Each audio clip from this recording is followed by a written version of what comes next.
Hey, let me log in here. I'll wish everyone a good day. Surprised you all popped in so quickly.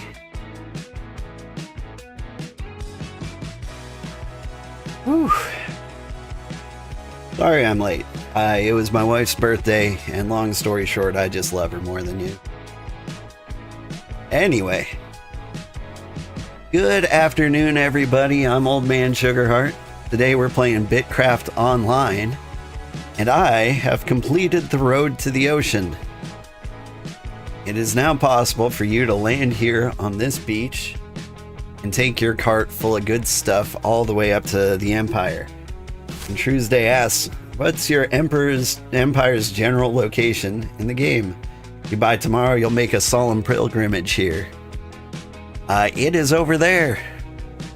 Around 7,000, 2077 would be like the coordinates, but long and short of it is we are in the upper left corner of the map. Like, this is the furthest northwest continent there is.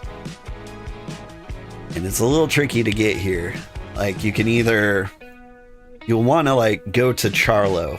Like, that's the nearest starting city. And if you want to do the crazy jog, which I wouldn't recommend. First, I'd recommend, like, you know, doing the tutorial and leveling a bit. But then, you can try to swim across the ocean and then jog around the shoreline up to here. Or if you get yourself a raft, you can make a little raft trip over here. It's not so bad. A little safer. Anyway, I want to show you guys the road I made.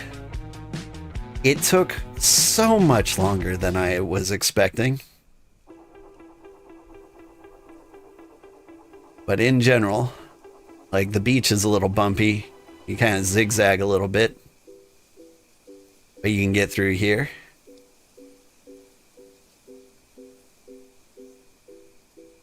The worst thing in the world are these. See these guys? These are limestone deposits. If I hit Q, you can see how many hit points they have. 10,000. Like, I had to move a couple of those out of my way. And that took a long time. At first, I was like taking a trip back every time like I harvested something to like make room for the road. Oop. Taking a wrong turn over here. It kind of zigzags a little bit. We'll get it paved. Someone's gonna pave it. I don't want to pave it. But like, someone with a little more passion for paving. It's so much easier than making the road. But like, it mostly follows the river here. And you get to see some pretty views. If you're looking for a place to set up your own settlement, like this flat area up here, like, you've got this annoying problem of, like, getting things across the river, but, like, it's nice and flat up there. There's a mine for, like, tier 3 ores, like, along the beach here somewhere. And it's just really pretty. I think you might even be able to see the snowy peaks up there. Nah, not quite. You'll pave it? Oh, I would love it if you paved it. Good luck trying to, like, figure out where the road actually is, though. Well, I guess you could refer to this video over and over and over again. I believe in YouTube this is VOD 13. Some sections already have, like, pavement. Like, I think Mutation came through here and dropped, like, just a couple of stones to, like, help you actually see the path. So I'd recommend doing that first so you don't, like, end up paving a road for a mile and then not actually seeing where it goes. But it can be very zigzaggy at times. Oh, the name of the road, by the way, is Terratoad Road. Or Terratoad's Turnpike, maybe? You're a big fan of Mario Kart? To just walk through it with someone while you pave it? Yeah.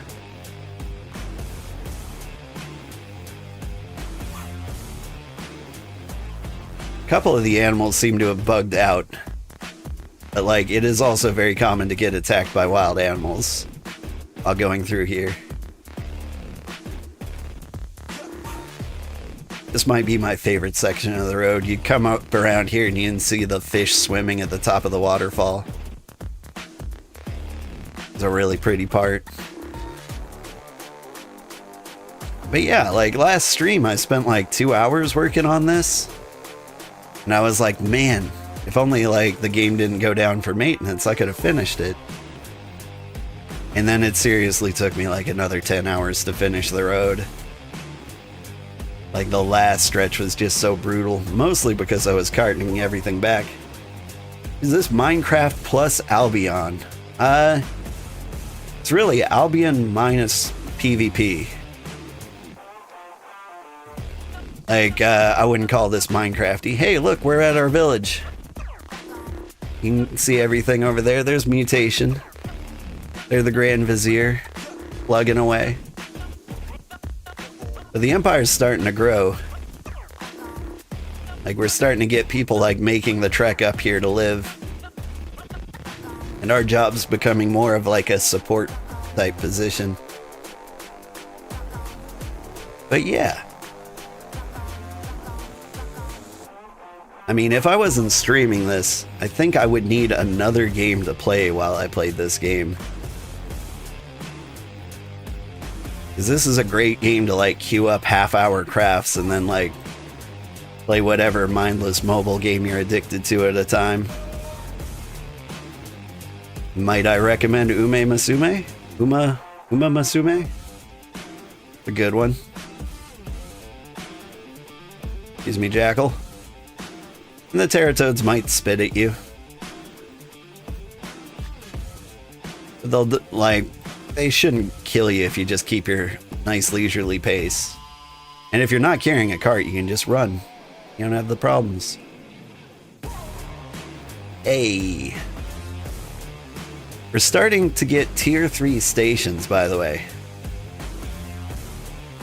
So now, like, not only is this settlement livable, it's almost desirable. Like, there's a benefit to be here. Like, there's tons of T3 resources around. And so if you want to like grind from levels 20 to 30, this is actually a pretty good place to do it now.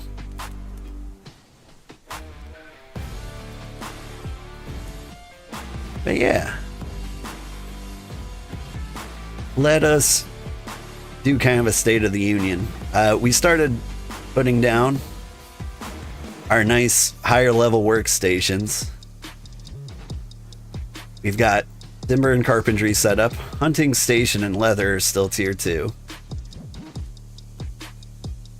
We've got several T3 looms. We've got the tier 3 tailor. I think we need tier 3 farming and fishing. Hey, finally stream. Yeah. What about Scholar Desk? Can't look at it apparently. There we go. Tier 2 Scholar. Tier 2 Smithing. Tier 3 Mining Station. Got the Tier 3 Masonry. And we just gotta get like the kilns and things up to snuff here. What are you? You're a tier 3 kiln. Can I build on this, please? Please? One thing I noticed is if I make a long trip, like from the ocean to here, like when I get to the village, it kind of bugs out and it won't let me build things. You're just living in the village. This is not so much of a problem. The tier 3 kiln is next for the tier 3 brick slab. Alright, let's figure out what a tier 3 brick slab will take. think we gotta make some tier 3 bricks to figure that out. Okay. I think I have most of the jobs necessary for that. Like, I'm a tier 3 mason. I don't have any tier 3 rock down here.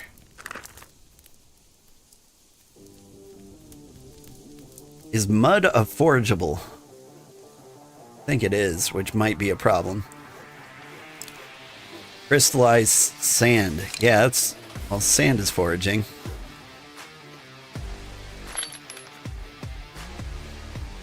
I got some tier 3 stone chunks here. I can get a lot more. Yes, it's tier 1 clay. Tier 1 clay for the tier 3 brick slab? I'm not sure on that one. I'll believe it when I see it. Let's smash these rocks. Should see a lot of recipes unlock when we do that. No, mud is tier 1 clay. Right. Okay.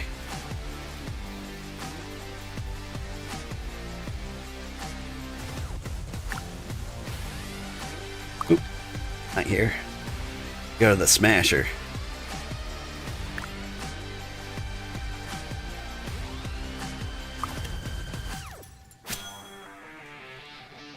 Now hang on. Mutation told me tier 3 brick slab to make the kiln, but I can't make brick slabs without bricks.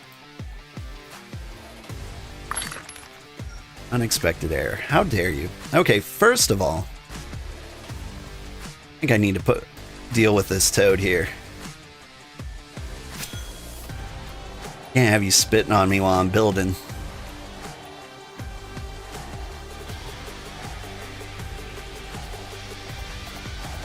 But yeah, I can't make a tier 3 brick slab without... I'm freaking out!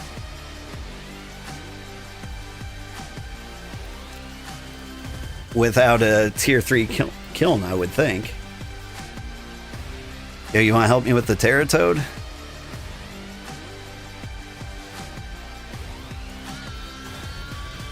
Get him! Oh, you're in cloth. What are you doing? Don't give your life for the Empire. Oh, that was close.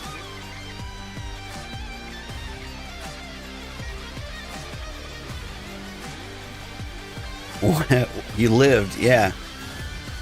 The only hit point you need is your last one. Okay. I'm gonna do a full game exit and restart to see if then I can do the build, because that has worked for me in the past. Like, I keep getting unexpected errors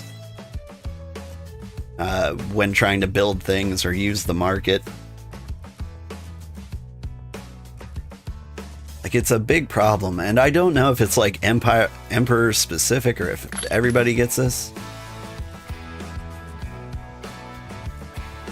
Hold up. Oh, you want tier 3 brick slabs, so you need the tier 3 kiln up. It's not that you needed me to make a tier 3.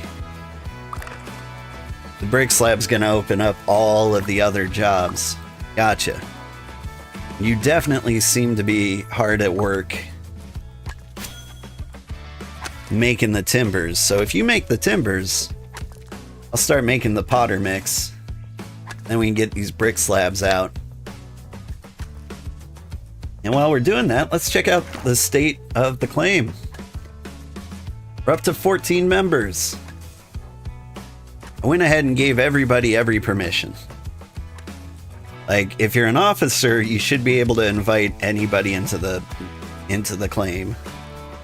The idea is, like, just bring everybody. We're not picky. We're not discriminatory. Storage permissions.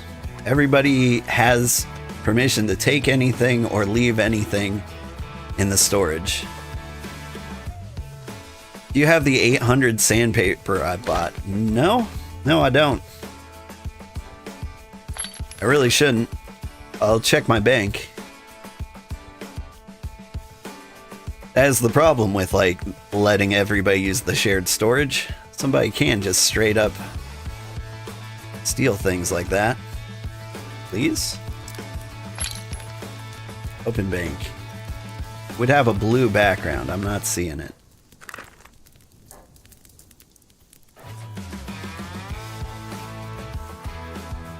Accidentally bought too many, so you suspect somebody ran off with it. Like, I mean, it's a resource that costs raw money. If somebody was going to steal anything, that would be a good one. Let's see if they put it up for sale in our own market.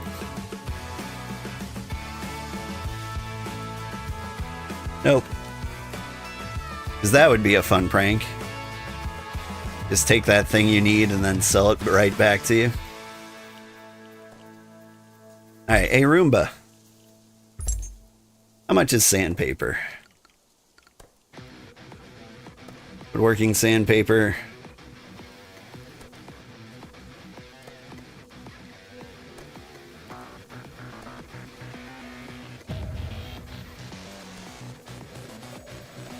Alright.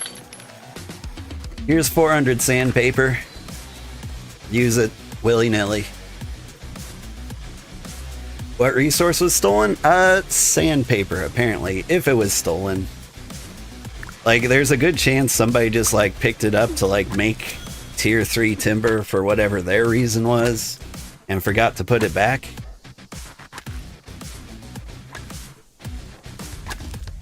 Like, mutation, feel free to, like, throw that in the bank if you're concerned. But, yeah, like, thing is, I want everyone to, like, feel free to kind of, like, do what they want in the settlement. Like, somebody might have thought they were helping by, like, by using their tier 3 leather or forestry and carpentry skills and giving, I don't know, timber shipments to the settlement. Like, that would be a valid use of it. And as we can see, like, the resources are up to 4,000 or so. So somebody's been delivering supplies. There's still money in the treasury, so they haven't been delivering them lately, but like, that's a good way to get paid in the settlement if you need some quick cash. And if your only 2 skills are timber working, like, you might be, if you recall, Loppins gives frames. Yeah. Frames are what I use. Like, the tier 2 frames, it's 324 supplies. Like, that's a good solid day of claim survival.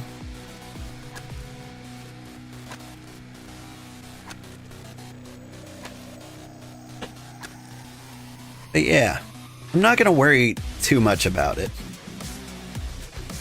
Like, it's gotten to the point where my bank is so full of stuff that I'm just selling things in the market now. Like, we'll make the money back. Honestly, the amount of animal parts, like, we get just from, like, living in a harsh environment, like, we get a regular income from Rampart daily. Yeah, we really need people to donate supplies. Makes you nervous being at 9 days? Yeah. I am still playing every day, so, like, that's kind of something I think I'd start to stress at, like, 3 days. I'm really curious, like, what tier 3 supply drops are gonna look like. Alright, we learned some new recipes. Tier 3 potter's mix? Oh, I can't do that here. It's gotta be at the good one. There we go. Now I need some infused clay lumps. I think I'm gonna go ahead and deconstruct you. You're just gonna get in the way.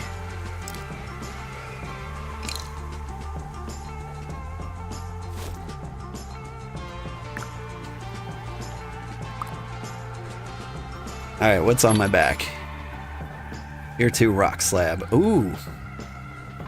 Those are super rare and valuable in this neighborhood. I'm gonna throw that one in my personal bank.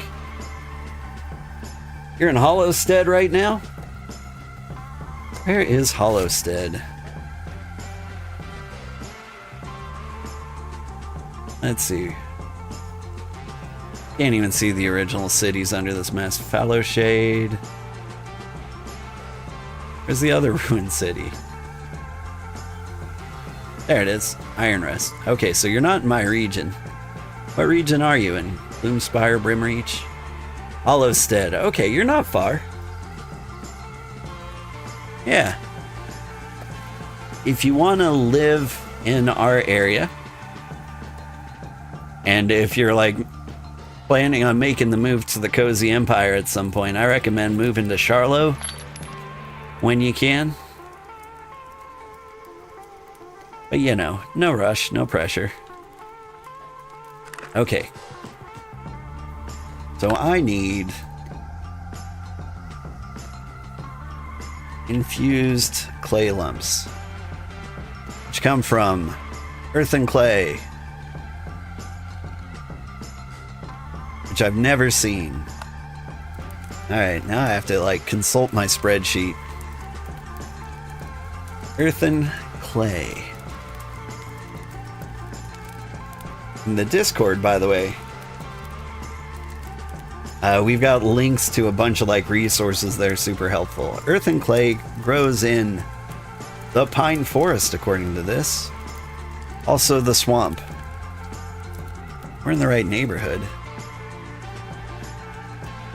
We just wander the forest until we find it. Sounds great. Earthen clay has an off-white color. Yeah, you could see it in the compendium.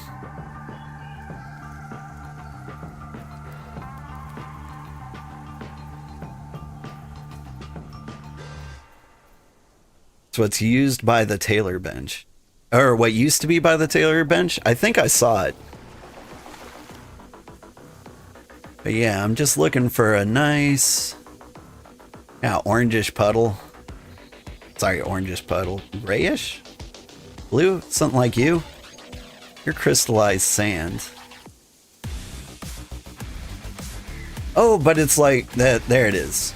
I need level 30 foraging. I guess we grind foraging. Or mutation. Do you want to change jobs? I can make timber if you want to forage some clay. Actually, I really, really want my foraging up. Alright. We'll do it for the sake of the Empire now, but like, I'll grind foraging on my own time. Having trouble squeezing by this guy. I like that jackal. He's just kind of like hanging out. Not eating me. Speaking of which,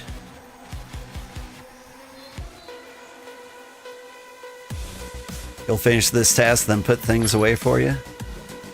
What are you doing right now? Are you stripping wood? 2 minutes-ish. So I think I have some things cooking in those 2 minutes. Yeah, you strip the wood, I'll turn into timber. And we'll finish up the kiln.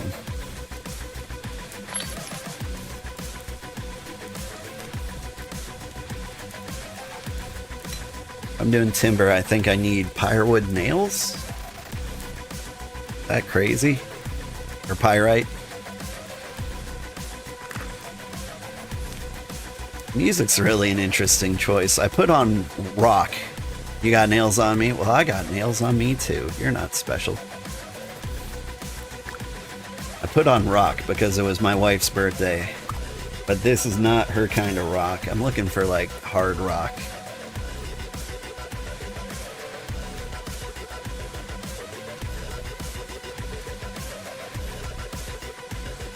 Is there like a 90s rock? 80s rock?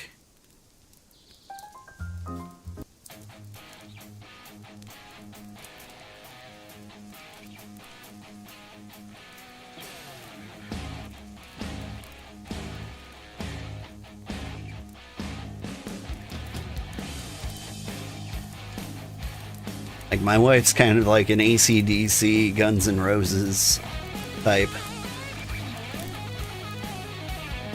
Alright, I'll come back to the leather.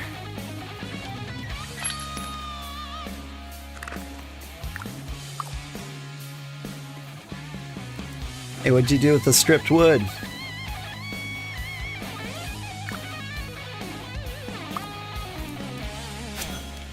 Never mind, you're out.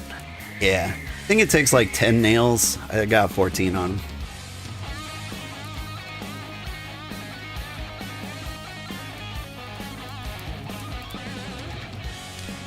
But yeah. I do think you can join the Empire, by the way. I don't think you have to be near here to do it. We have an ambassador now. We've got 2 of them, apparently. Contributions. We have lots of players. I don't think all of them are actually members of the claim. I think you can choose to be a member of the Empire and not part of the claim if you want. Shreds, thank you for the follow. In theory, you think we can invite? Maybe. They do need to be there at the watchtower. Oh, okay. So if you do make it to our town, the watchtower isn't far. Like, it's on this level, kind of tucked in the back here. This one's got 16 days worth of energy in there. And we've got lots of hexite. Like, so there's no risk of it going out. Like, I'm being stingy with the hexite until, like, we know what the Empire is gonna look like. I think this week I might put out, you can invite to the claim remotely. That I do know. Like, I can go to claim, recruit, no, members, add member, and I can just type your name in. I think it only works if you're in the same region. So if there's anybody in this area, or this area, who wants to join, you let me know your player name. I'll add you to the claim. Hi guys, how are you doing? Well, I'm doing good. Really glad it's the weekend. Been kind of exhausting. It was my wife's birthday today. We did something really nice. Well, something really nice. I made her a nice dinner, and I tried to make chocolate covered strawberries. What I made was burnt chocolate and strawberries.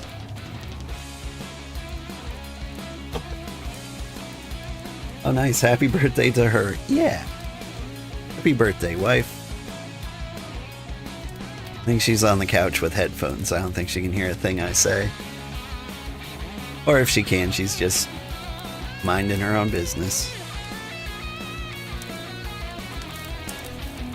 Evil is your nickname. That sounds like somebody we want in the Cozy Empire. Let me see if I can find you.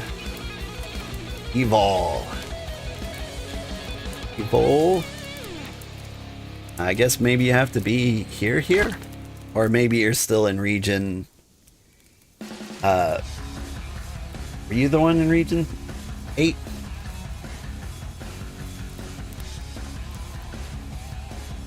But yeah. You're close enough, I'll add you. Or you can make the trek here. And then you just right click on this thing in the middle of town. And then it should give you an option to join the claim. If you want to live here, you shift right click and then you can set it as your home. And you do this rad little salute.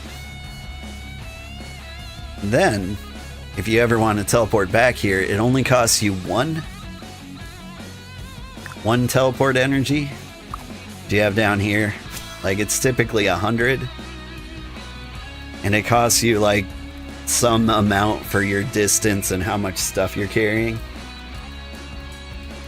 So if you set this place to your home, you can like teleport somewhere else to do some gathering. If get a bunch of materials, and then teleport home here for basically free.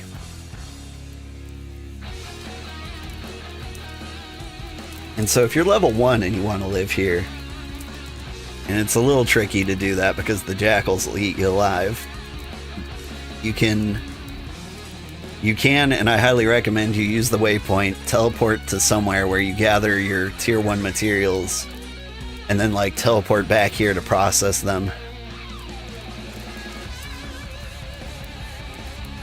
You can also process them where you're at, but we're gonna try and keep like the settlement facilities up to snuff so like you can process all the hardcore things you need to process.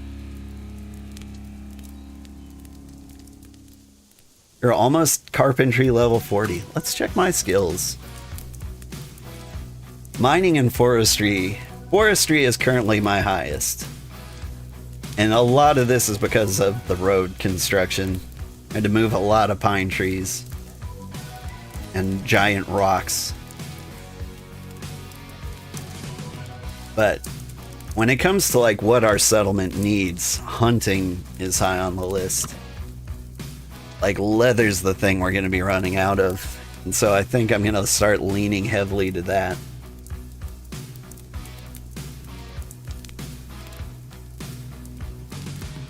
Honestly, I just like the hunting loop. Like it's a fun job to explore with. Yesterday I teleported like down here and just started walking west.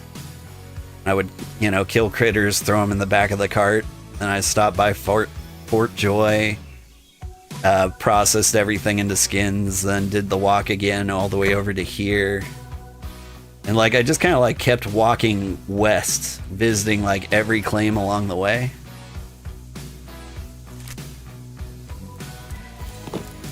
You like exploring but hate how many and grinding? Yeah, it actually was not very pleasant. Did I need to tan more things?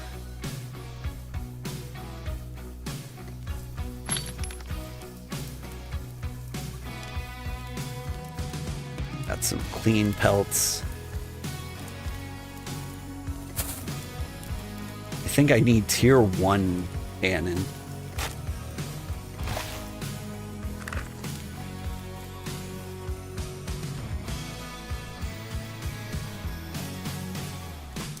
So here we go. We throw all the tier 2 hides I have in there. Make a few tier 1 buckets.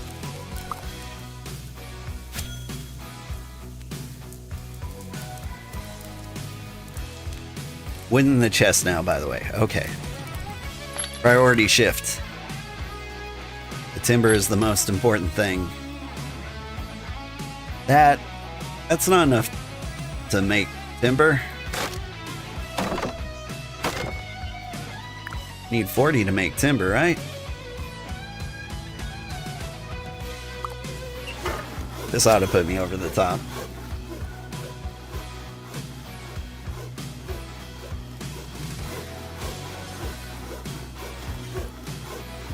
Yeah, hunting's like one of the most fun jobs in this game for like this game alone, because it's always very active. But at this point in my gameplay, like I'm starting to like play another game off on the other screen. Like you queue up something for half an hour, then you play like Marvel Snap on the other side. You can't do that with hunting. But like hunting's really good if you want to immerse yourself in this game. But if you just want to like chill, maybe fishing? Fishing seems like a good one to just like be there for, you know?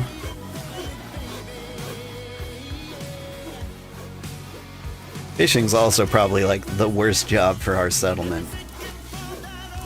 I think I've got like some tier 2 fishies in one of these ponds. But like the tier 2 crawfish you need for bait for those fish, I don't think's found here. Let's consult the spreadsheet. Yeah. Oh. Got that. I need planks. I need sandpaper.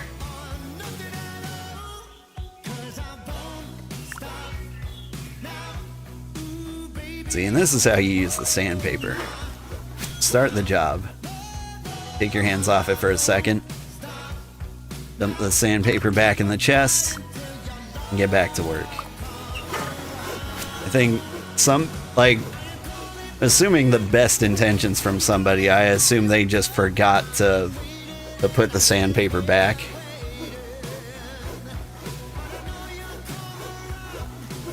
So that's like the speediest way to share that resource. Then again, I'm also broadcasting to the universe where free sandpaper is. Still, this is also the stupidest settlement to steal from. Like, you have to get here and get, like, shared storage permissions. Like, the most generous, like, sprint here would take you, like, 30 minutes at least. So you want to spend half an hour running up here, wait for me to give you storage permission so you can steal a couple of sheets of sandpaper? That's crazy. Like, at that point, you could have earned the money to buy the sandpaper yourself. Anyway, I'm assuming the best in people. Even if, like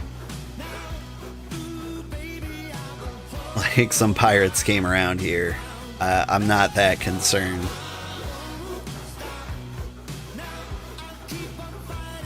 Like, the general idea is we'll have enough people in the settlement so that, like, minor acts of theft are, like, easily ignored. I also want you, if you're really worried... Oh, wait. You saw our island neighbor once? You did! Our neighbors are super nice. So we've got Pretoria, the Kings of the North, down here. They're very chill. They're Canadian. They tell me Terran's very nice. And I met Ori. He's very nice too. And then the Osakans came over for a visit. Like, they seem nice too. They spoke in Japanese to each other. Mutation has a bachelor's in Japanese. And our friend, the second member of our empire, even though I haven't seen them for like quite a while, they also have a bachelor's in Japanese. They played this for like a day and I don't think I've seen them since. Maybe they've been here the whole time. I do stream at strange times. It would be cool if they just lived here and forgot to set the settlement as home, and I never saw them. But I mean, people do be busy. Got real life things to take care of.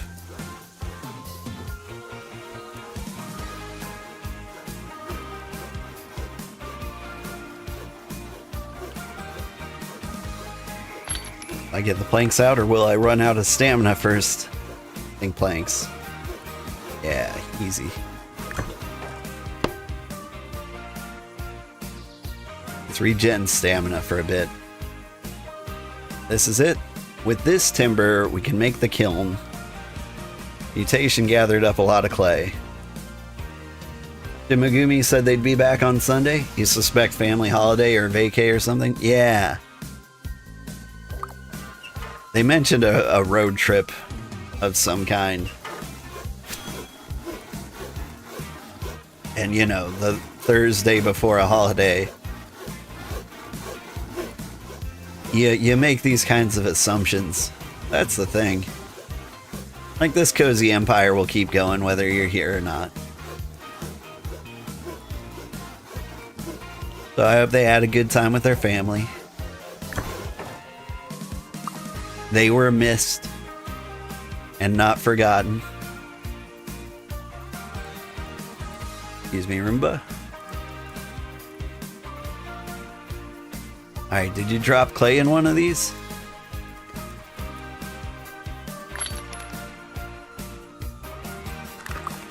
Toads! Mutation, the toad's back.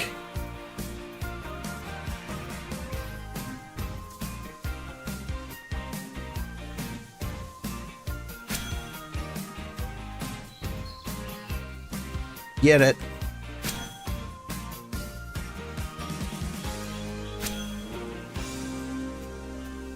You introduced Gloppins to Phantasy Star Zero, and yee. Gloppins has been interesting. Gloppins was one of the first people to join the Empire. And they asked to be ambassador. And like, I don't know Gloppins like at all, so I was just like, yeah, sure.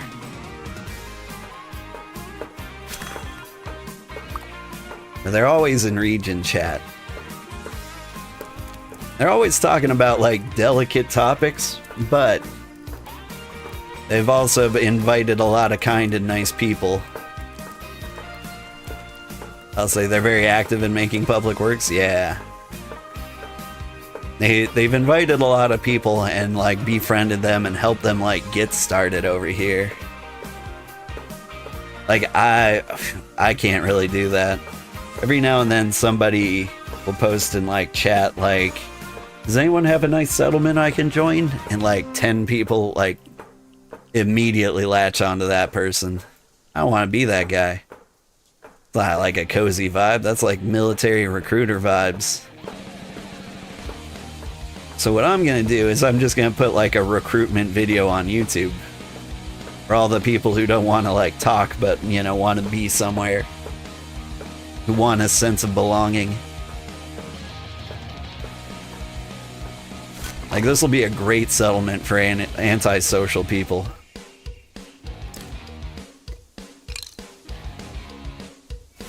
Alright. Got tier 3 clay in here? You do. Whoa. What am I doing with my life? Here, let me drop my hides and tannin in here. Water. There's lots of tier 3 mud in here too. What am I doing? In general. My pants are filled with mud. Maybe not something I should shout out loud, but... Timber? Wait, You want me to keep working on timber? Do we need more timber? I want to make bricks for the brick slab stuff, right? Like, I can keep making timber. We need so much. Yeah, just like keep doing timber nonstop. That's fair. At least let me get started on the Potter mix here.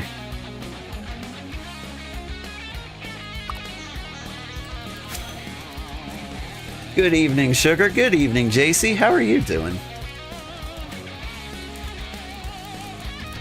Here, I'll drop some more rocks in there in case you want to make a batch.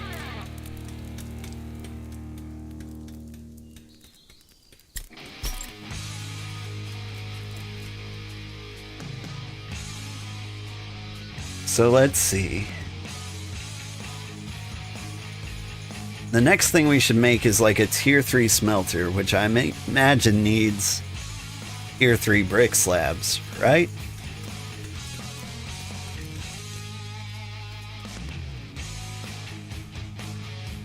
So we get the tier 3 brick slabs, like just one batch at least.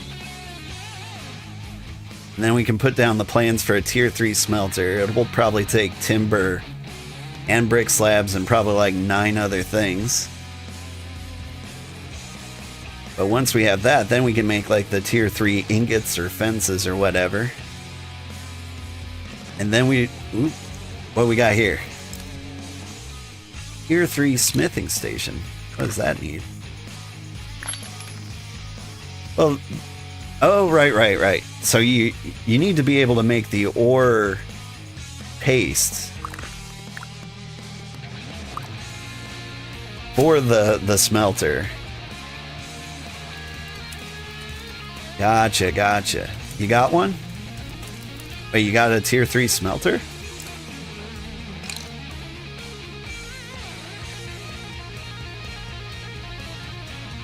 Or you have a brick slab?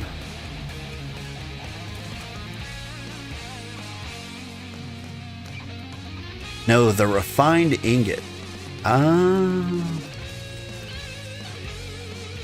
You'll work on rope now. Okay. I suppose I probably really should be doing the timber loop then. Give me these nails. We'll get the potter's mix in the box.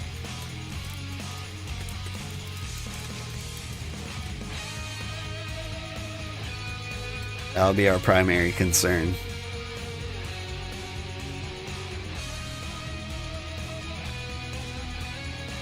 And then people can shape that into bricks and kiln them.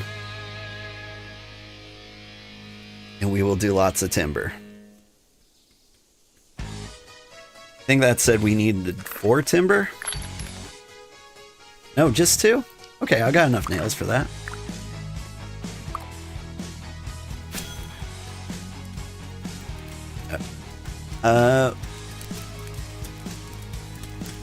Let me do bricks since we gotta wait like 30 minutes for it. Yeah, that's fair. But I've already put a bunch of potter's mix in there. I could cancel it, but... Oh, you mean help with bricks? Okay. Yeah.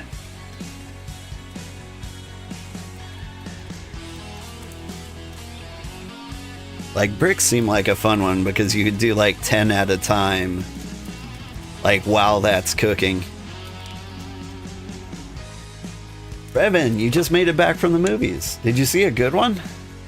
You see live action Lilo and Stitch? Is there a live action How to Train Your Dragon, or did I dream that one?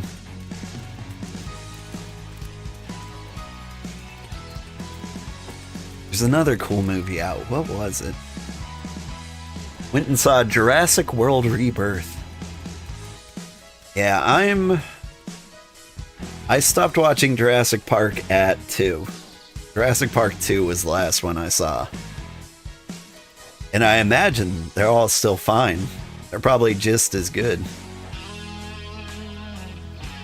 But like, I've really had to like refine my movie watching down to like just the ones I really, really want to see. Or kids movies. I'll watch every kids movie, probably like multiple times.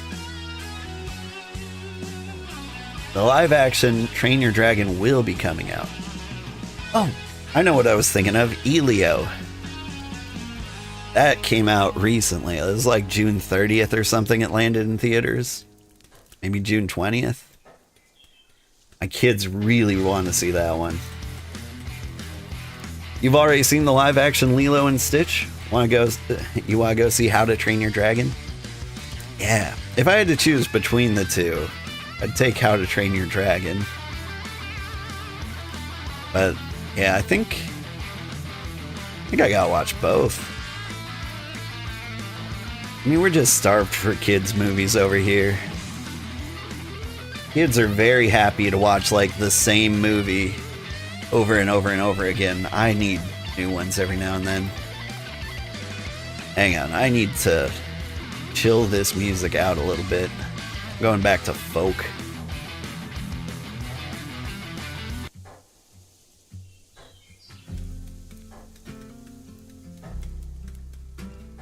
Or is it out? It might be out. I don't know. The outness of a movie matters to me. Because there's some stage between like out and released on video, which is like the pirate release date. Not that I would ever pirate a movie, because that's the same as stealing a car. Sugar, do you know what the crowns on YouTube are about? Crowns?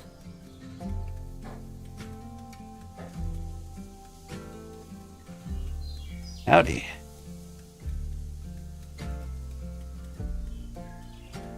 What does that crown mean? These are top fan crowns? That's crazy. JC is my #1 top fan, followed by Light of the something. I think that's Gary. Or Mr. Gloppins. Then True Say is #3. So, apparently it's how much you like me. Like, I don't have any more details than that. I think it's probably based on maybe how much of my content you watch, or how much you comment or engage with it. So, congrats on being my #1 top fan. I appreciate it. I appreciate you.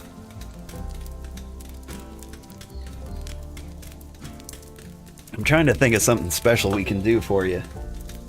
I feel like, I don't know. Hey, JC, do you want to play this game? This game right here?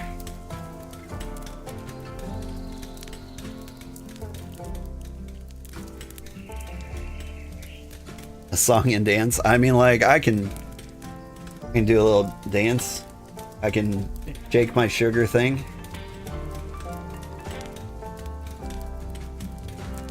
That's about it.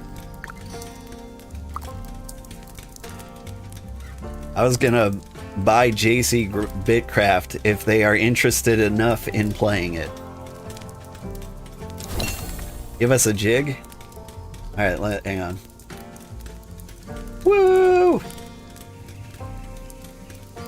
How was that? Is that good?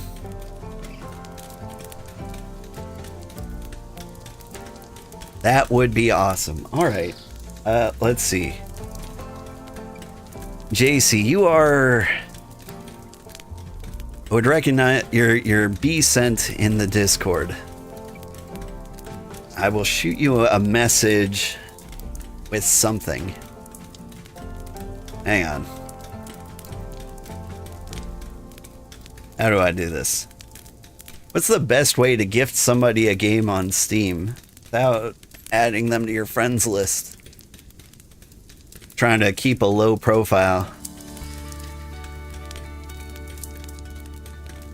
Trying not to like dox myself. You never know if JC's one of those like swim fans, you know? Redeem code? Yeah, but how do I get a redeem code? Steam gift card.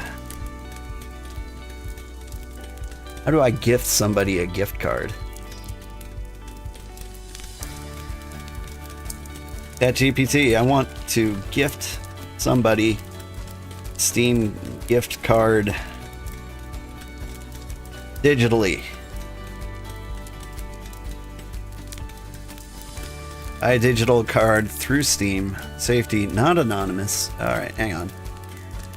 Wallet code, Target. What about like a Tango gift card?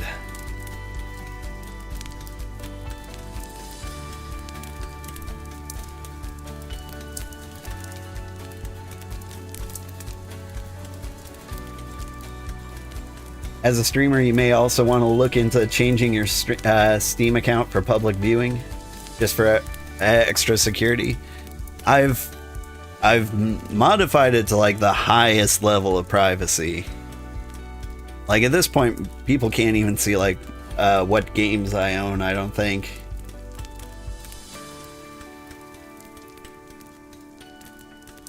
Let's see. Alright. Gonna finish your way into the Cozy Empire tomorrow. Reached Haven so far. Gotta go to sleep. 4 a.m. here almost. Well. The settlement should be much cooler by the time you get here. Looking forward to having you. You get some rest. 4 a.m. What place would be 4 a.m.? That sounds like Europe.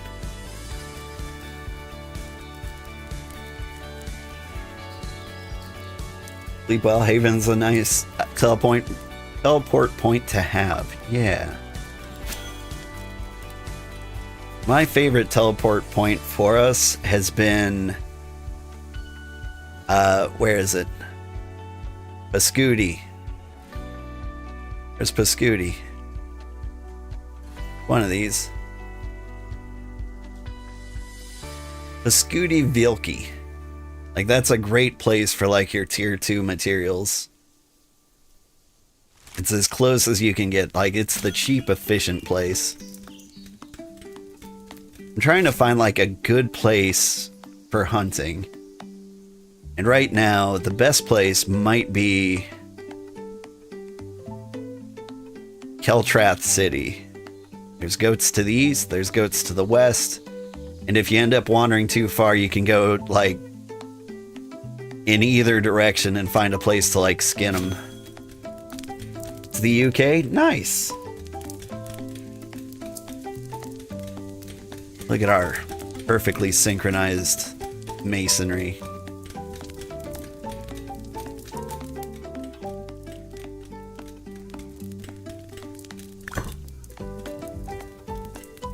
Alright.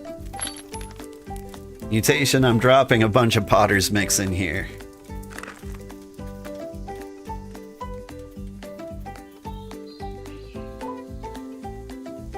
And I will get to work on the timber. Sturdy wood logs. That's a lot of them.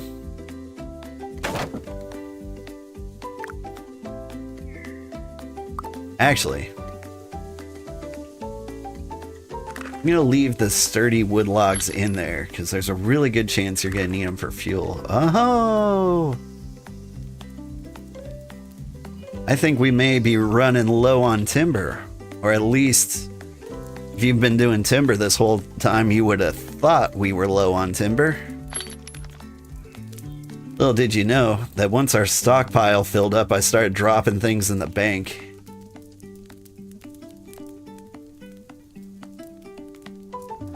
So I just happen to have hundreds of pounds of timber. There's some in the trade booth, and you also have a full stack in your bank. Yeah. I mean, like, if there was ever a resource we weren't going to run out of in the pine forest, it was probably going to be these pine trees.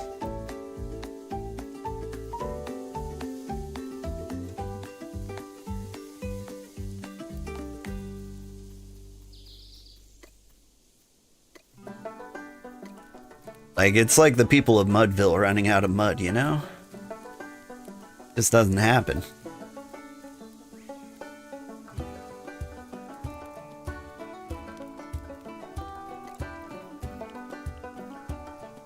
Imagine how much tier 4 wood we'll have when we get here. Yeah. Like, the biggest problem with the layout of our village is the tier 4 trees are currently immovable.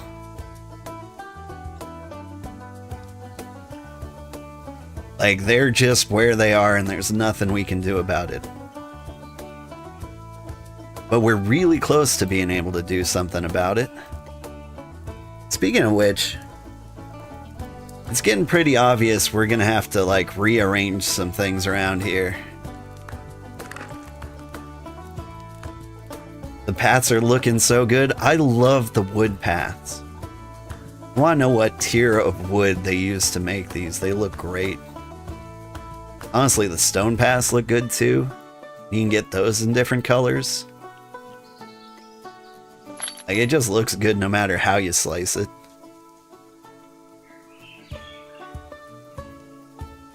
Alright. 2 more trips. 1 more trip to dump a lot of logs in there for everyone's use. And 1 more trip for the batch we're actually going to start processing.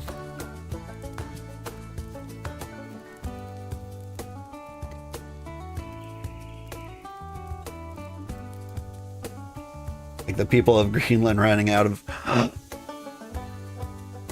Did Greenland run out of greens? Did.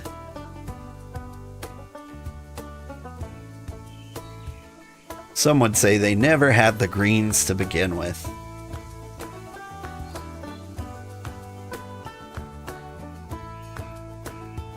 Man, I'm curious about Greenland. Like, I'm a snowy north kind of person myself.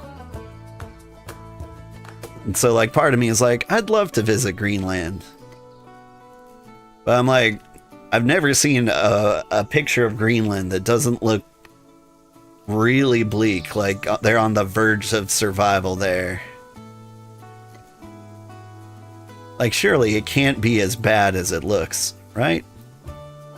Hang on. I do need that 10 back.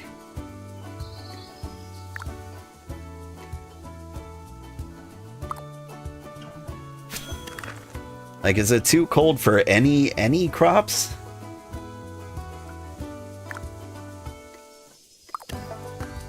Or do they have, like, at least a tiny growing season in there? Here to lurk and provide muns. Thanks! Oh, hey! Welcome back.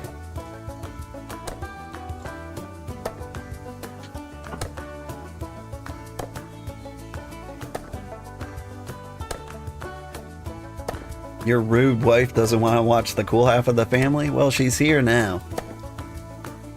Oh, I know that's your wife. I've known this entire time.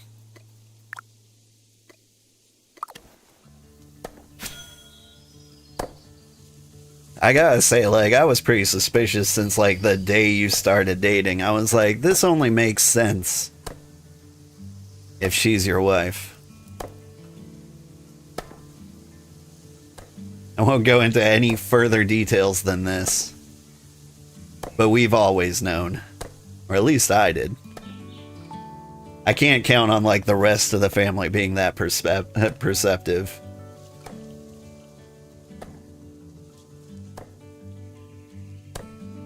I'm just saying, you watched a lot of Xena Warrior Princess when you were young. Like, there was really only one way you were gonna come out of that.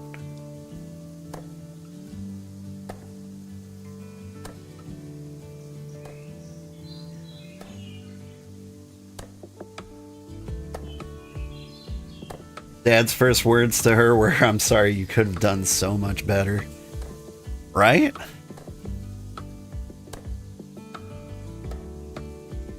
It's true. The women in our family always marry down. I think women in general tend to date down, and thank God they do. Like, my wife's the only one keeping me somewhat civilized. Sorry, my son isn't good enough for you, right?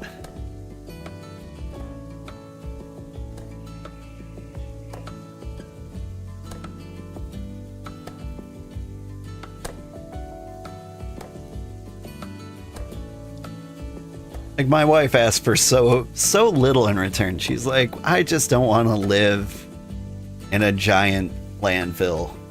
And I'm like, oh, dear. The landfill is what we've got. And then it's just strife and turmoil all the way down from there.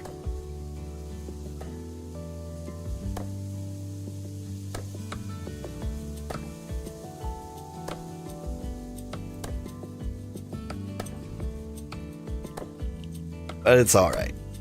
The important thing is that the children come out slightly better than we did. And boy, that's a struggle. That marginal difference, though, man, it's gonna be so good. I'm so excited to see, like, in what ways they're gonna be like, our parents were so messed up. Here are the things wrong with their entire parenting style. And I'll be like, man, that would have been handy to know while we were doing it.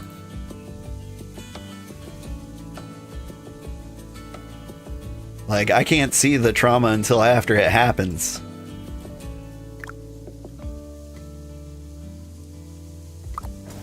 But I'm sure it's going to be very exciting for them.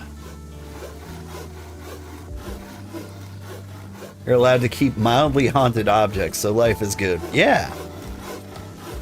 Everyone's got to have a hobby. My wife lets me keep this delusion that I can make a career out of playing video games. Like, that's extremely generous of her. Like, she doesn't have to do that. Like, that's such a huge gift for her to be that understanding.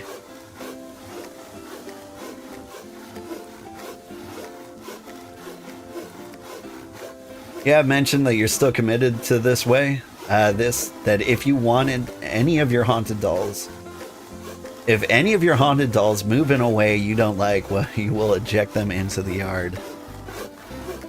Yeah, that's not fair. Haunted dolls are people too, or at least the soul part. I guess they're not necessarily people.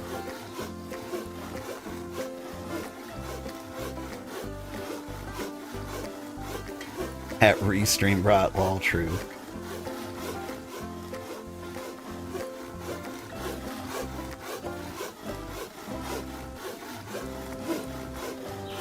It could have been people before, right? Like, they might have been serial killer people, but serial killers got rights too.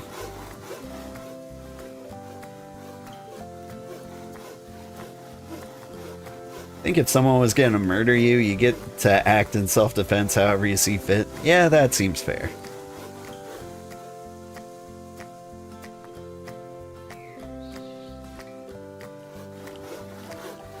Like, I like to consider myself a pacifist. But, like, I still want to, you know, live. And so there's that weird little threshold where if you try to murder me, I might murder back just a little bit. Might not be good at it, but I'd give it a shot. Probably bite and scratch a lot. That's what I got going for me. That's my fighting style. Just a hair of murder. Just a little murder.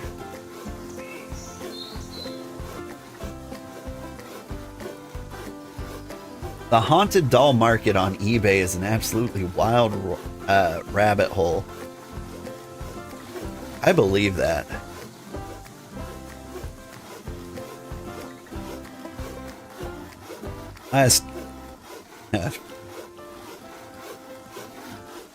It reminded me of something. But, like, I try to keep the rating on this stream at least to the level of what the game is. And I'm like, no, this game is too PG for, like, the line of thinking. The last weird rabbit hole. Your food's getting cold. Gonna commit to lurking. Bye. Nice to see you again. I guess you would be my sister-in-law soon. Like, it's not official yet, but hey, welcome to the family.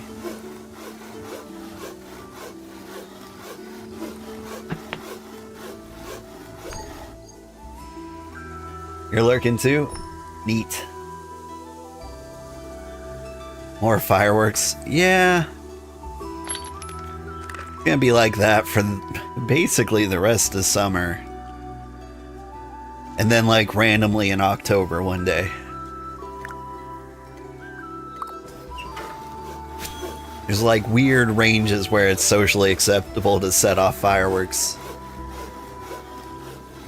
Like, you gotta set them off now for all the people who couldn't get Friday night off. Or, like, people who were out of town for the week, like, they get the next weekend. Dog anxiety day, right? Yours haven't stopped since mid-Thursday.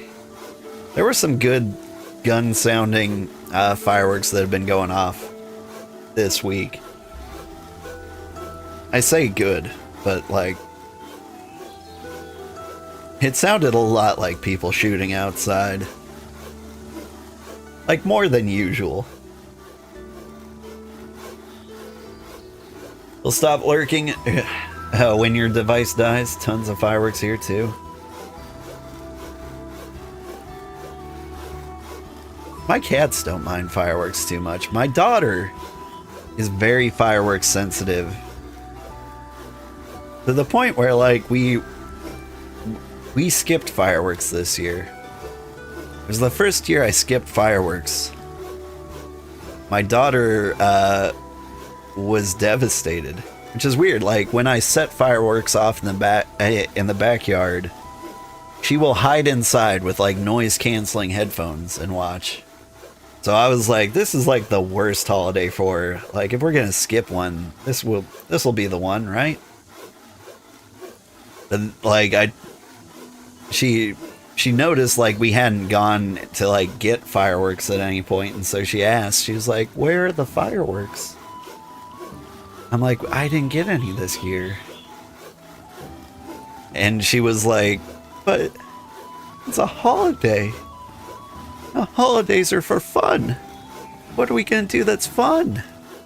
I'm like, oh dear. Your parents are dead inside. We don't have fun in us. And anyway, that was the tragic, heartbreaking holiday I had. But, you know, it's also my wife's birthday. Like, we had cake. We attempted to melt strawberries. Yeah. Like, we had chocolate cookies, and we snuggled and watched Swiss Family Robinson, which my daughter seems to really love. Did you guys ever see, like, the anime Swiss Family Robinson?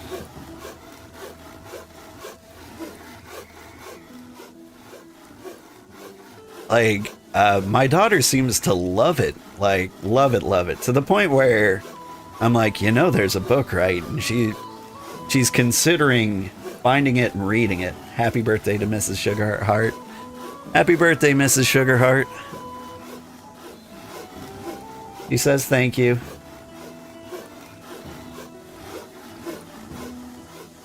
Some places do drone shows instead, though. Yeah.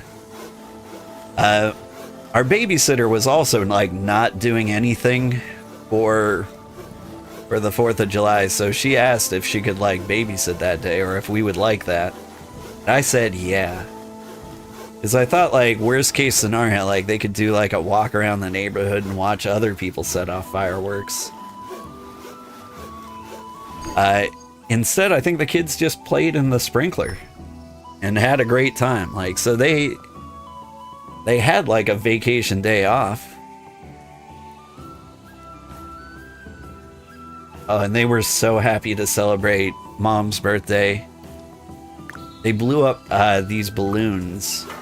And the balloons had like watermelon and strawberry patterns. They were really cute. My daughter made like a sign that said happy birthday. Mom woke up and they were singing to her, and they asked like, what do you want? And she's just like, I just want to sit down in peace and quiet for like a few hours. And they were just like, yeah, okay. Which was amazing. Like, when have you asked kids for peace and quiet and actually got it?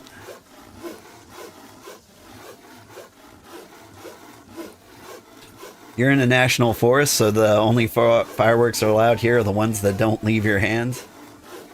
Are you a bear? They let you live in the national forest?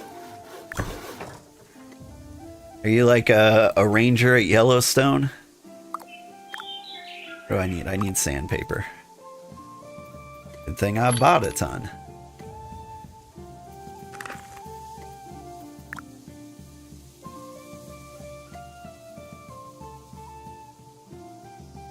Hardly ever quiet with kids? Yeah.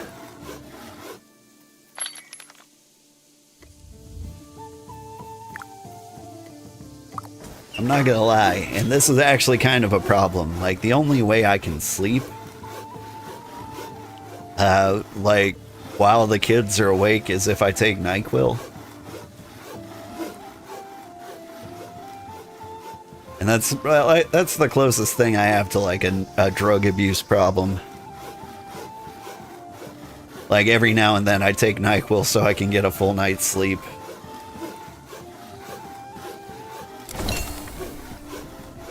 That's how tame it is over here. No, but you have to dodge bears in your neighborhood frequently. I understand that. Like, my grandma's got bears pretty bad. Scared... I got scared because I brought my kids there, and, like, I was checking out, like, her creek bed, and I found mountain lion poop, and I was just like, oh, god damn. Let's head back to the house, kids. Or at least let's be much, much closer to the house.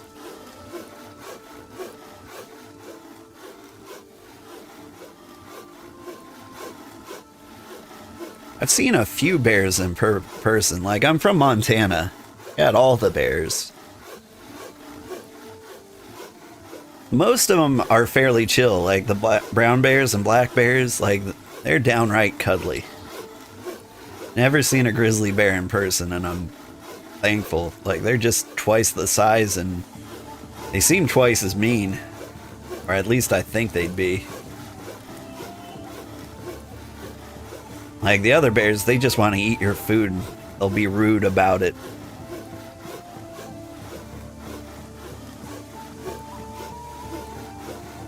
When it is quiet with kids, that is when you panic exponentially the younger they are. Just got some grilled cheese. That sounds nice. There was one time, like, I was feeling bad. The kids had, like, the day off from school for, like, President's Day or something. You know, one of the days that they get that, like, most people working don't. And so, like, one day I just wasn't feeling well enough to make it into work, so I called in sick. The kids were very young, probably like 3 and 5.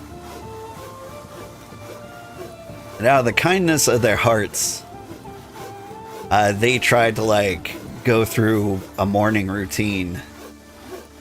And it looked like they were trying to make pancakes and tea. Like, there was, like, flour everywhere and, like, dry spaghetti noodles all over the floor. Like, the kitchen was just, like, demolished. Like, there were Cheetos covered in water. Like, all of it felt kind of well-intentioned. I think they were trying to make tea and breakfast.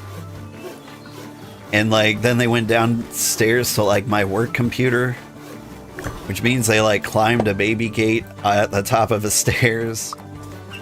And you can see little flowery handprints on my computer. They were trying to, like, start it up for me.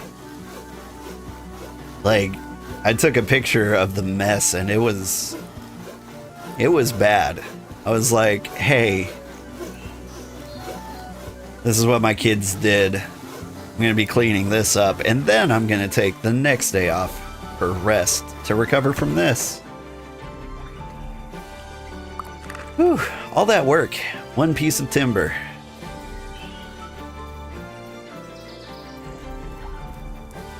Is this for the smithing station? I can't even remember anymore. It is. Alright. Now, if they get the rope and the bricks, pretty soon I'll be able to smith.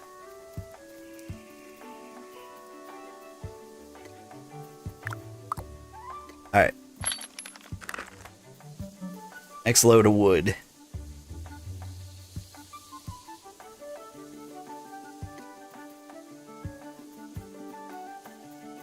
Oh yeah, you had to chase a bear through the neighborhood once? Not a fun time. No one ever tells you, but bears reek to the high heavens. Yeah. I mean, they spend a lot of time rooting through trash. And I imagine their poo flakes stick to their fur. That's why they call him Winnie the Pooh.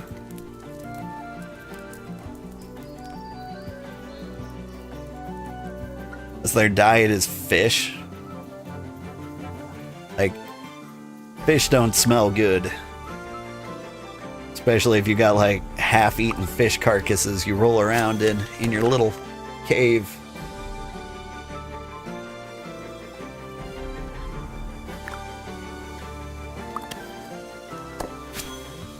Get black bears around here. Depending on where you are, they can be very docile. Yeah. I mean, you still round up the kids and you hop in the car, but like I've never seen like a small brown or black bear like agitated. I've never seen them around like a stupid tourist either. Like it's been around like people who are like, oh, time to go. This is the bears' picnic area now. Leave the picnic basket. They love those. It's super thoughtful. Lots of extra work, but it's the thought that counts. Messy wholesomeness. The kids do that a lot. Like, I love my kids. I have to tell them that like every 10 minutes because sometimes I feel like a lot of the actions I do make it seem like I don't love the kids. Constantly parenting at them. Like if I didn't tell them I loved them every like 5 seconds, all they'd hear is, you're doing everything wrong all the time.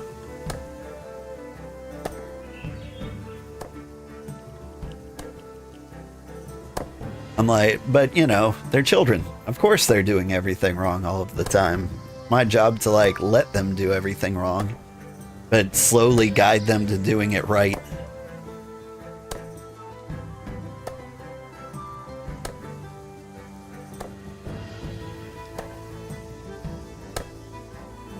There was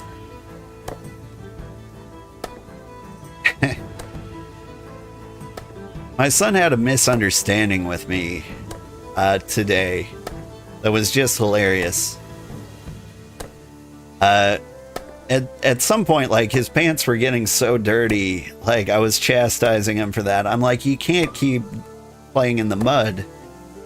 Like, if you keep doing that, you won't have any pants left. You'll be pantsless. And somehow he interpreted that as, you're not allowed to wear pants anymore.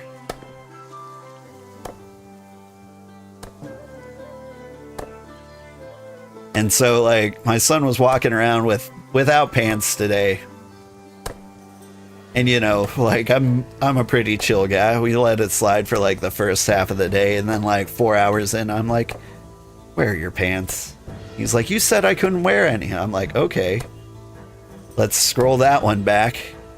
At what point did I say, what did I say exactly? And when did I say it? You don't wear pants, you can't get them dirty? Yeah. There was another time. Like, my son is really into Minecraft. Because of course he's really into Minecraft. Because he's a child and a boy. And, you know, Minecraft. You know, Steve's Lava Chicken. It's tasty as hell. What can you do? Anyway. He was telling me about so much Minecraft lore, like in and out, just day after day, non-stop, forever. Like, you know, normal young boy stuff. That's fine. You're allowed to like things. I'm not upset with that. But, you know, after week 3 of this every day, I'm just like I turn around and I'm like, son, I don't care. Like, it's not for me. Minecraft isn't new. It's been around for many years. I know all of the things, and I'm okay not knowing the things I don't know. Can we stop talking about Minecraft? And, like, he heard, son, I don't care. And he got really emotional. Like, it hit him too hard. He thought I meant, I don't care about him. And like, that was a really harsh take. That one will make you cry. Like, no, I didn't. No, absolutely not. That is not what I meant. That's not what I will ever mean. But like for a second in his heart of heart, he believes like I didn't care about him. That was a heartbreaking moment. Really, I just don't care about Steve's lava chicken. I don't think it's that tasty.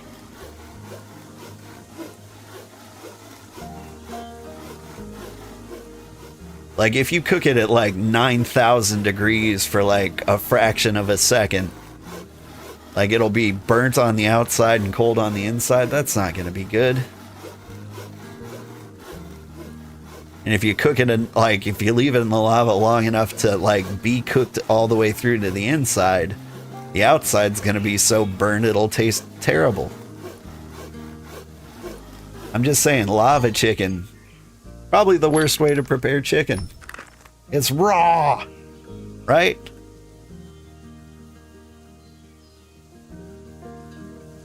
Bitter charcoal skin, right? Chicken's like the one meat, like, you should never eat raw. Like, even pork's gotten to the point where, like, if you had pork rare, like, you're not gonna get disease. Like, we got to the point with steak where you can eat it basically raw and nothing bad will happen. Don't take my advice on that. I'm not a doctor or a food scientist. This is not real legal advice. Chicken tartare, yeah, don't do that. Although, once I told people about my crippling NyQuil addiction, of having NyQuil once a week for the sake of sleep, someone did link me a recipe for NyQuil chicken. Would not recommend. Don't do that. No crunch, just your tooth cracking. Well, then it's just grape nuts. Did anybody else eat grape nuts? I used to eat those when I was a kid. I tried to eat them as an adult, and I'm like, I'm gonna break my teeth on these. Like, my dad used to eat grape nuts, and I'm like, how? With your old, weak teeth. Frozen grape? Excuse me? Did you say NyQuil chicken? I did say NyQuil chicken.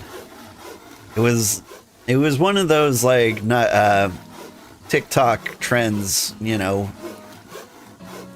like the poison yourself challenge. You finish your dinner? Was it NyQuil laced? Never cook liquid medicine. It concentrates it, and all bets are off on how strong it is.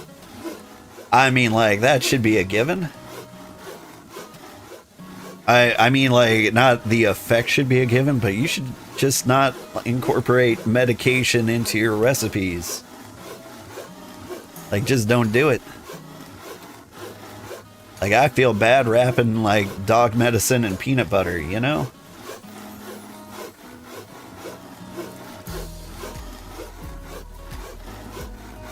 You also finished your grilled cheese? No NyQuil. Good, good, good. I had a lovely steak dinner. My wife picked up, like, really thin steaks. Like, thin-cut sirloin steaks. And, like, those are nice because, like, they're cooked in, like, 4 minutes. Like, that was her request for, like, a birthday dinner. And it was really just make a real meal for once in your life. You know, like, steak, vegetables, rolls. Like, make a good family dinner. And that was nice. I mean, I like the thick steaks. Personally, but like, there's something nice and convenient about, like, a steak you can cook in 5 minutes. Normally, like, I'll sear one side, sear the other side, and then put it in the oven to, like, cook it all the way through. You, like, sear it so that I want to say you trap in the juices, but I heard something like that is not actually what that does. I don't know. It comes out delicious.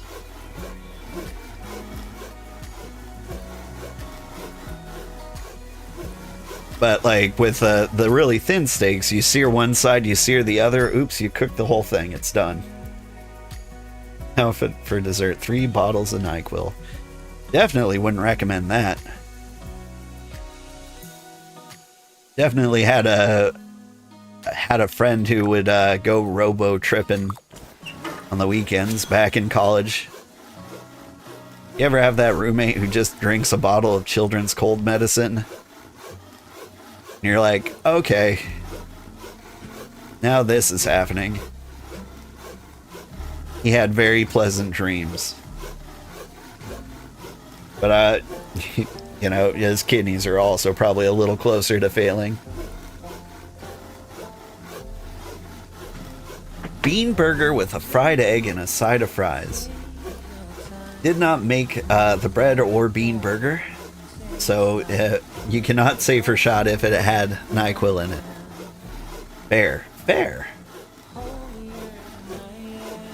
Full bottle of Dramamine, no big deal. Yeah. Bean burgers with fried egg sounds good. When I first started streaming, I was making a lot of friends in like the Philippines and Malaysia and like Indonesia and China, like because I streamed at like that weird time zone where it was like the afternoon for them. It's like 4 a.m. over here. And I raided one of my Malaysian friends once, and she was making something called a Ramly burger, which is Malaysia's national burger. Like, it's chicken or beef, grilled on both sides, with soy sauce on it. Then you wrap the whole thing in like an omelet. That's basically it. I think cheese is involved. I think it's a cheeseburger by design. But like, making an omelet and wrapping a burger patty in it, brilliant. I made it. I ate 4 in like one sitting, and these aren't like mini burgers or sliders or anything. They were like real burgers. I could not stop myself. They were so good. You can salt your meat before cooking to let the salt absorb some of the water, so that when it cooks, the salt helps steak be more juicy. Well, I do always, like, especially with beef, I always add salt and pepper. Like, it's mandatory. You don't add salt and pepper to your beef, like, you don't even have, like, a baseline dinner there. I didn't know why I was doing it. But the reasons you present sound reasonable. Maybe that's why I do the things I do. Alright. Sandpaper.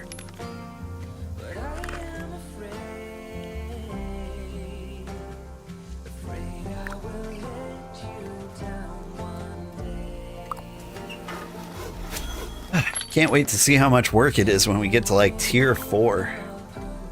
However, when we do get to tier 4, the settlement might be huge by then. Like, the YouTube videos go live like 2 days after I record them. The Ramly burger, you might have to look it up so you can see if you can make one of the 4. 1 or 4. Yeah. Oh, it was so good. Like, I need to work on my omelet game. Like, getting like a perfectly smooth omelet is very difficult for me still. Like, it always breaks in like one way, or I'm impatient, or I flip it too late. Like, getting the perfect omelet is tricky for me, and it's probably usually because I'm trying to make them massive.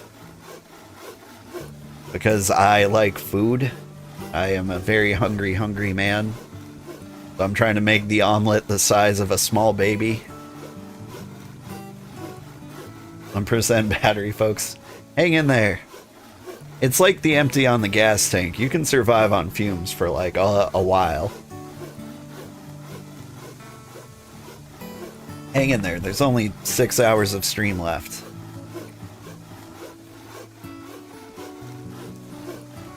by the way, for the big weekend streams, I have been going 12 hours. Partially because I'm like deeply addicted to this game. But partially because like there's always like something big to accomplish. I think today might be the first day like I go back to like something human, like an 8-hour stream. Because it's been a little harsh. Like when it takes me about half the time I stream to like edit all the YouTube videos and get them out there. So if I do a 12-hour stream, I end up waking in like the afternoon on Sunday and editing until I go to bed. And then I stream on Monday morning. And so like I've been getting like 4 to 6 hours of sleep Sunday night because of my huge Saturday streams. And at some point I gotta cut that stuff out.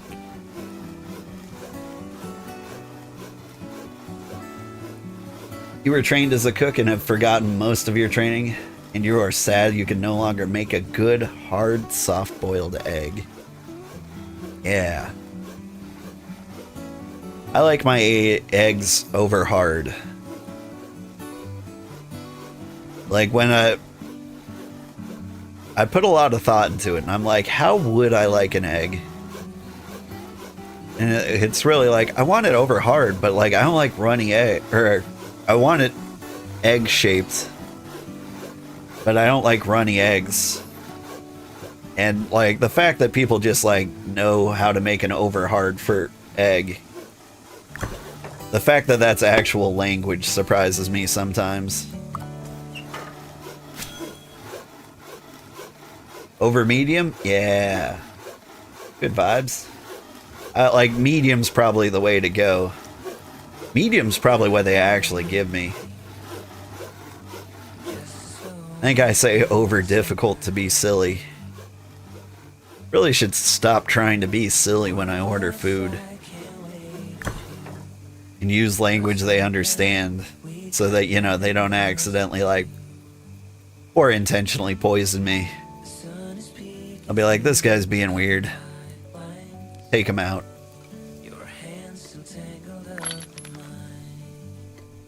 Alright. Good job making the refined pyrolite ingot. Those are tricky. Dads have to joke when ordering food.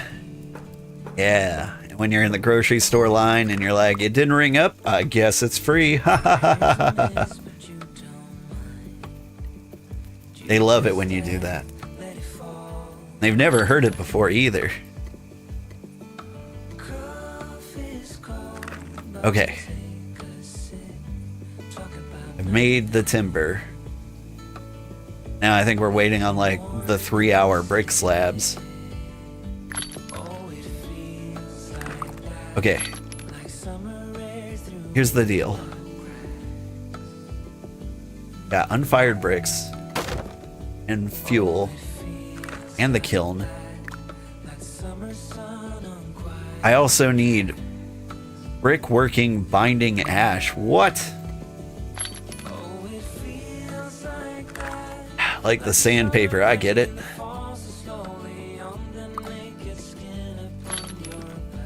There. I should have been doing this the whole time. Like, poor Mutation was like, it's gonna take half an hour to make these bricks? And I was like, oh, I could cut the time in half by actually helping. That would probably be very helpful. Didn't dawn on me until it was too late. I could have been making bricks this entire time.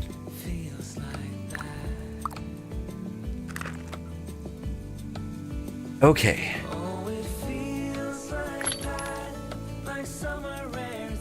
So we're getting the tier 3 smithing up. When we get it up, I can basically immediately start making ingots. I think maybe I should get prepared for that. Yeah.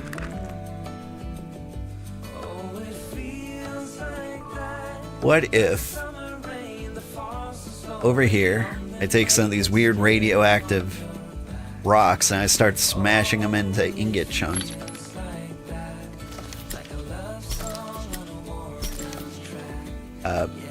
Cart? Thank you. Feels like that. Yeah, it feels like 7 to 8 hours of sleep is ideal, but a quick fun fact before the device dies: people who have an above a certain age actually need less sleep because they have less things to stress about. Yeah. Part of me is like, how dare you? And then I realized that, like, at any point in my life, I can go out, buy a wedding cake, eat half of it, blow the rest up with a stick of dynamite, and then go pee on a police officer. And, like, that's a thing I have the freedom to do. Not a very smart thing, but, like, yeah, it's probably a little less stressful than being an actual kid.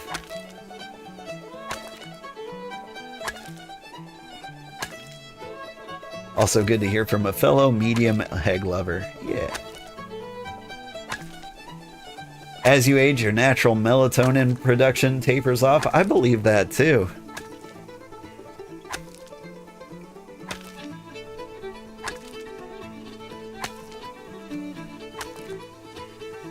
I don't know. Sleep is so weird. Like, it's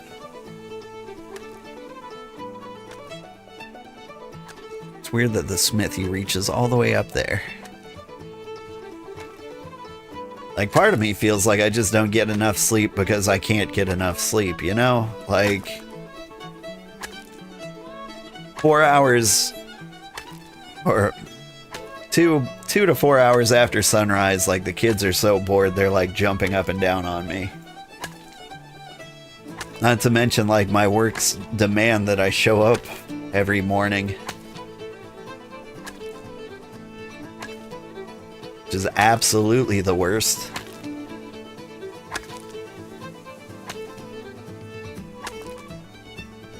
There are points when, like, I go to bed on time and then I wake up at like 3 in the morning and can't go back to sleep. Because I'm like, normally I don't get sleep. So now that I can have it, it doesn't feel right. Where are you buying dynamite? Asking for a friend? Hey, you can just buy dynamite, can't you? Hey, ChatGPT. Where can an average person get dynamite? Cannot legally buy dynamite without strict federal and state regulations. You won't qualify unless you're a licensed professional.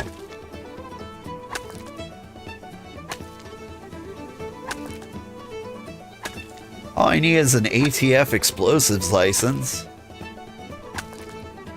A background check, I could pass one of those.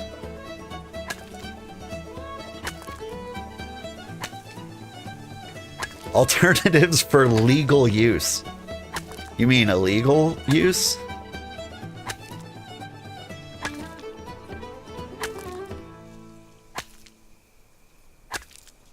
Alright.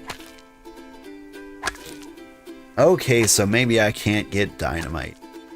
What I can do is go to an Indian reservation and buy, like, illegal fireworks. And, you know, you can get, like, something that's like a quarter stick of dynamite.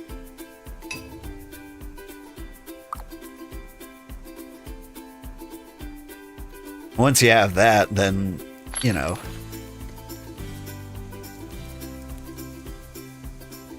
get your little quarter stick of dynamite. You get 4 of those, and then bam, stick of dynamite. Right? Then I wouldn't legally have any dynamite. And I would definitely be prone to jail. Like, I think I could get away with it.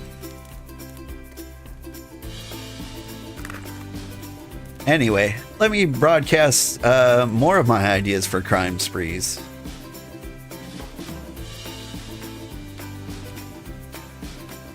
The other day I was downloading a car. Part of me wants to do these traveler tasks. I haven't done them in so long. Got no money. Alright. Is there anything I can do to help mutation? Got the timber. Chances are we need more timber. I don't want to work on timber anymore.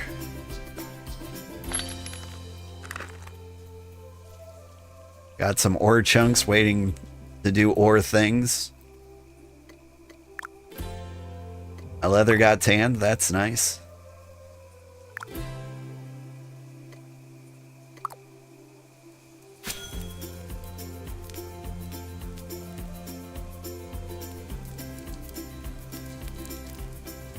$30 for bricks to cook. Yeah, I put another load in there. My concern, like, it's gotta be like one batch of bricks, right?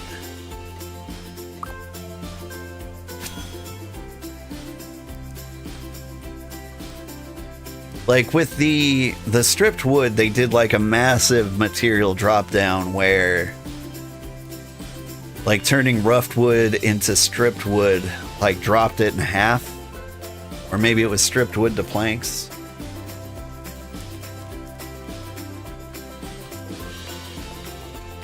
It's interesting to think that sleep is something you experience, not something you do. It's an event.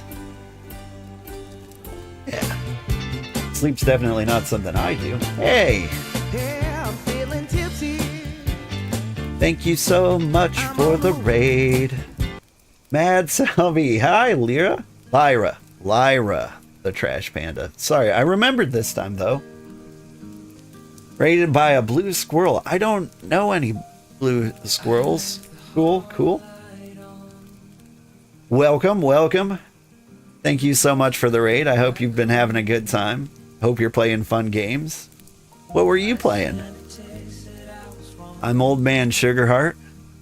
We're playing BitCraft. We're trying to make our cozy empire like a fun place to live. It's out in the middle of nowhere. Nobody's settling out here because it's a bad idea. But right now, we're getting our crafting stations upgraded to the point where this is a good place to be. Or you can move here, be successful and happy. Then I'll put out like a recruitment video and we'll see how big we can get this empire. You're playing Marvel Rivals? Nice. Who's your main? Or who are your favorites?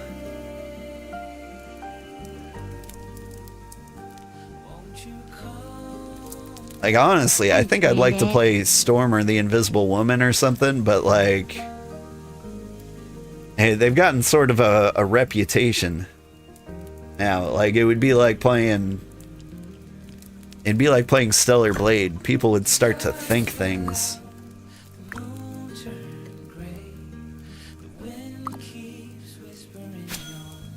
Right now, trying Penny and Emma. Nice. Penny Parker. It's totally awesome. Spider-Man Into the Spider-Verse is my favorite movie of all time. You look at the sky when playing Emma Frost? Yeah. Now, when you say look to the sky, are you doing something? I can't bring my camera angle lower. I was going to give you like an old man booty shot here. Like, there's look to the sky as in, like, I'm not looking at Emma's parts, but there's also look to the sky, like, so you can get a better angle from down here. Thighs. It's all about the thighs. Now, do they have, like, the stockings that have, like, that little squeeze around the thigh meat? They've got that little indent there. The heart on the cape. Yeah, that's a little Sugarheart. I mean, my real logo's on like the sleeve of my VTuber there. but like I did my best approximation here. So if you join my cozy empire, and anybody can join my cozy empire, you get a cape just like it. Honestly, I might start selling t-shirts.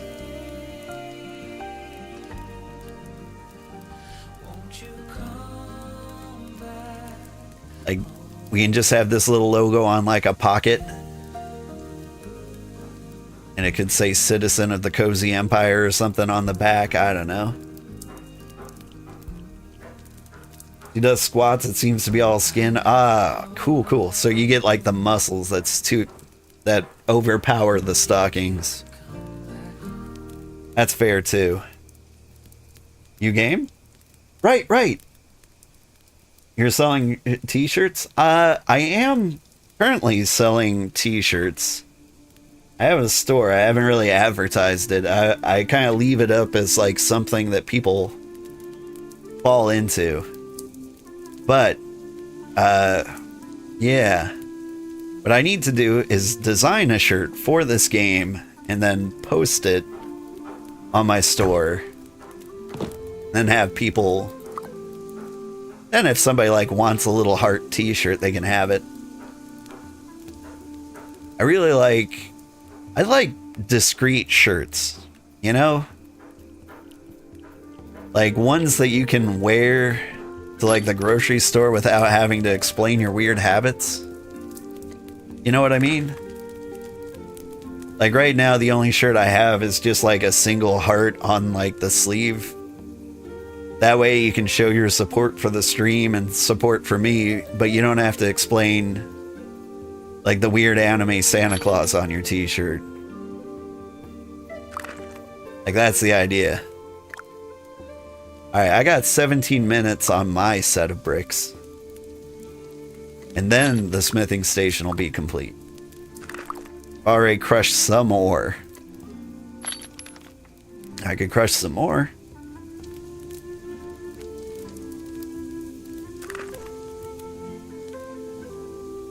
A shirt with a heart on the pocket would be so cute. Yeah, I think that would be great. And honestly, like, not only is it super discreet, but like just having a heart on your pocket where your heart actually is, it just makes sense. But where do pockets go? Do they always go on the heart side? They do.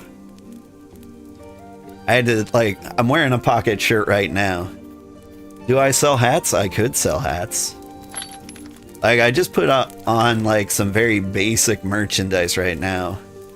So what I've got are the subtle t-shirts. I've got stickers, which are, like, super high-quality versions of the emotes. They actually came out really nice. They're actually kind of my favorite thing to sell. What am I doing? What is this?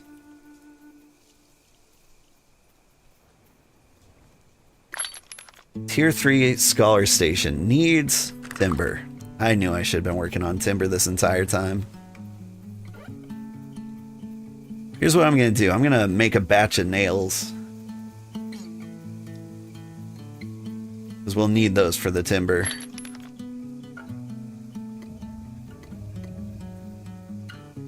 That's too many nails.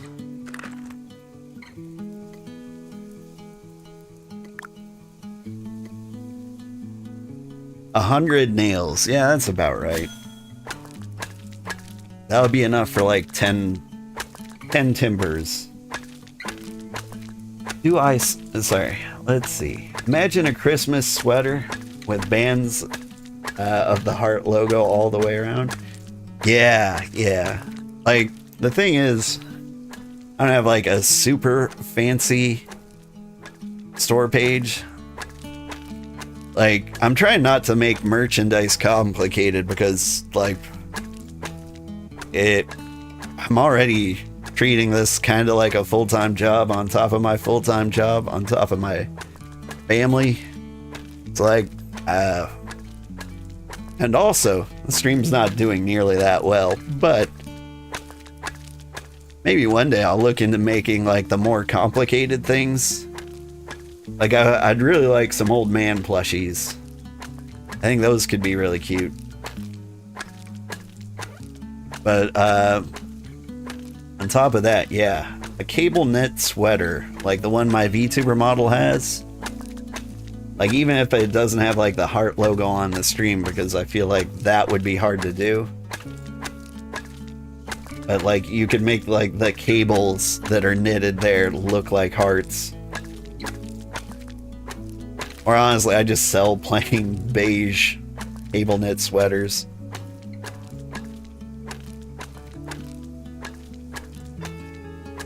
Every time you see someone in a cable knit sweater, like, hey, I didn't know you were a fan of anime Santa Claus.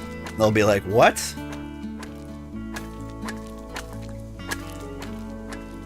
Sir, I am just from Ireland, he said in his Irish accent. You heard it.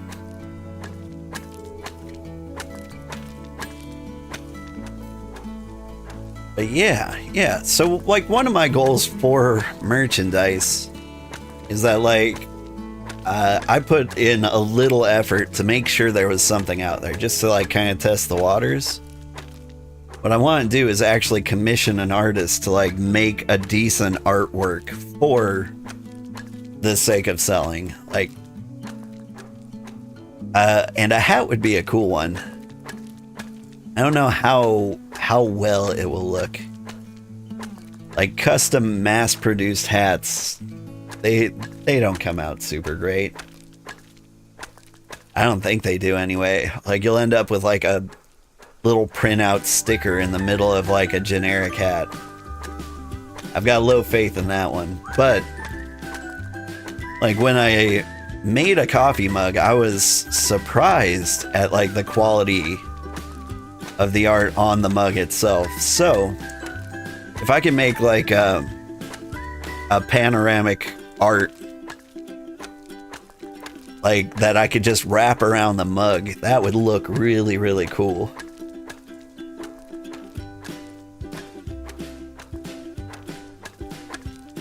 Or at least I think it will. You do a tag on the bottom or at the sleeve if that's the logo. Yeah, well, I also don't feel... I don't know. If the logo doesn't make sense, I don't want to put it there. Like, it looks nice on my VTuber and it kind of makes sense. I should be wearing my own personal branding. But, like, honestly, like, a cable knit sweater just looks nicer without it. So, like, that's what I'd give you. Hi, Sergeant Wiki. How are you doing?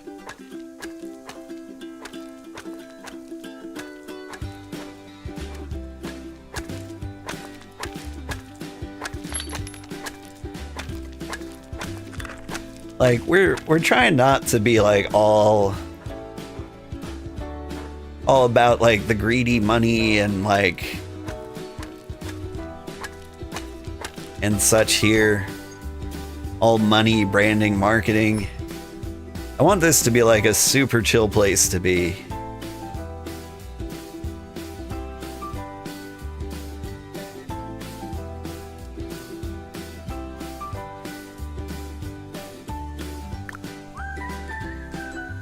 So, like, I get sponsorship offers, not like a lot, or sponsored stream offers, but it's usually for like very basic games, and the deal is like, we'll give you this game for free if you play it. Most of the time, game's terrible, absolutely terrible. And I turned down almost all of them. Oh. You put a picture in the Discord. Logo placed like that? That's interesting. I feel like that would... Do you think that would feel bad? Like, would that annoy you? Kind of like a regular clothing tag? Alright. Let me drop a set of nails in here. And we'll do another load of timber. It'll give us something to do while we wait for the bricks.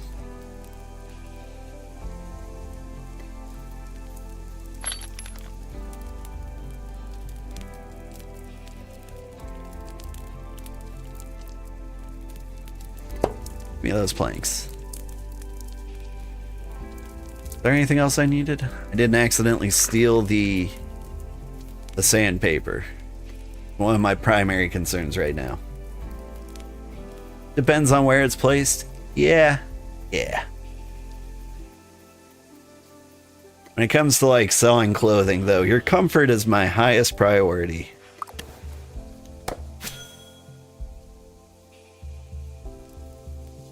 Like, as much as I would like you to represent me and have to, you know, be a billboard for me and direct people to my content, like, I'm already asking so much for you to just hang out with me. Like, I run ads. That's about as intrusive as I want to be.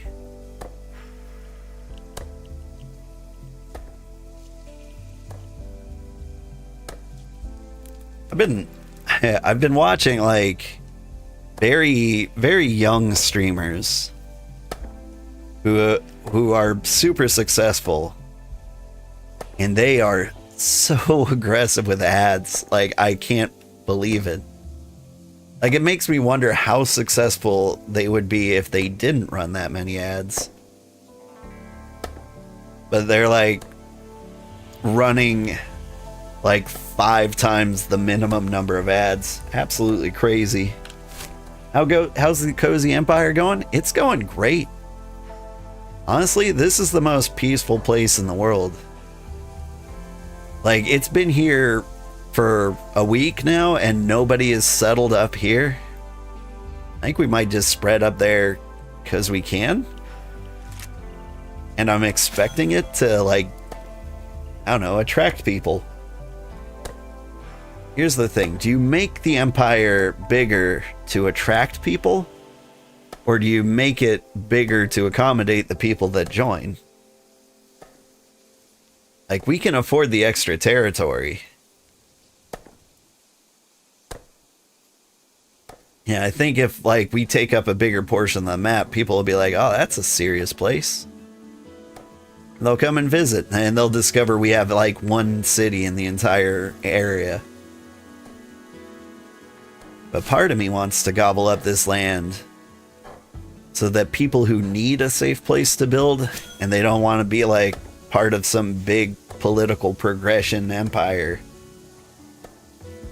can just like settle there, have their peaceful little village, come to us if they need supplies.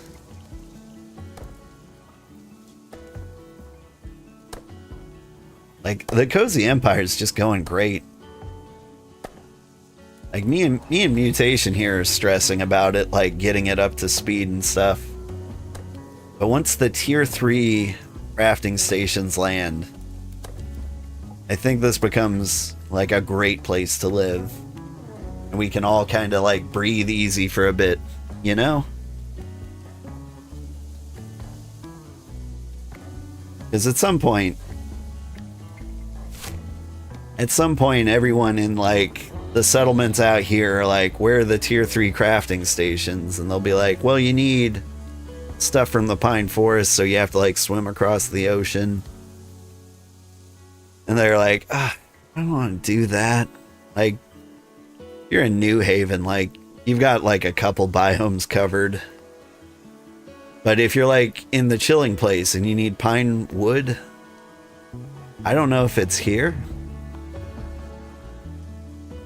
Or if you're down here, like everybody from the realm of Crown and Cask, like if they want pine wood, I think they have to go somewhere.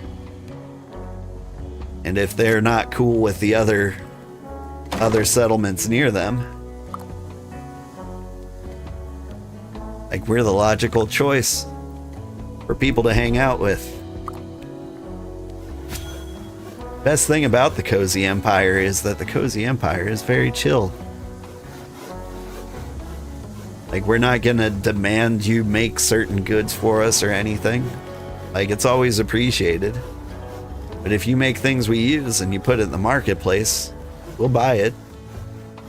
And if you need things, we'll put it in the marketplace and you can buy it. Right now, the best thing this civilization can do for you is get your Slayer level up to 30.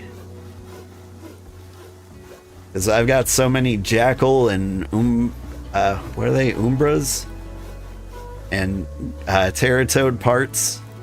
And I sell them all there, like, cheap, because I'm never going to run out of them. And, like, I hit my Slayer level 30, so I can have my crossbow, and there's nothing left for me to strive for.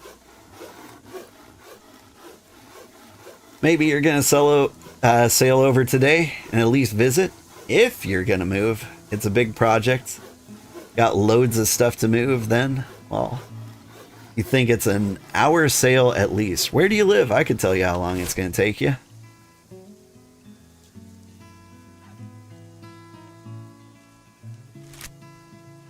Alpine or coniferous forest? Yeah. This is coniferous.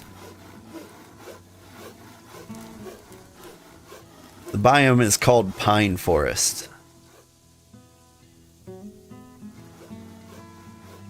It's a little shocking to me that, like, the first 3 biomes, like, you can go to after your starter area is all forest. Like, you go from, you know, your peaceful meadow, then you go to calm forest, then you choose between, like, autumn forest and pine forest, basically. Region 4, Wardens of the Grove, near Cragthorn. Okay, let's check the map.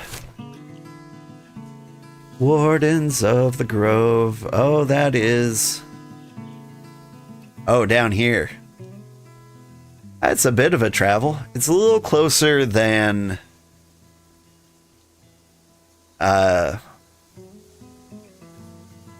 Red Fen, where we came from. And so... if you strip naked, teleport to Charlo for, like, the cheapest teleport possible, that would be like 10 or 11 teleport energy. You run up here or sail. I'll take you like an hour to get here, probably less. If you hop on a raft from where you are, that would take probably 2 hours. An hour and a half if you go by Clipper. But if you teleport close here and run here, it's more like 30 minutes to an hour. What is my sailing skill at? My sailing skill's like 0. They released a patch recently where sailing raises your sailing skill. If I had that, the 2 hour 11-minute raft trip I took up here would probably have put me at like 30. Oh, you're asking him. Well, that makes sense.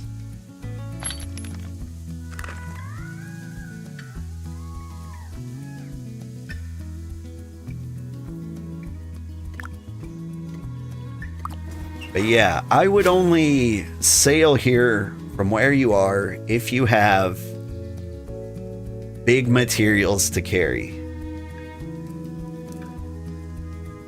So, like, at the start of the stream today, I showed off Terratoad Road. Like, down here, there's a beach that, like, goes right down to the water. Everything else is, like, super high cliffs.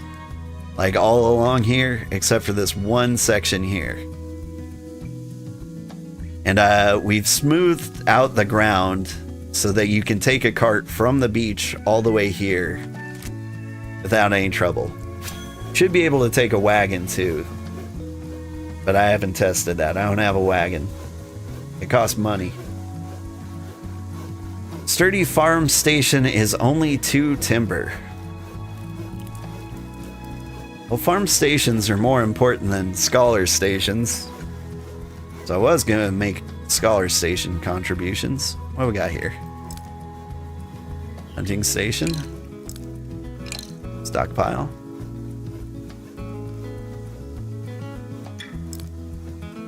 Farming station. I don't know which is more important.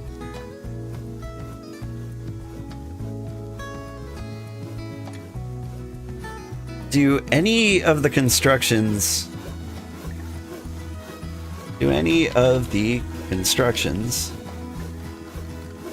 take leather or cloth? Because if you need, say, cloth to make the hunting station, then you got to make the farmer station first. If you need leather to make something, then you should make the hunting station first. But I think neither of them do.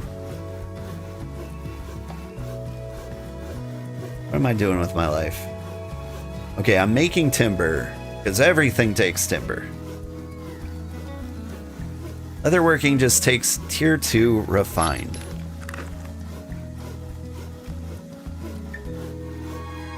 Do you need more T2 leather?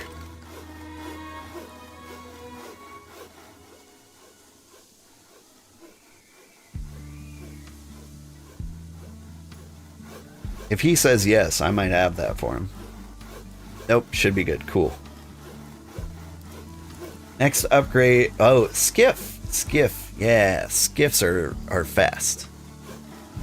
Skiffs are 50% faster than a raft, and I think clippers are twice as fast as a raft. Boy, the clipper would be nice, wouldn't it? You need some tier 2 leather. Can you maybe leave a few in a chest for you? Yeah. Yeah, I can leave some leather in a chest for you. Leather's kind of at a premium, but like I plan on getting a lot more. Because the biggest problem we have in life, I think, is like getting hunting up to like 30 is very, very difficult. And so I think that will be my next job as Emperor. Need a lot of tier 3 bricks, so cycle them in the kiln. Can do.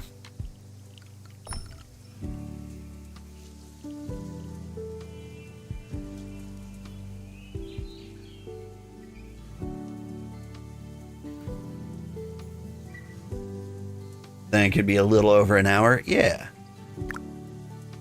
Like the sailing from Redfen to here, it's 2 hours and 11 minutes. You could get that down to an hour. That would be great. And from your area, I think you kind of have the same problem. Whoa, man. No, never mind. Yours is going to take 2 hours and 11 minutes. Sail around the edge here. You squeak through here, and then you need to sail straight up. Man, you got a rough ride too. But on the other hand, like you could cart your stuff north. No, not easily. I got nothing for you. That's a long boat ride. And we got materials here. Like, unless you're building like stockpiles or something.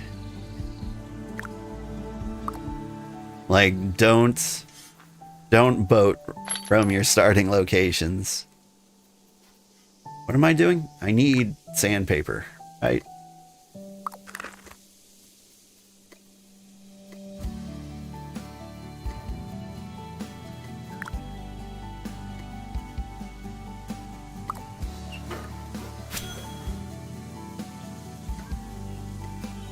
Please let me put the sandpaper back. There we go.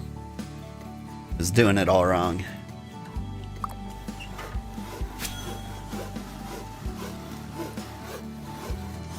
Let's see.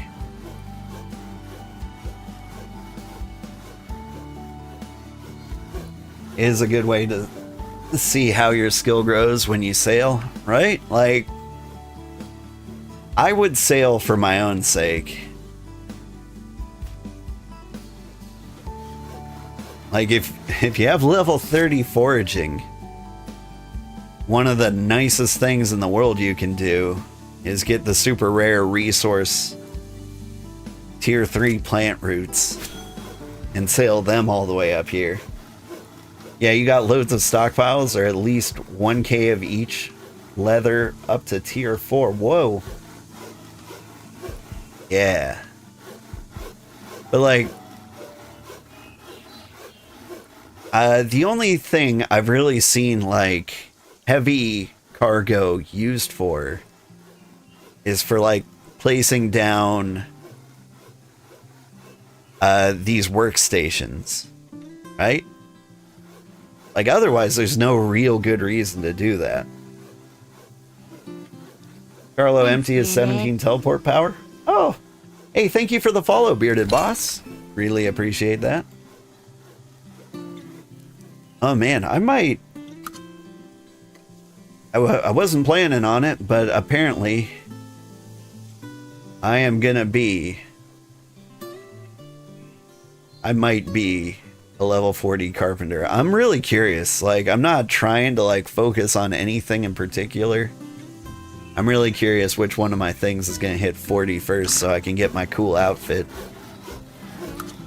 And it's gonna be like somewhere in between carpentry, forestry, mining, and smithing, I think.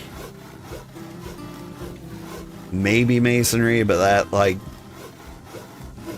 I don't need bricks nearly that often. Like, I need bricks to make these, and then they're just as valuable to me as like ore fences. I think the tier 3 smithing station just dropped.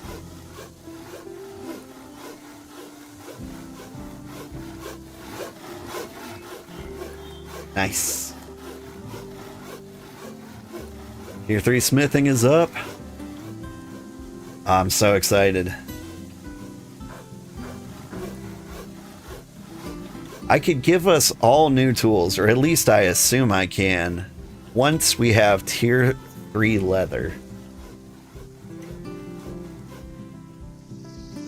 And that's what I want to do. So like, I really think smithing's probably going to be my one to hit level 40 first.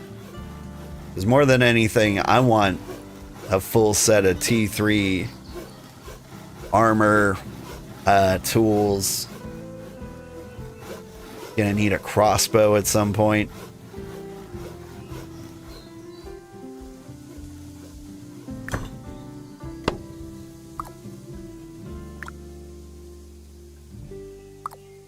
What am I doing? I need nails.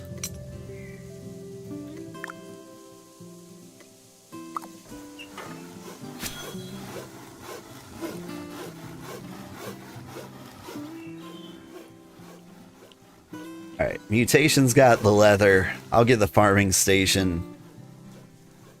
Cloth-wise, we'll just be good to go.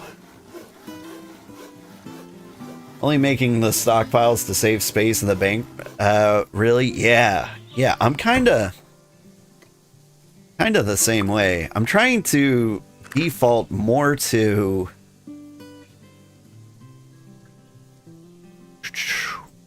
making... Where are you? Here you are. You're the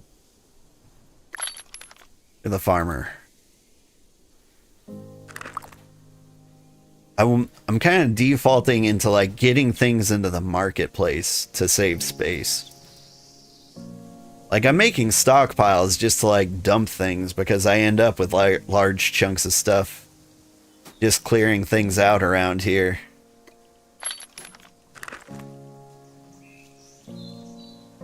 Like, I started working on this new stockpile. Nobody's contributed to it, but like, unless somebody finishes that, I'm just going to keep dropping things in my bank. So I've got all these materials that probably everybody could use. But now I've got my own personal reserve.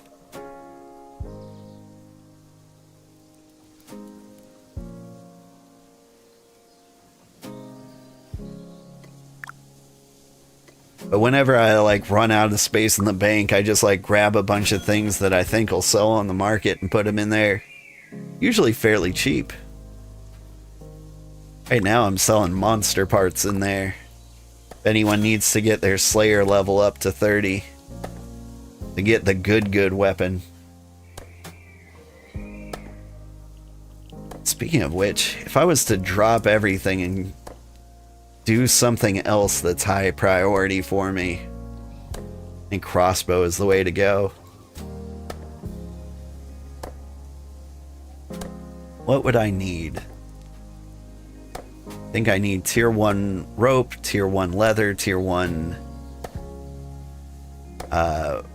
ingots. Did I say 3 or 4 things? I need 4 things, but it's like tier 1 of everything. Mostly ingots. I think you need 5 ingots and then 1 rope, 1 plank. Planks are what I missed. And then 1 leather. I can do it. I can have a crossbow. I can have nice things.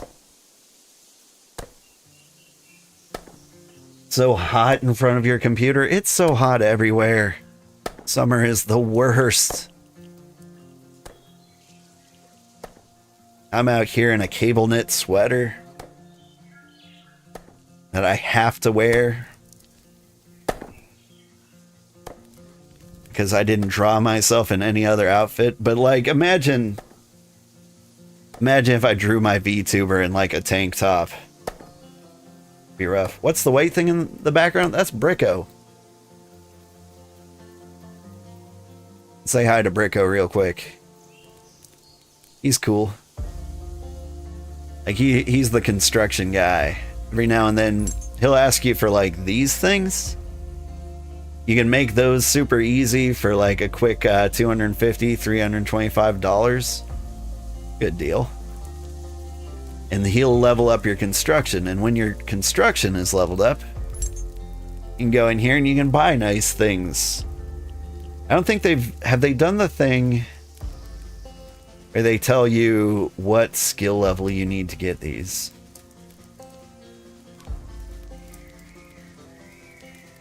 Have you? Because that was something they said they were going to do. But anyway, I think if I get up to like 30, I can get a wagon. So I can haul more stuff quicker and more efficiently.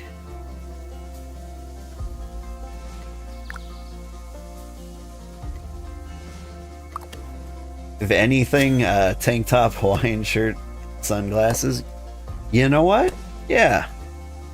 If I got like a Christmas themed Hawaiian t-shirt and some sunglasses, like that would be a really good vibe.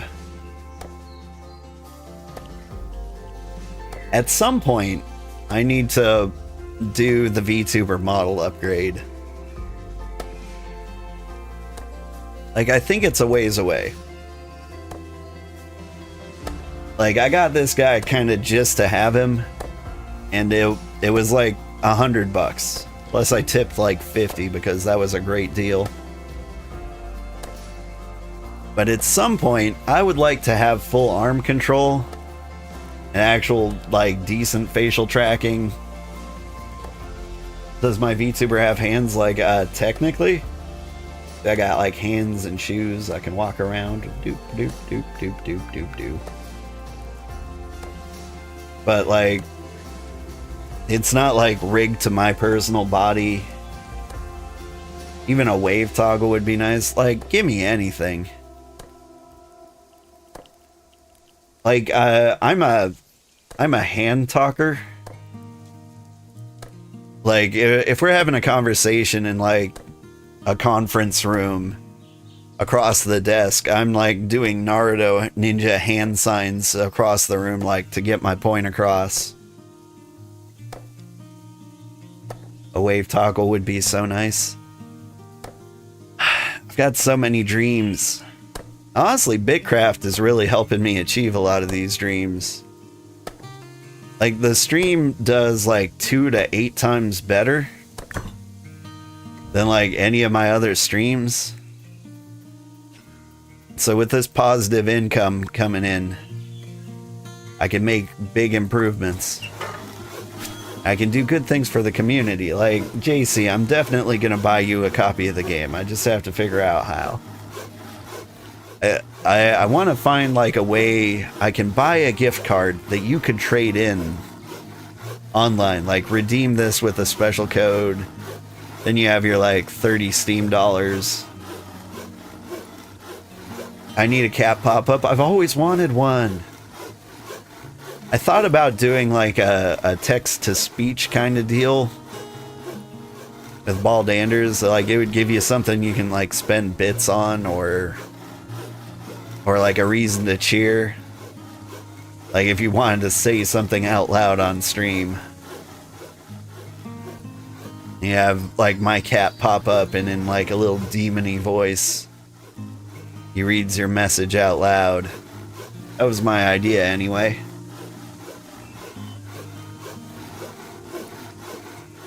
But then yeah. Mutation just dropped the blep emote. That's my cat. And that's really what he looks like. Eyes going in different directions, tongue hanging out. All in meows. Well, I was gonna have him like speak English. I feel like if you pay money to send a message and like it just comes out as like meow meow meow meow meow, like maybe you'd want your money back. Or maybe that it will be the most happy you've ever been spending your money.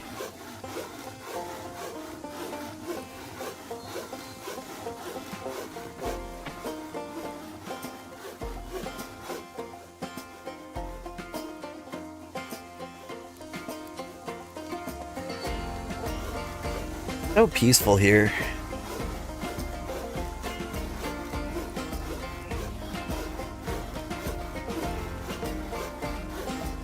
At some point, like, I feel like the grinding has got to stop for us, right? Like, Mutation and I are basically going nuts trying to make this the best settlement ever. But, like, eventually, I think we'll get to a point where we can just kind of live in it, you know? Because here I am, like, sawing. But like, this banjo music that's going on right now makes me want to like hang out with Svim over here, fish in that little pond, hanging out by the waterfall.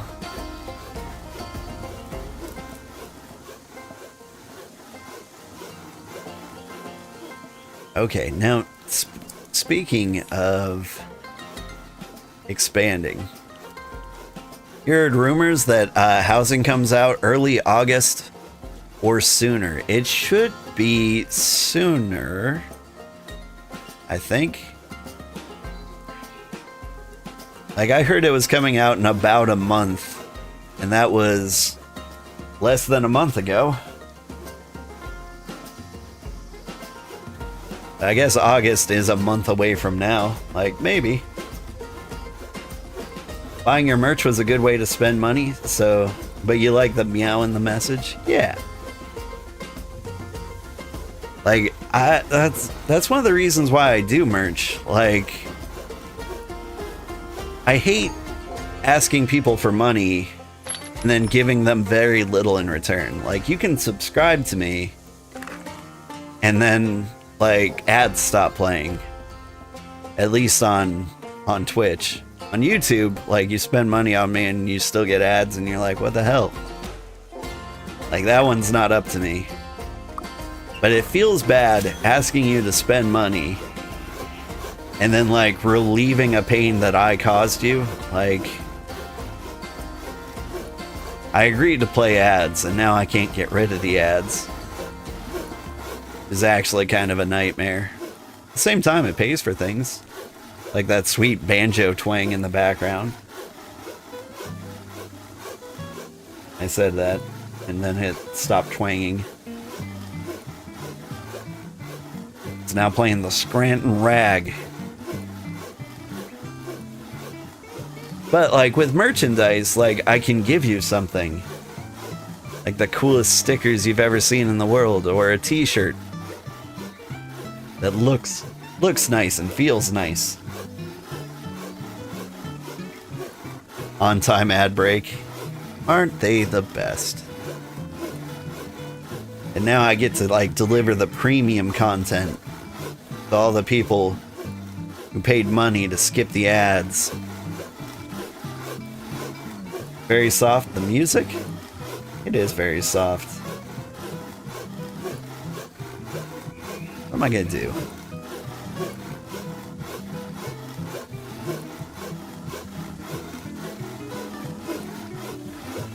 I kinda wanna play soul music.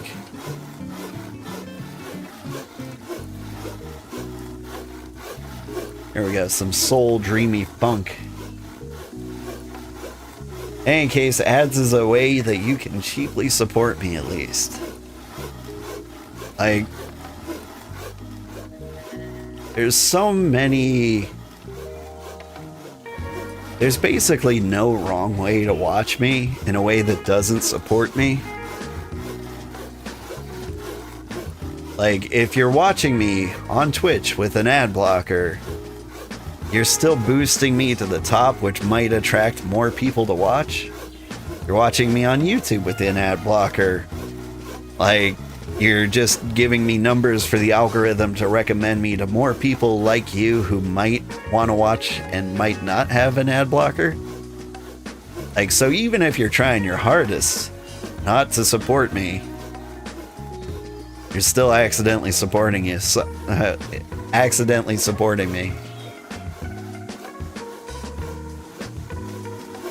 So, thank you to everybody, especially you lurkers out there. Like, the amount of lurkers I have, like, yeah, I don't know if it's normal. What's a normal amount of lurkers? Like, it's got to be, like, 90%, right?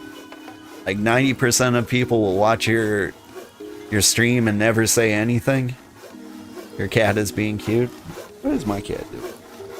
My cat's napping. I put a cat bed under my desk. I'm getting less cat lap time.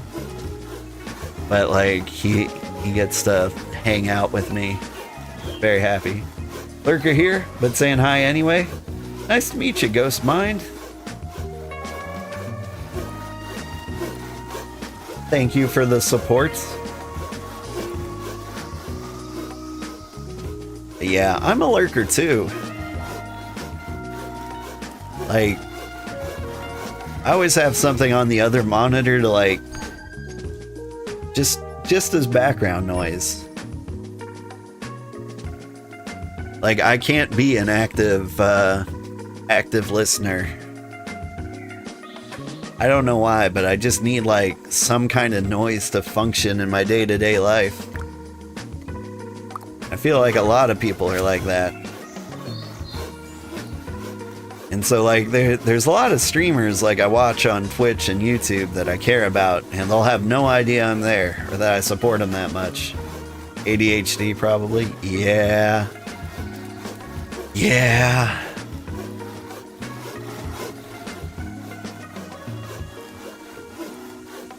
Been thinking about ADHD medication a lot lately.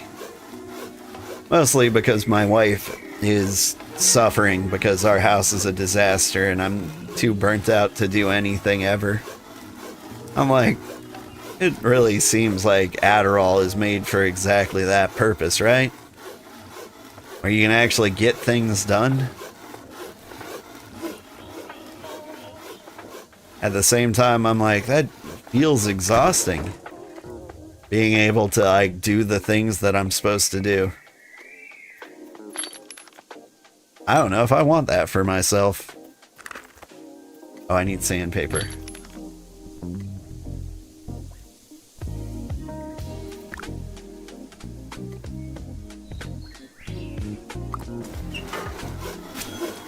That would be nice. You would love to be medicated?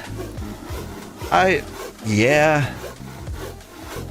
I have a problem. Like, nobody in my family has been properly diagnosed with ADHD. Incoming humble brag. Every time I go to, like, get diagnosed with ADHD, they're like, we can't tell if you're just really smart and so you're bored with everything, or maybe you're just loaded with anxiety. And I'm like, the anxiety is from the ADHD. And being smart is useless if I can't actually do any of the things I want to do. But like, I got my kids tested lately and they got the exact same results. They're like, they're so smart, they're bored in class. I'm like, that and ADHD, right? They're like, yeah, probably, but hi, masked. You always thought you would turn into a hyper successful superhero if you had Adderall, since you're managing without it. Yeah. I had a roommate who wasn't diagnosed with ADHD who tried Adderall. We were both slobs. This was a college roommate. And he cleaned the oven. And it was amazing.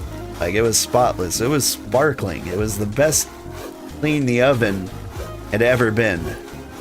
Meanwhile, 5 feet away in the sink was a stack of dishes like you wouldn't believe. And they had been there for like months. And so I'm like, okay, so you took Adderall so you can accomplish things, but then you just kind of like hit whatever. Like, the rest of the house is still a disaster, but like, this is like showroom quality oven. Good job. Like, part of me wants to be mad, but I know, like, if you didn't do the Adderall, this wouldn't be clean either.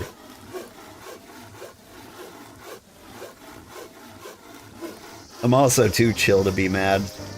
He was like, I cleaned the oven. I'm like, awesome. Looks great, man. And then I left. You have had meds in the past, and then the pharmacy stopped getting your meds, and now it's been a year. Helped you regulate your emotions way more than you thought it would? Who knew that rage is not supposed to be your base emotion? Oh, man.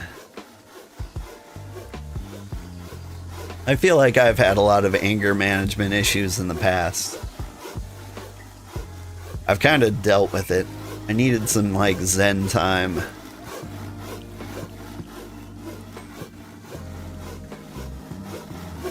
Like, I grew up.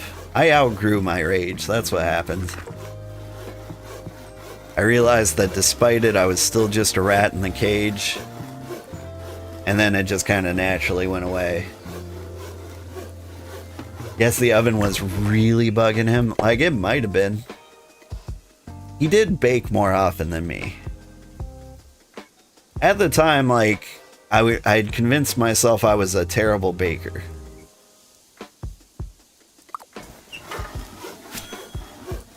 Because I considered baking more of an exact science than, like, other cooking. Because I kept messing up when I'd make something. Like, I made cookies and I forgot an ingredient and it turned into a puddle. It was a delicious puddle, but it was like a puddle. It was liquid cookie.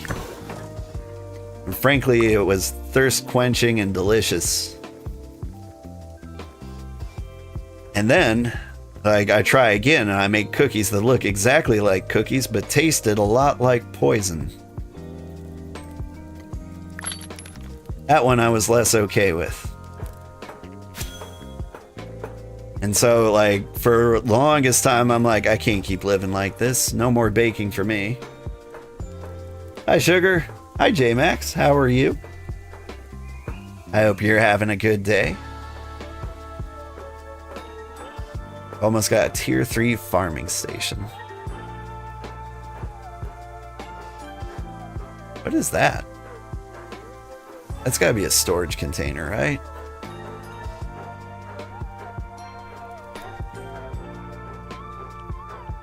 I don't think there's tier 3 or tier up cooking or ovens. I think those you can just use forever. But we will eventually need a tier 3 fishing station. Having a good day? Thanks. And me? I'm doing okay. We're just kind of vibing. Honestly, I like playing this game because it's just relaxing. From my perspective, I'm kind of like in a chat room where I'm just like hanging out, and everyone can talk to me if they feel like it. All right, I'm gonna start deconstructing the low tiers.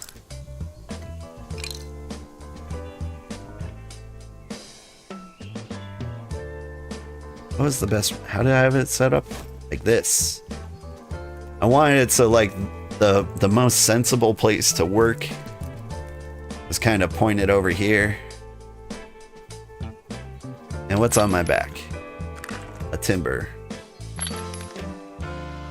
There you go. Alright, so now we got the tier 3 farming, which means we can make tier 3 cloth fibers and deconstruct you. Hang on, let me make sure I got the right one. Yeah.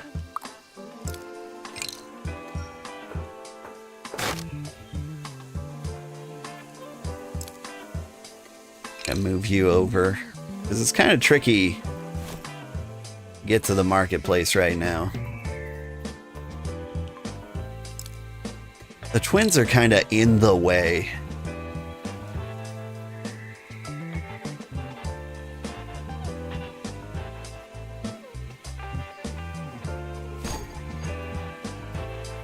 What resource can I not move the twins to?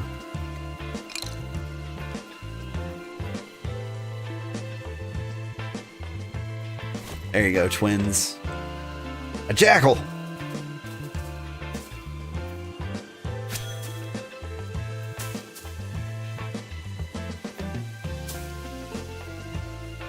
A spider is in the corner of the ceiling, not the best place for it. I don't know, the corner of the ceiling. Well, it all depends on where you're sitting. As long as it's not directly over you. Seems ideal. You know what? This place doesn't seem good either. Get you out over here. I think you're being targeted by a jackal.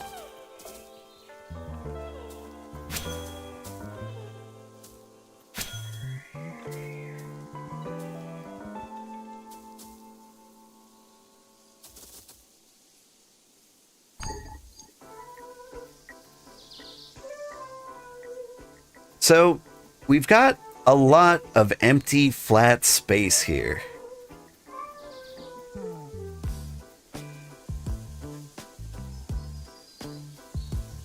And so, like, the smart thing to do would be to, like, start moving a lot of the city back here. But, like, back here is not, like, super pretty. All the cool features are over here on this side.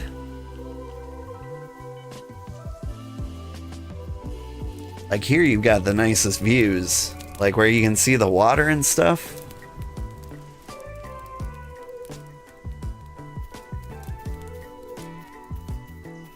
And so like, we're gonna need to extend the settlement soon, right? Question is, like, how do we do it? We could fill up the jackal pit.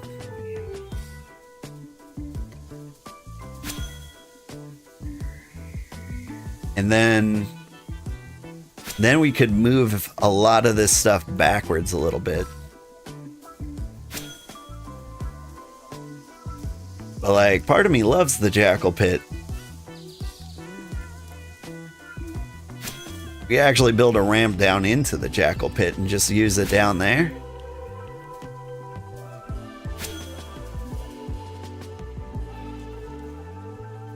I don't want to play with like the natural elevation too much, you know? Like a lot of the natural features kind of make this settlement what it is. And if we're just like a big old flat settlement, how are we any better than any other settlement? Like, I want people to come here because here is beautiful. And I kind of love, like, the food district down here has its own little platform where all the food stuff happens. You know?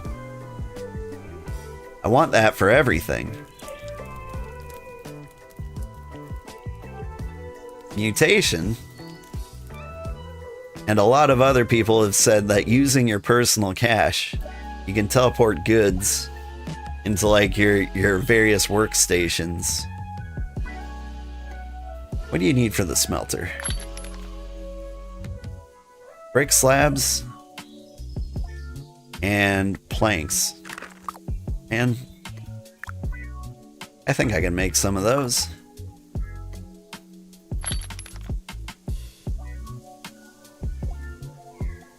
You just giving those to me? Thank you. All right, I need the ash too.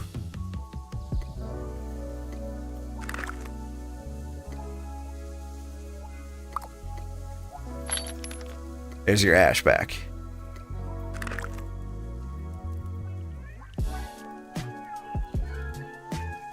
I need simple planks. All right. I also noticed I accidentally had the sandpaper in my hand. Can't run away with that.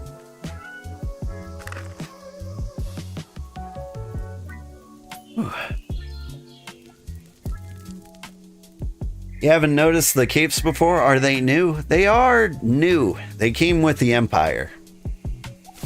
So once we got like the tier 2 settlement in and like 20,000 supplies, we were able to research Empire infrastructure. And then we could make the Empire.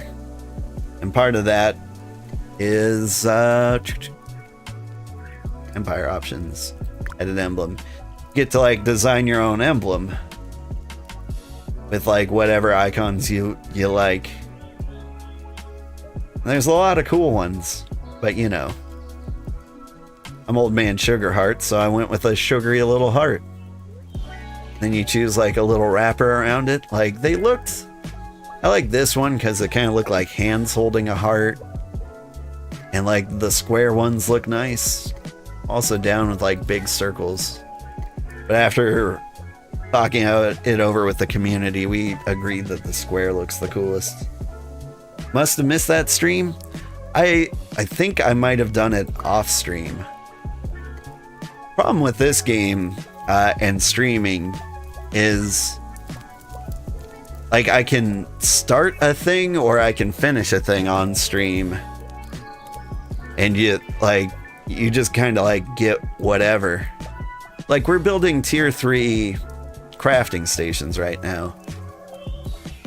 And like this is an 8-hour stream. There's still like a really good chance I just won't finish before they're all done. And like normally I do like 2-hour streams, so I can say like this is what we're doing today. And then it's not done. And by the time like I stream again, like either the people in the village have finished it or something. Do I not have... I don't have planks? What do you mean I don't have planks?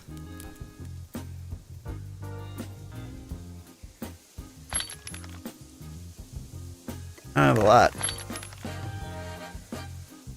Got some timber over here.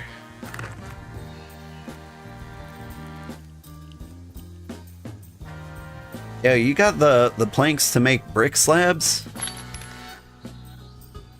I got cooked bricks, but I don't have the planks for them.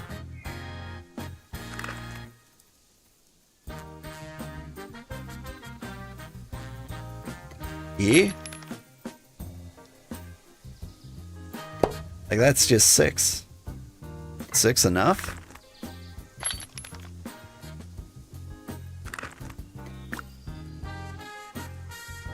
Six is enough. Oh, it only takes 2.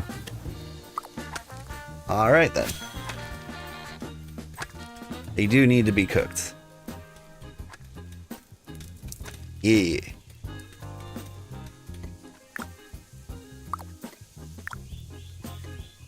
Why am I doing this again? I think I'm doing that for...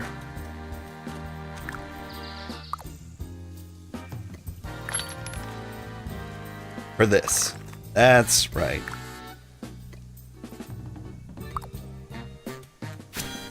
Alright. We might need birch.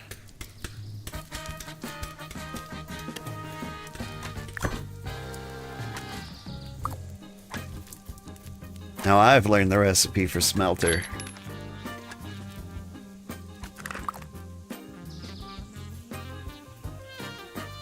It feels weird not knowing all the recipes, potentially. Might sleep soon. Tier 3 ropes in stuff chest in case I need them.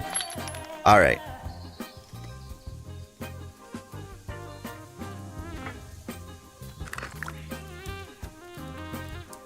Make another one of these.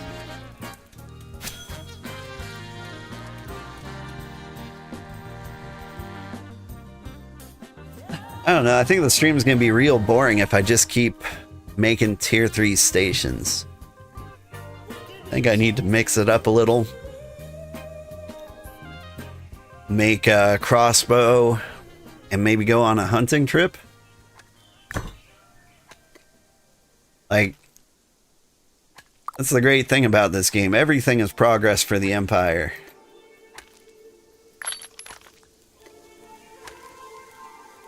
It's like the tier 3 stations, they're cool. I'd really, like, more than anything, like to be able to make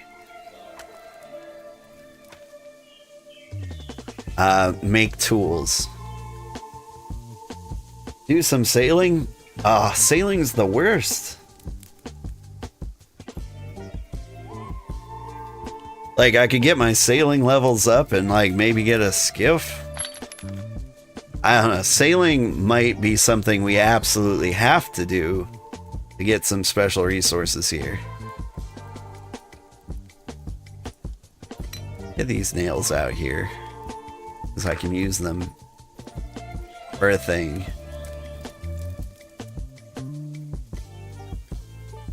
Over here, drop the nails. I'm gonna drop the planks over there. Now I think I'm gonna start working on a crossbow.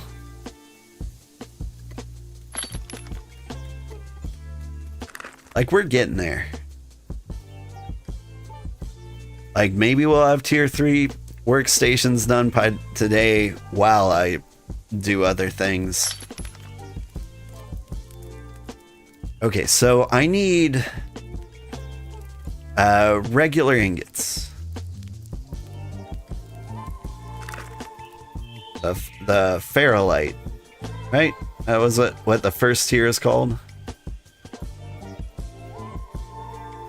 Let me look at the recipe for a crossbow. There you are. Yeah, 5 and 1s across the board. There's none in here.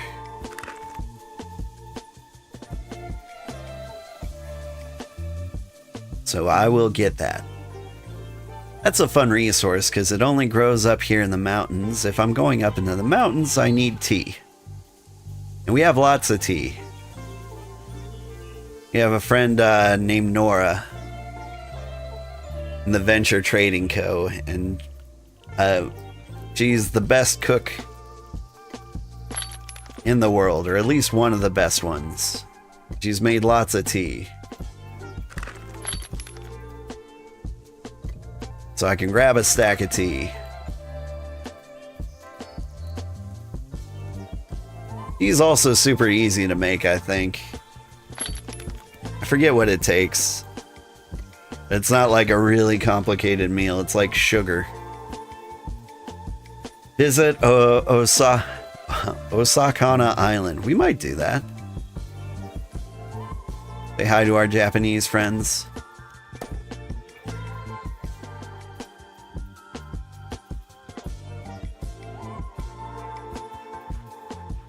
Alright, where's the basic mineral? That's straight up oil?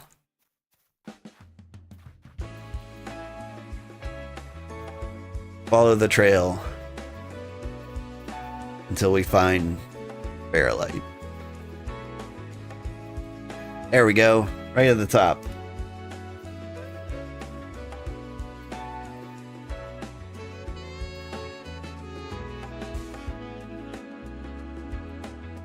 Okay, so the crowns are only about the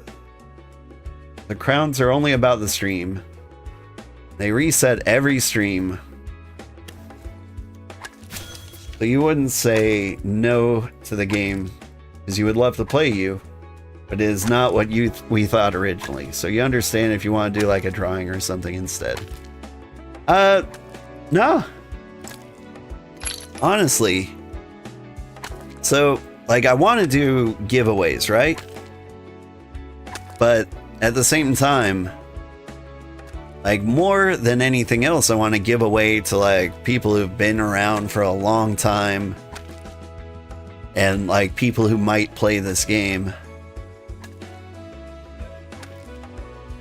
Like, I don't know if she's in here, but there's another viewer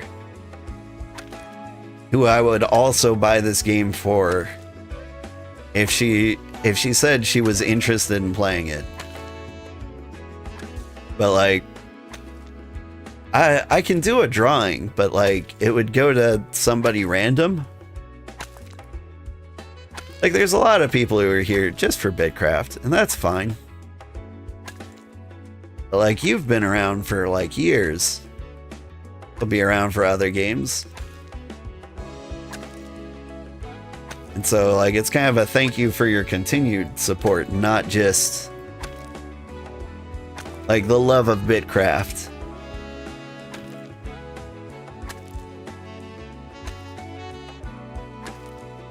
And like a drawing, I feel like, to be fair, you have to include everybody. And so it's absolutely going to you. And if the other person I mentioned expressed interest in wanting to play this, then I would give it to her too. But she's currently playing like PAX Day and having the exact same issues. Or play it like, she's basically playing the exact same game, it just looks different.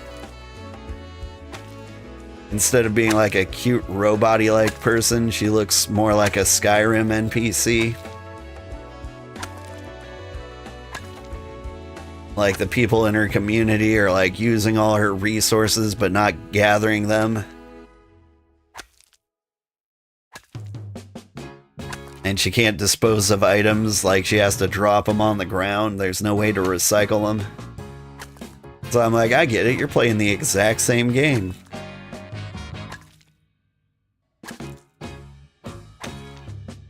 I like the way this one looks a little better, I think. Especially the snowy peaks. One of the things I really like about our settlement is just like coming up here for like a really quick resource run. Like you take 2 cups of tea and you can get like a full cart full of anything. Like there's some nice birch trees down there. You're gonna need some tier 2 wood at some point. This is a great place to come for that.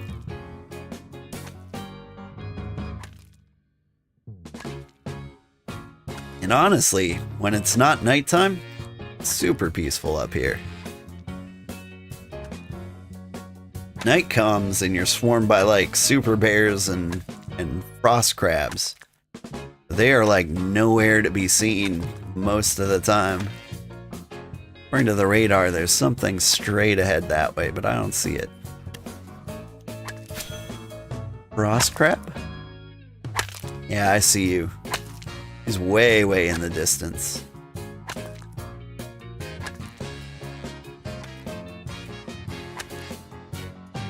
Lily of the Valley. That's a reference to something. I could swear you've said those words to me before. Talking about these flowers?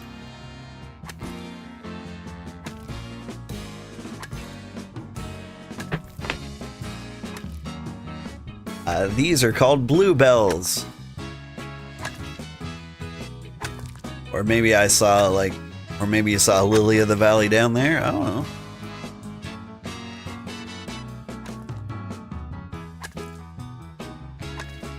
Like, aren't lilies a little more, or a lot less bell-shaped? Like, if they called flowers like this Lily of the Valley, I feel like that might be a huge misnomer. Oh, hey, I'm dying. Drink some tea. Eat some meat and potatoes.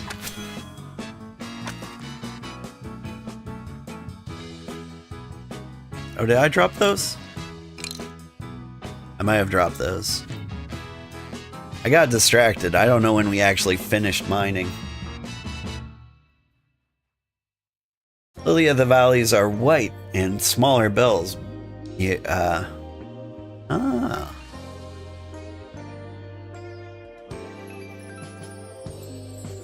I think regular lilies, aren't they a lot more flower-like? A lot less bell-shaped? Man, I don't know. I might be thinking of orchids.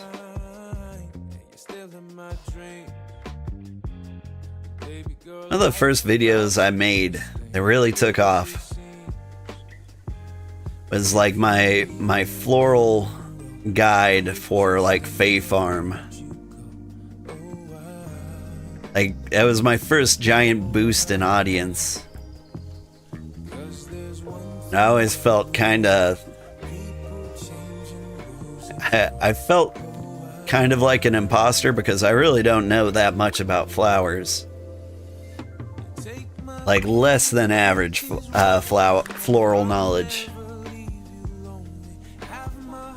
And it's weird, like, I'm playing a video game, all I need to understand is, like, the video game aspect of things. But, like, people will be like, those aren't really zinnias, they're more like, chrysanthemums, and I'll be like, oh, sounds neat. I believe you.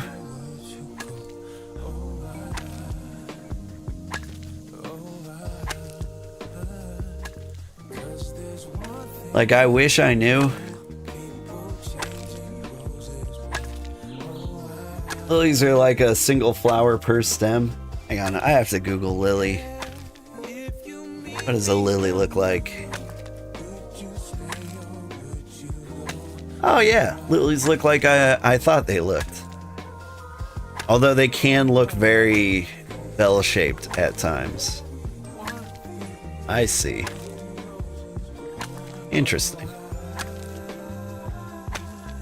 You like ferns and moss? That's interesting. Like, moss always kind of... like, it looks nice. Like, it can really tie the forest together, you know? Like, if you look at the moss on these rocks, like, it looks so much better with it. But... like, I've never heard somebody say that they like it. I feel like it's necessary, but it almost feels like it's mold. Like you left something out in the sun and it got all gross. Like, I like it. I feel like if I had moss instead of carpet, like, I would be so much happier. That would feel so nice between, like, my toes and stuff. And so, like, if moss is kind of moldy, like, it's the kind of mold I would like.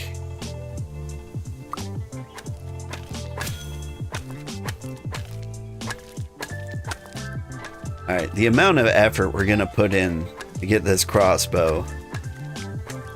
it might be a bit much.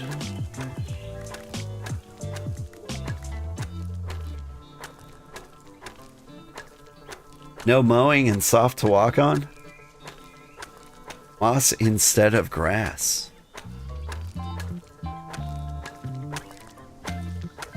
I had a problem, like, the house I bought had a lot of ivy.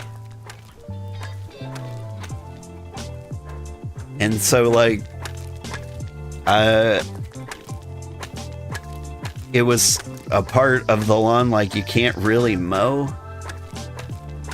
But, like, at the same time, it's growing at a rapid pace. Like, I had no idea what to do with it. It was not really built for this. And so it, like, just started attacking the house. I think it ate one of the neighbor kids. Eventually, we had it destroyed. Had to, like, pull it out and replace it with grass. Just because I know how to mow a lawn. I don't know how to mow ivy. But, like, moss? That sounds interesting.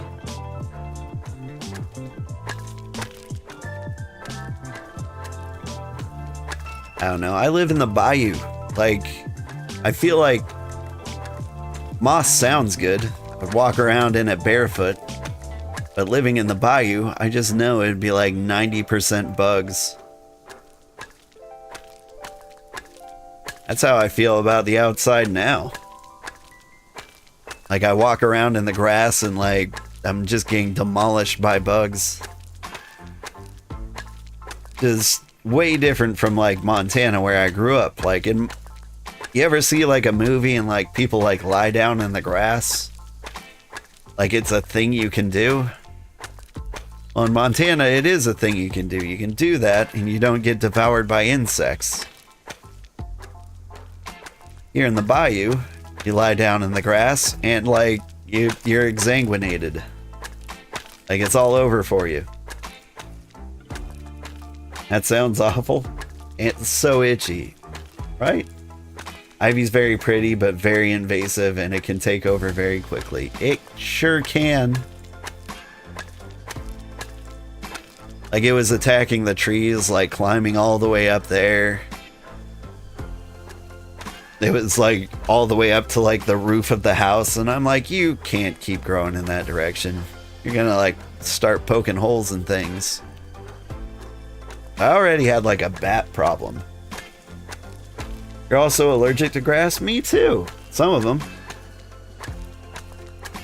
Thing is, like, so I took an allergy test, and they're like, you're allergic to these things, and these are the types of grass you're allergic to. And it's like, Johnson grass. Grass number 5. And I'm like, do you mind, like, I'm just gonna say I'm allergic to grass. Cottonwood here. Is cottonwood a grass? I would imagine that's a wood. I'm also allergic to, like, hickory trees, pecan trees, oak trees. Russian thistle. A good one. Got an allergy. I'm apparently allergic to potatoes. That one's never killed me though, so, like, I never minded that one. Like, I can just be allergic to potatoes, that'll be fine. Like, it's never stopped me from eating fries.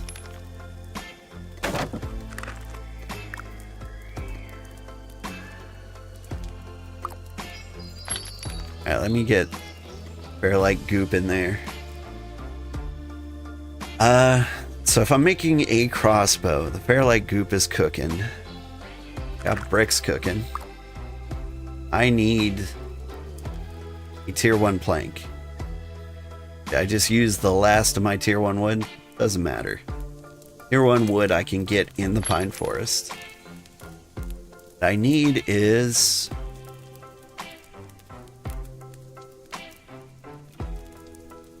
make you into a plank. Yeah, tier 1 rope. That a thing? It's like a single tier 1 rope. That might be enough to make it.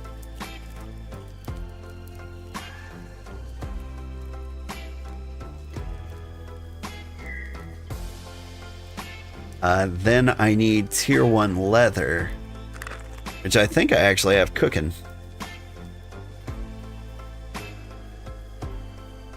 Right? What did I do with the leather? Did I put it in here?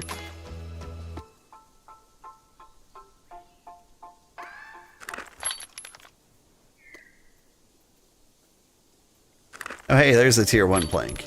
Give me that and the rope. But as long as I'm doing stuff. Make more tier 1 rope just so it exists.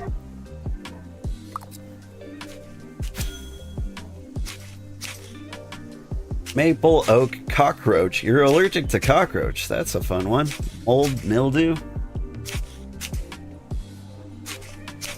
You just unlocked the secret spicy potato flavor. The thing, like, I'm never not eating potatoes.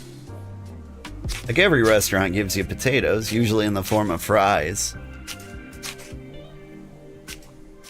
And, like, that feels like it's the same in, like, Europe, too.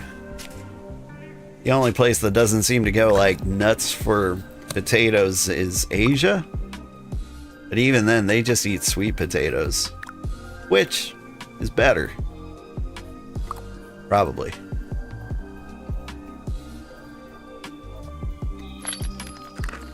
Did I really get rid of all my tier 1 leathers?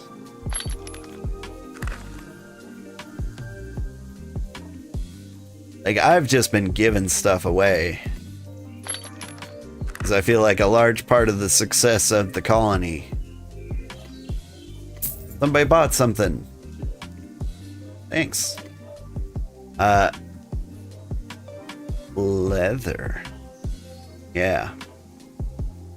No leather up here, huh? I could have swore I made it like today.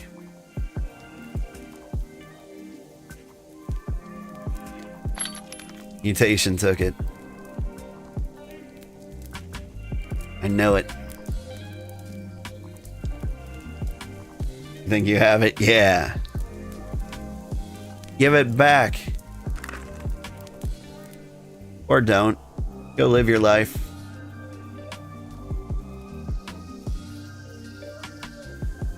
We can do the hunting excursion.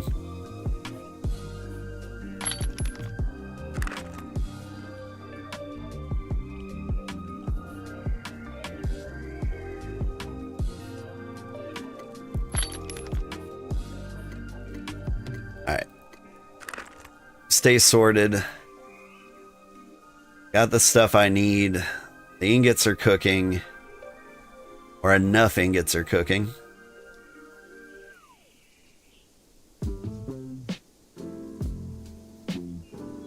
So we're gonna go out there and go hunting.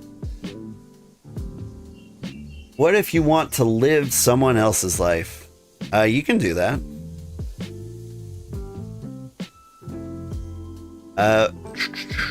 So many places.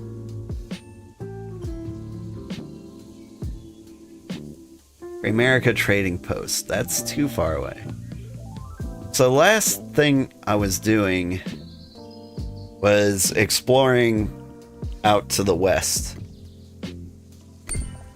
I'm slowly like making my way out there until we make it to the autumn forest. I'll show you guys like my hunting practice. So where am I on the map? This is where we left off. So like I popped in here, started hunting my way down this way. I'm gonna keep hunting my way down this way, and I think I'm gonna make it to like Plav's place. And so right now, look, saggy birds. They're already just asking for it.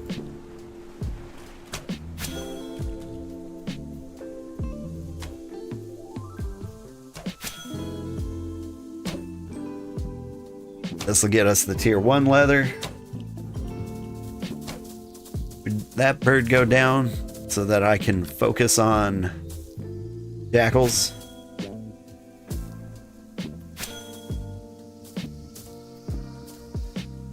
And so we just do like a casual like hunting walk through the woods. on our way to the next village. Are there swimming skills? There are no swimming skills. Honestly, it would be nice if swimming gave you sailing XP. I feel like it should count, right? Am I alone on that one? Like, I feel like half of sailing is not drowning.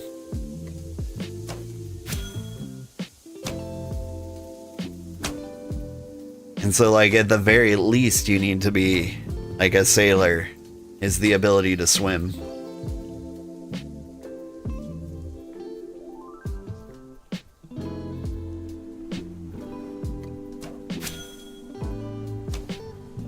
Pew pew. Oh, yeah. Bird, don't run away. Don't go down the hill. Stay close to the other bird. Here. We drop our cart here. It will be equidistant between the two of them.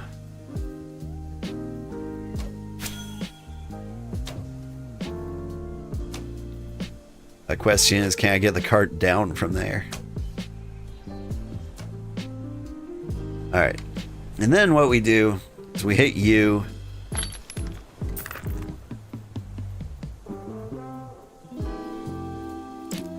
And then we can see all our saggy bird corpses.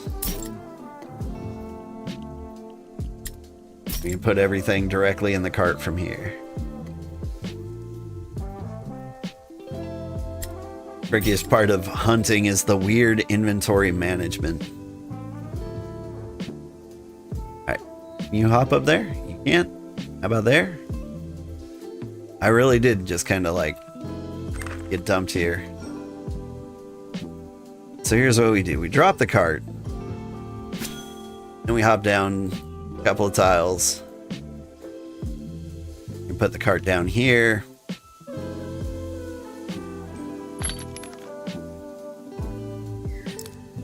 When the cart's storage. Then we go up. Claim the saggy birds. There we go. Gameplay wise, you would like swimming to equal sailing XP? I like it makes sense. That way, like, the more near water you are, the better sailing your citizens are gonna be. And like, that just feels like a reward for settling near water, right?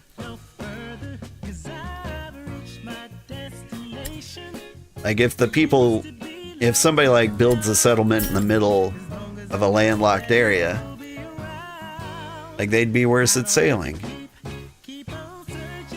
Like, that just makes sense. Somebody in the jungle would be moderately good at it. And people who are like right into the ocean or fishermen would be like really good at it. Oh, what have I done? I thought I sailed across the ocean.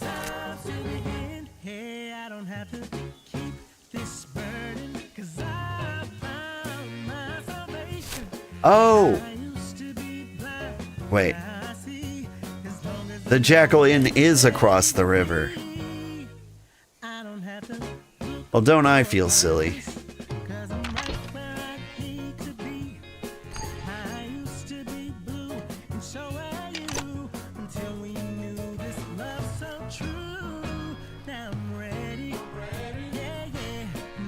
Alright.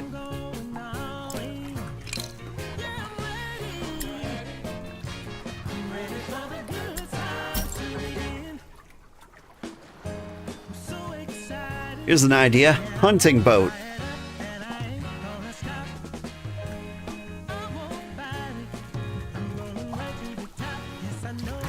Alright.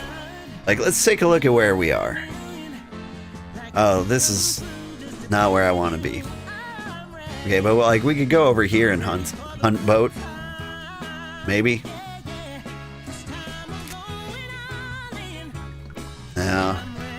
Hunting boat was a good idea. Because people tend to settle near rivers.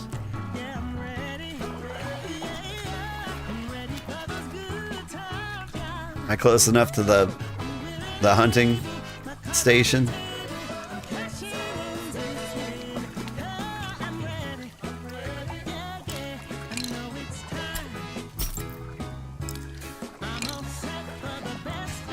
But like, that might be a fun way to do a hunting trip. Just sail down the river. Whenever you see enemies, you pop out to like destroy them. And then you haul their corpses back to the raft. And you'd boost your sailing XP while you do it. That's just a good use of time.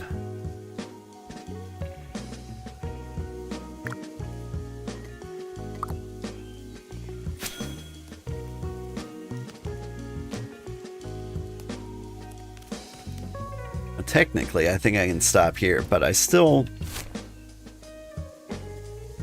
want to head over here. Let's go to the capital of the chilling place and see how chill they actually are. A lot of settlements around there. Alright. So we're heading west. I think.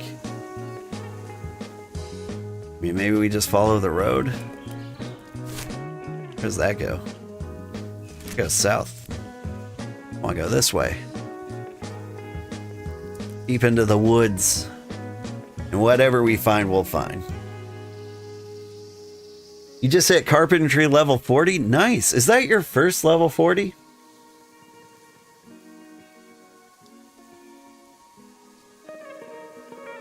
I'm so happy for you. Like, hitting level 40 is like the biggest deal in this game because that's when you get to look cool.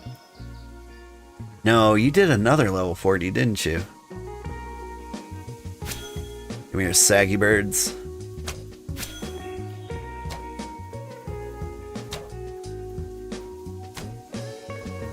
Now, you had farmer before but didn't like the outfit much.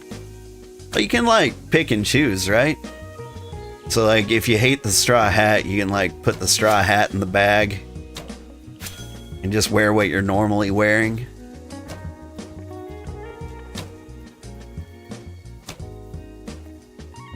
And so like, that's kind of a cool thing I was thinking, because like, I'm gonna hit level 40 in multiple things, and I'm wondering like how I can coordinate my uniform to look unique, but also not look like a clown suit.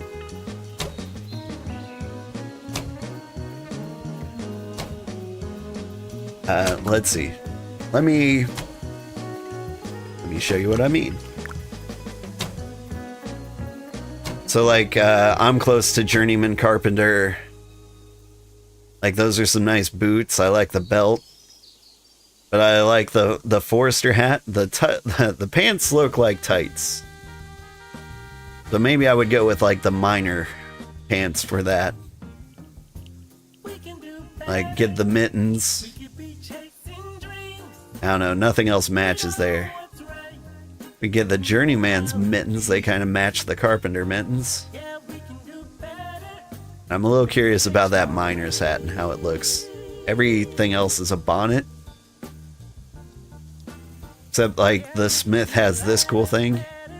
These are actually kind of cool, they look like jodhpurs. Is that a word? Anyway. I'm looking really I'm really interested in playing dress up at the dress up levels is what I'm saying.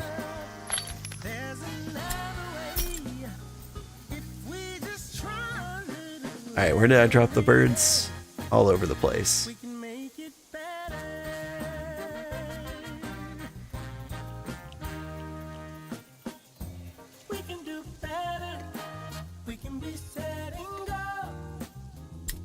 Load up on birds and take them back to the settlement.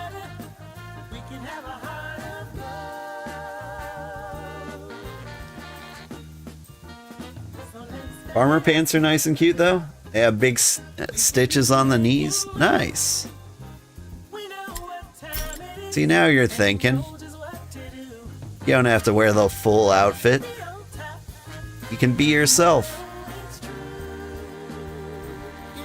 Like a lot of people in the big settlements, like they specialize, like for the sake of progression. Which sounds terrible. Newbie goats.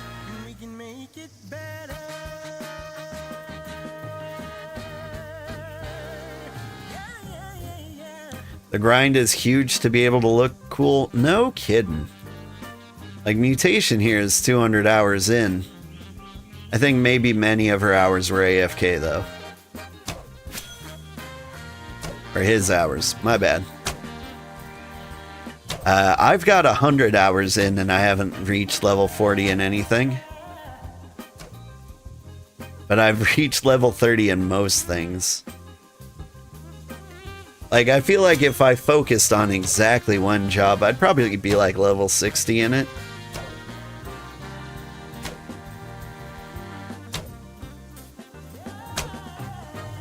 AFK and also doing like everything. Yeah, you're moving at like the same time you're playing this game. Which is a whole ordeal. Hello, more newbie goats. This one just kind of like wants to get in the cart. Get in the cart.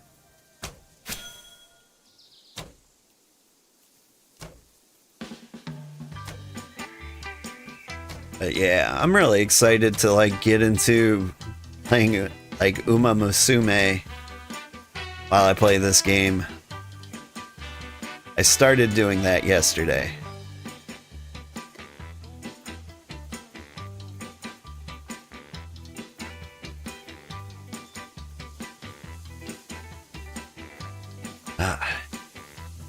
Like, I kind of like gacha games, not gonna lie. Like, they're fun. There's a reason they're successful. I'll never stream them because, like, morally it feels wrong. Like, my viewers already have, like, questionable judgment because they, like, watch me, you know? And so I feel like if I advertise a gacha game, like, I'm really advertising, like, heroin, you know? Tried the game, but it hasn't clicked for you? It's better than other gacha games I've played. But, like, Genshin Impact was kind of like that for me. Like, it didn't click for me. It didn't, like, stick with me. And honestly, for that reason, I'm kind of not touching, like, Honkai Star Rail, because I'm like, that just looks like the exact same thing. Like, if Genshin didn't click for me, like, Honkai's not gonna do it either.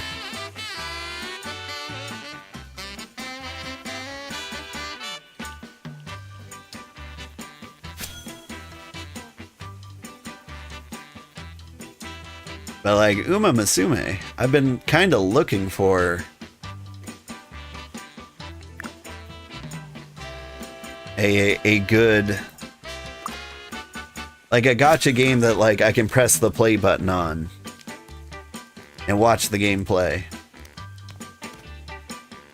Oh, this is a busy place.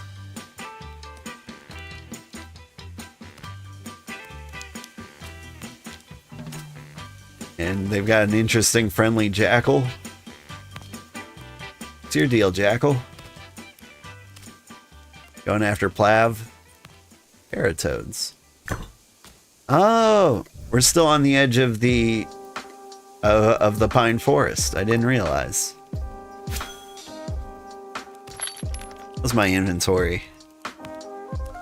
One of the things about hunting is you end up with so much meat.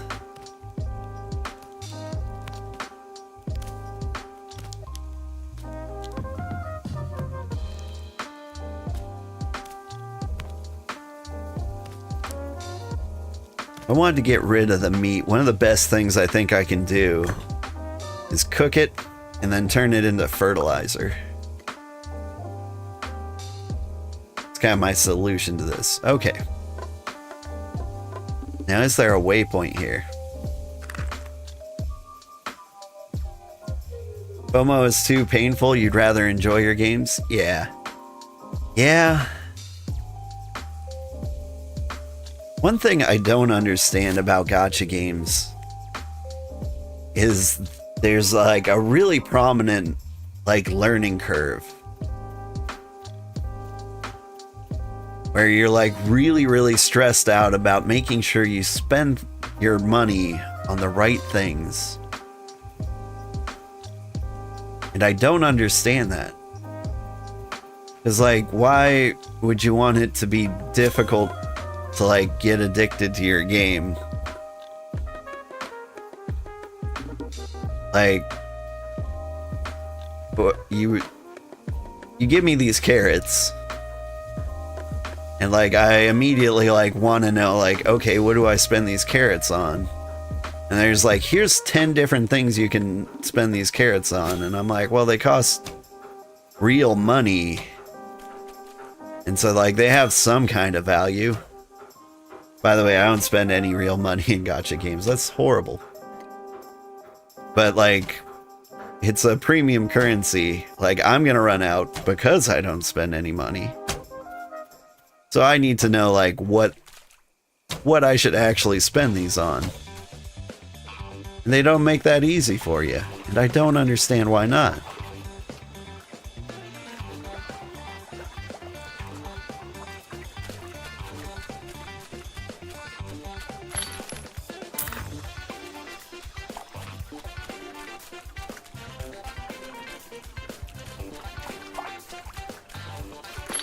Like, I feel like I could make a gacha game and just not do like half of the stupid things that gacha games do.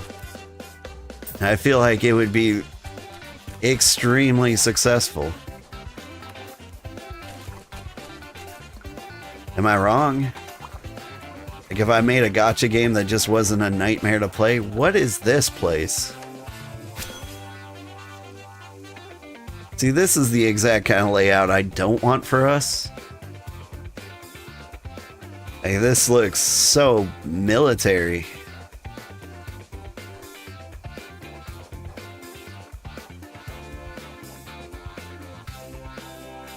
Like, I want my place to look pretty.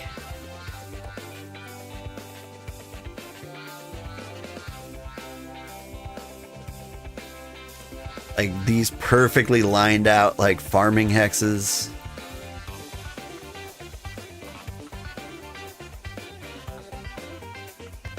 I don't know, they did a little styling around this tree. That was nice of them. Where's the leather district?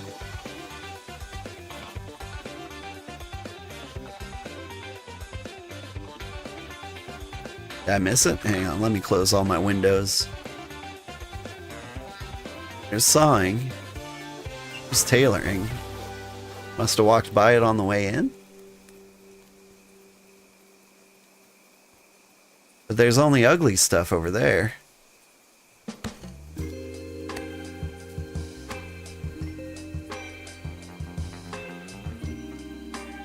I've walked by it like 8 times. I know I have. I must have. Do I have the halo because I'm the leader? Yeah. It is the Emperor bonus. Like when you found an empire, they give you a little crown. And the bigger your empire, the fancier your crown. Your empire costs money. Oh, there it is. I hadn't walked by it. That was like the exit here. Man, this place kind of gives me the heebie-jeebies.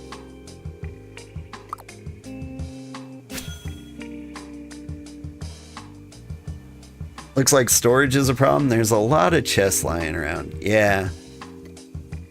So, like, there's no good, like, shared banks almost. So you can get like these big chests. Are these personal chests? Like, what is that? No, it's just a large chest. So these are chests that can be shared with people in your community. And it's kind of nice to have these lying around. They don't look good. And then you've got like personal chests like this one. where you can actually craft from it. You can have like little trader stands where you can like ask for things and offer to buy them at a decent price. But yeah, these are chests like that make it easier to like share items between people. Like they make a lot of good sense. But you're right, they don't look pretty. Alright. Where are we? We're at the chilling place. This is the capital city. No wonder it looks like this. I mean, like, let me look at these stations.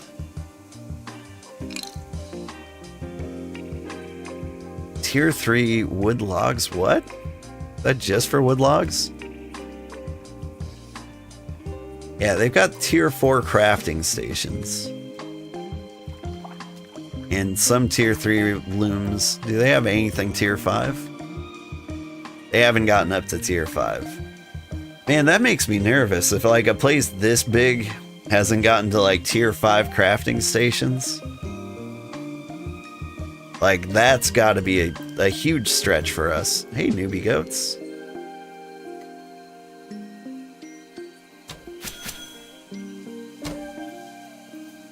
Yeah, this is why I think like hunter might become one of my favorite jobs. Like it's a good opportunity to explore the world and like see your neighbors, see how everybody's doing. Maybe they're not putting their energy there. Like that's fair. But I mean, if you get the stations up to tier 4, where else would you spend your energy? Maybe they've got, it's their capital. Like they could absolutely like spend their energy somewhere else, but like if people join the settlement, they'll be looking to the capital as like the main hub, I think. And so like they've got like 100 settlements. I say 100 settlements. But like Freeport, Plav's Place, E3 settlement, Asm Storage, like there was a tavern, Brazilian Cult, Kelrath, New Effig. Like there's a lot of places that you don't really sound like huge. Everyone needs gathering job for sanity, for real. Yeah. After work in the morning, you should go to bed soon? Yeah. If I don't reach out to you, remind me. Shoot me a message on Discord. Just say hi. And that'll be enough to remind me that I promised to get you a thing.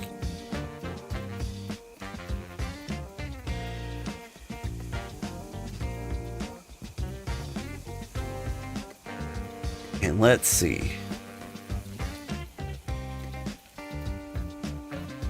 I'll send you like a $30 Steam gift card. And if you get this game and play it with us, great. If you don't, that's great too. It's just your reward for being like a cool person and a nice viewer. And it's about time I did nice things for other people.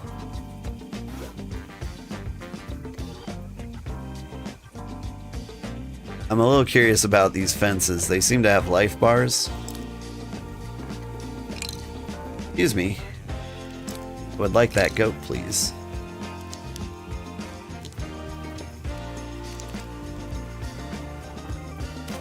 Things are making interesting sounds. I don't know what's happening here. Had an interesting interaction down in this neighborhood. Someone called me out for like visiting and killing all their birds. They're like, man, an emperor just like popped in and killed all our birds and then left. And like I caught that message before I left. I'm like, nice to meet you. That's how the cozy empire do. And they're like, we're cozier than you. And I'm like, what a cozy thing to say. That sounds great. If you'd ever like to visit, we've got snow stuff for you. But that's always, it's always a fun one. Somebody tries to gatekeep coziness on you. They're like, no, we're cozy. We put people at ease. Damn it. Who do you think you are? Coming into here acting like you're a nice, calm person? Well, I will scream at your face until you realize you're not. Alright. Let's sail over to settlement Amerium? Miriam, I just met him. Stuff outside of claims decay, so that might be why? Oh. Didn't know that. Most things you can't build outside of claims. Like, I haven't tried with, like, fences. I mean, you have to go by there and, like, repair it constantly.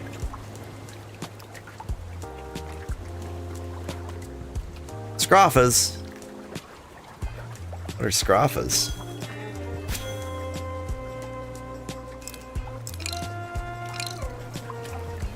Tier 4 boars. Interesting.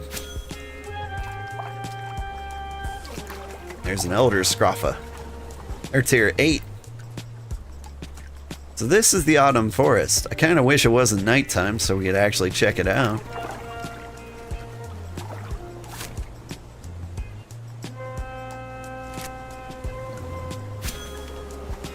I'm really excited to get like a teleporter down here. Because at some point we're going to need to do like autumn forest runs. Here's the tier 3 animals. Like I can shoot them, but I don't think I can skin them. There seems to be a tailor on this island. This is a cool island. Like you could come over here, like kill those things and they wouldn't escape very well. If you did it via raft, you could just like float them back to your base. Is that crazy? That thing a person would do? No, they kept like the hunting post like right here. Ooh, these people are smart.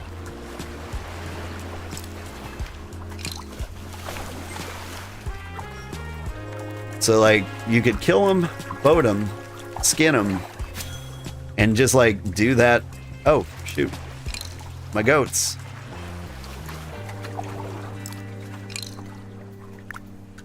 I can't do them.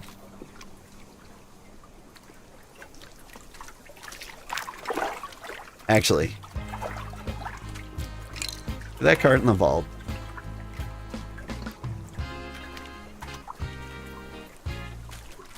I want to make sure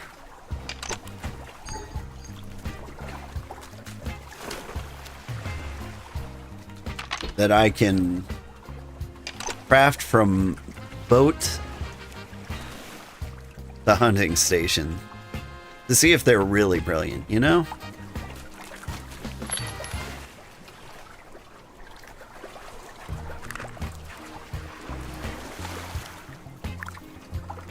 Yeah, okay. This is real cool. Oh hey, sunrise on the autumn forest. Wet goat must smell bad. Eh. Probably. I think regular goat smells pretty bad too.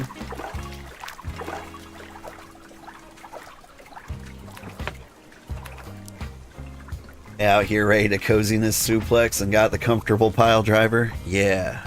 You can't out comfort me. I'll kill you.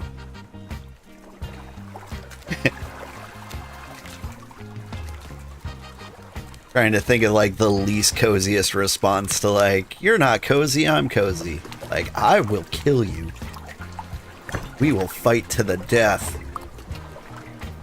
Like, what's just... Is that it? Is that the response you give? Alright. Get off the boat. Collect the boat.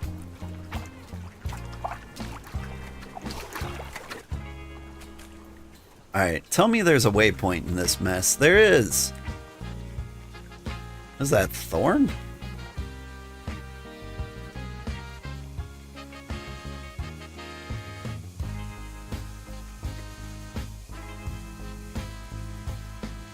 Alright, this will be my go-to Autumn Forest teleport, I think. Although I'm curious about a lot of places over here. Alright, we need to go back across the sea.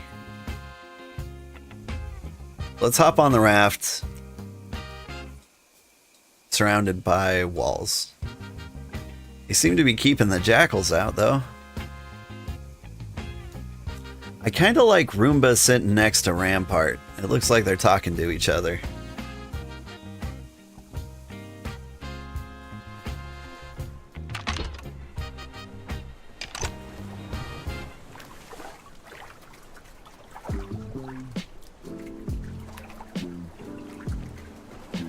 Alright, where exactly am I? It looks like ocean.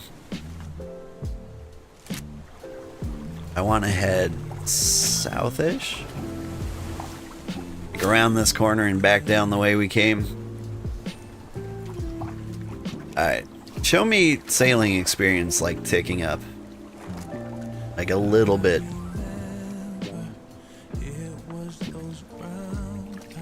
Like give me a tick.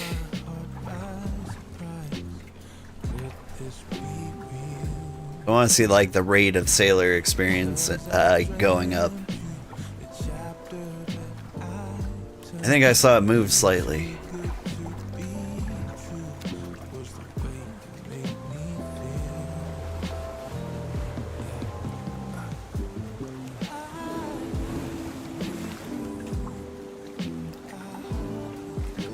You mouse over the EXP bar should give you the numbers.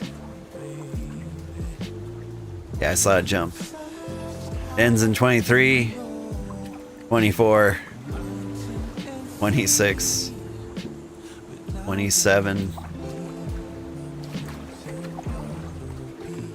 30, 32.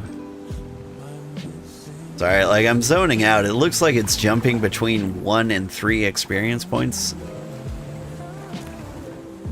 8, 40. I wonder if it's like the number of hexes you touch. Like if I wiggle, wiggle, wiggle, wiggle, wiggle. I don't know, you can't tell.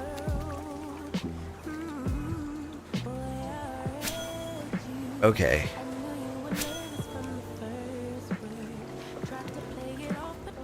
This is a problem for me. This is an interesting water formation. Oh, I could hop it? I was under the impression the raft can't hop, but it can hop a little. Okay. Maybe latency? Maybe. Feels like there's 99 problems. Okay, this is just weird. Like, it's very hard to see, but like, there's water lumps. Don't you hate lumpy water?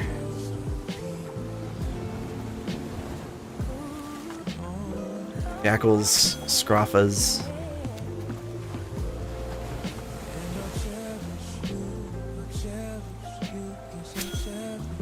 Honestly, you think the water is weird? Sometimes you have trouble swimming up waterfalls.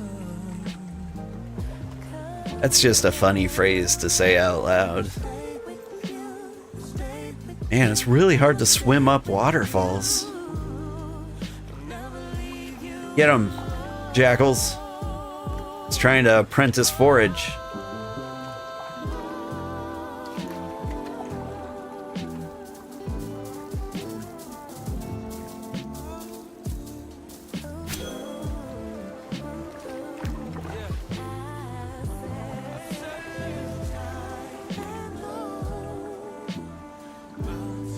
in the time of his life. I'm just looking for goats. Not finding much.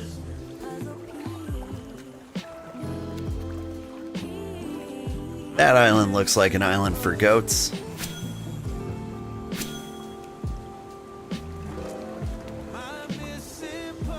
Right, like if I was all the goats, I'd be right here. I like the big trees.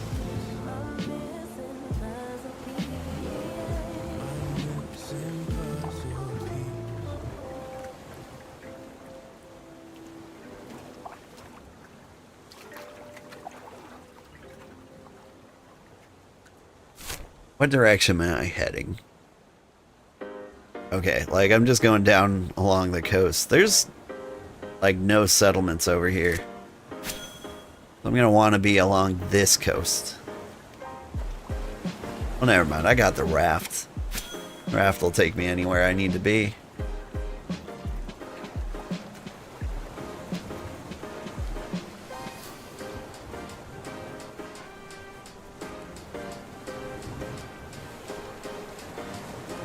Oh, we got more weird waterfalls.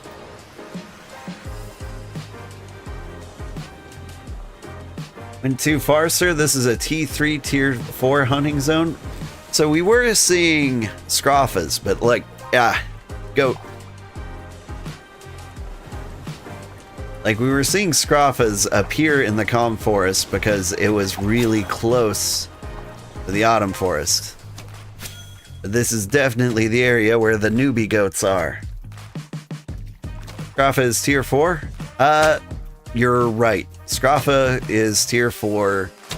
Service is tier 3. This place is really good. Do the goats spawn here often?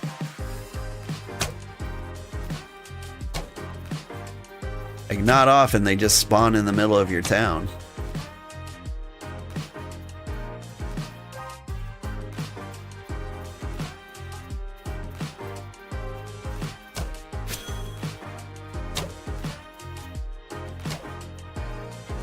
So yeah, like while we were exploring, on the other side of the coast, like there's some scarlet forest, or what do they call it? Autumn forest?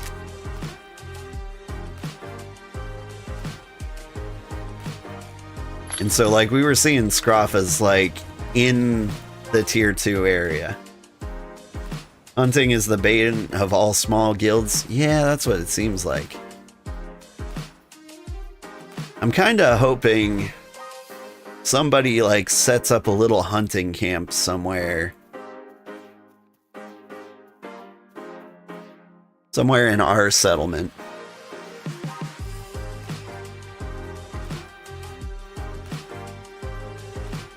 Because like we're in the forest and there's not a lot of places to hunt. All right, where did I leave that goat corpse? There you are.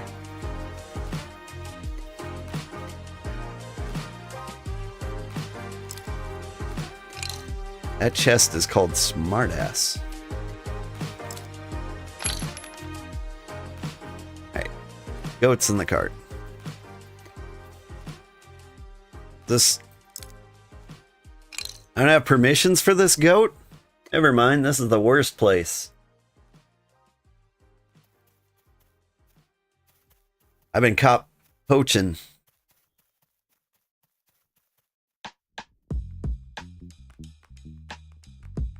Please tell me you're outside of the claimed territory.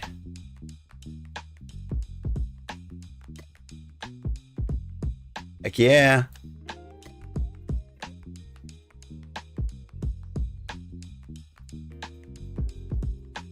Alright, well, since I'm already in the city...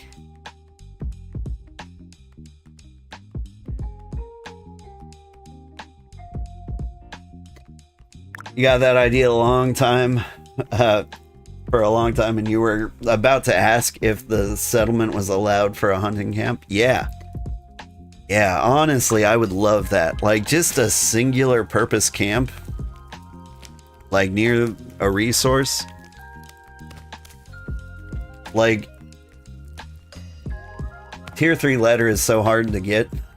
Basically, you put a claim and upgrade only the hunting bench. Yep. That all makes perfect sense.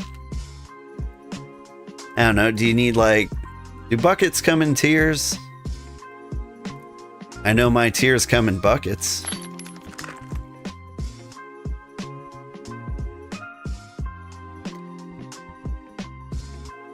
Like, maybe you need to depend on some other jobs? Buckets are only one tier. Nice. The tannin comes in different tiers. That would be leatherworking. Which, you know, obviously goes with hunting. Alright, where am I heading? Still south. Okay.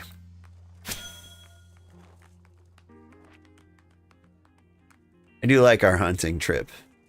And it's also nice to see, like, how much XP you get from sailing. When I started the rafting, like, we were at, like, this line.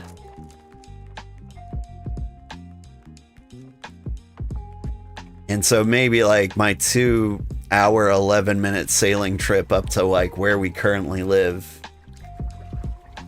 Like, maybe it would give me 3 or 4 levels of sailing. Zaggy birds, we take those.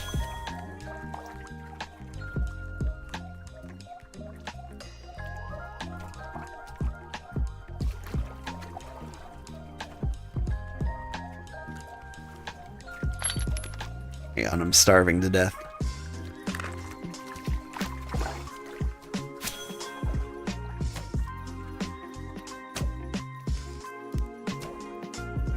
Like, we're just taking any leather that we can actually use.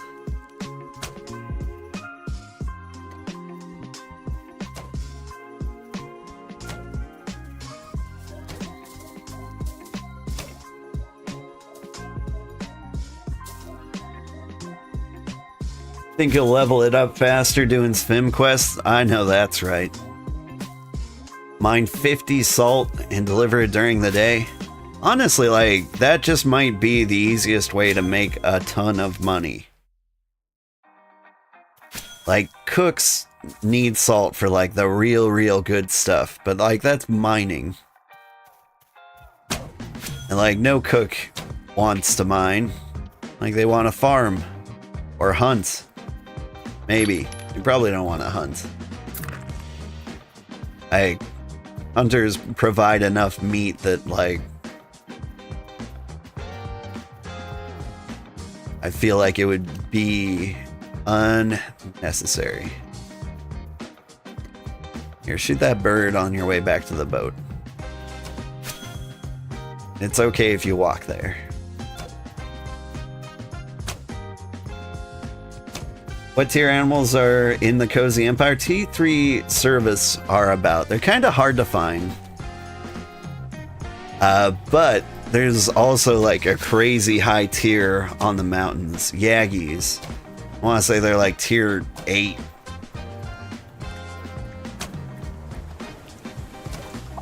Alright. Bird, I want to thank you for like getting in my raft. Really considerate of you.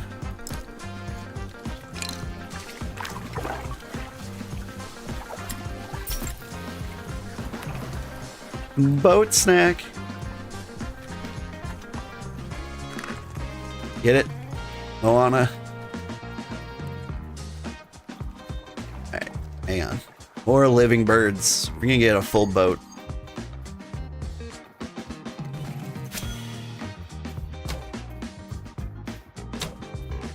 Yeah. So like we got the T3 animals in the pine forest, but I feel like it just sucks. Like there's no good way to get them in the pine forest. Like we built a road in our pine forest, and that is probably the best thing we can do. You know what I mean? Like you leave your cart by the side of the road and you just venture off far enough to get to the animals. And then you can like cart everything back to the base.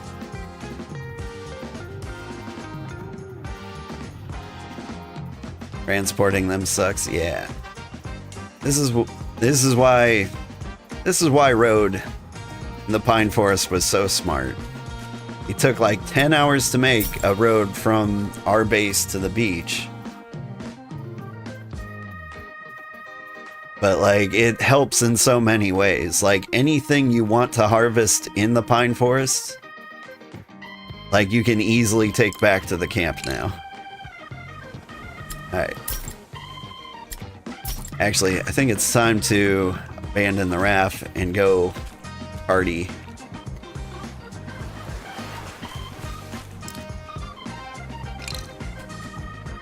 I keep trying to dispose of the raft with like Shift V, but that only works for the cart. I almost wish it despawned the nearest deployable, but that doesn't make a ton of sense. You would say the skiff would make your hunting experience a lot more easy. You live on an island, so you have to travel a lot. Also, more cargo spots. Yeah. It does make a lot of sense. Like, we chose... Like, there's some practical reasons why we chose the place for our capital.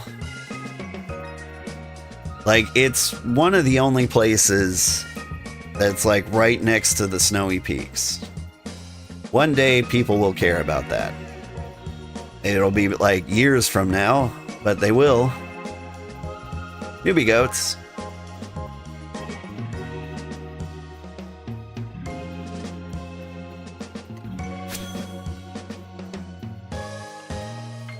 Get him!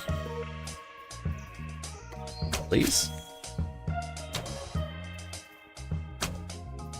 I see you, bird.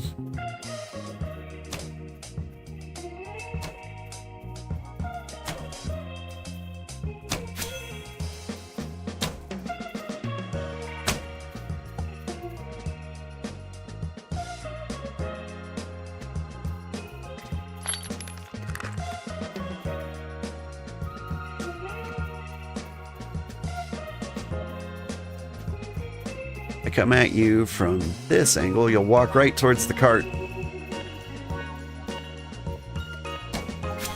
It's gonna be a slow process, but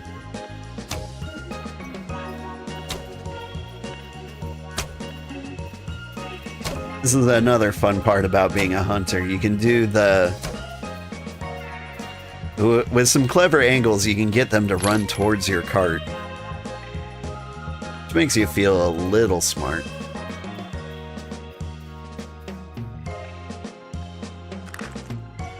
Alright. One more goat.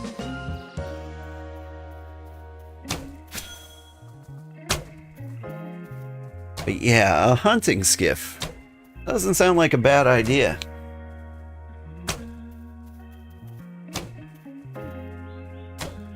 I don't know, like, part of me wants to get the wagon because my construction is so high. I think I got it to 30. Did I? Instructions 29. I think it needs to be 30 for the wagon.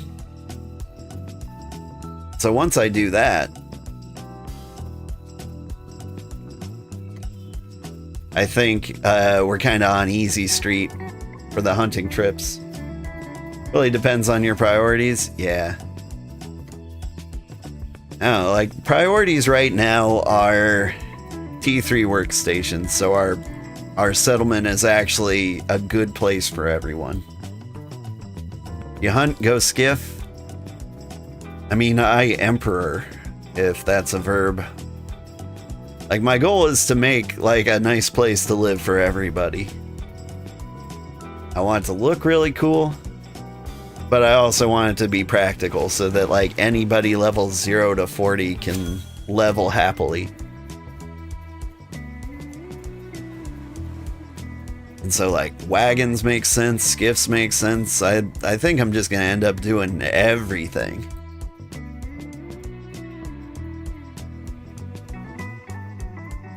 Like, I do feel like I'm going to be a hunter because hunting seems to suck for everybody.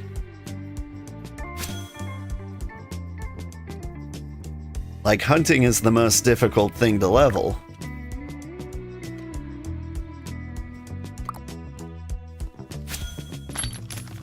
Am I gonna have too much stuff in my inventory? It's gonna get real crowded in here. Okay, so if I hunt, go skiff. If I hunt, go skiff.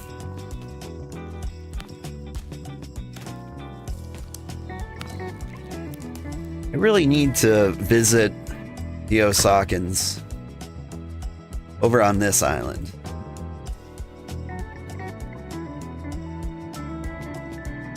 There's 2 settlements on this island.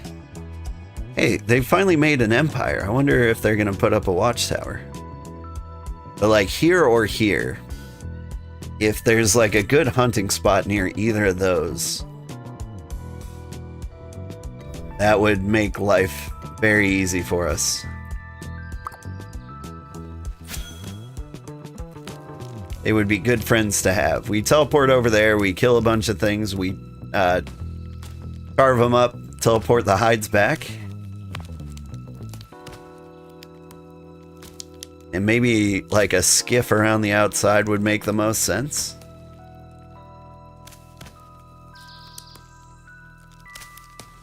Yeah. Like the skiff hunting is starting to make more and more sense. You live on a big continent with lots of tier resources, go for wagon. You have an advanced cart that has 3 cargo slots, so is enough for you for now. Yeah. I think wagon makes a lot of sense for me, but skiff also makes a lot of good sense for me. Like wagon makes a lot of sense because we've built a road that goes from Sotomura to the beach right down here. Eventually there's gonna be like a little port city on the beach. And I think we're gonna have like a lot of people trading heavy cargo here. And so having a wagon that'll like just make this trip back and forth will be a huge benefit. But otherwise, like having a skiff for hunting makes a lot of sense. And also, what if I have to transport goods somewhere else? I don't know, like the general idea is we utilize the trading companies that everybody seems so eager to be. Like down here, we're friends with the Venture Trading Co. I think they like us enough that we can trade stuff with them. And yeah, they'll be all happy with that. Here, let's touch the Waystone, so we got more places to travel. This is a fun place. This is a really fun place. Lots of water features and like autumn forest right next to the calm forest. Very nice. All right. I think it's time to head back home.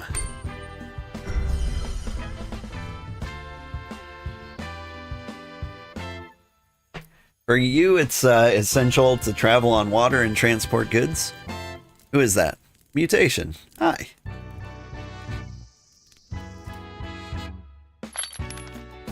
I thought, for some reason, I thought you had left. Ah, a nice wave. Is there a hotkey for emotes, or do I have to go here and then here?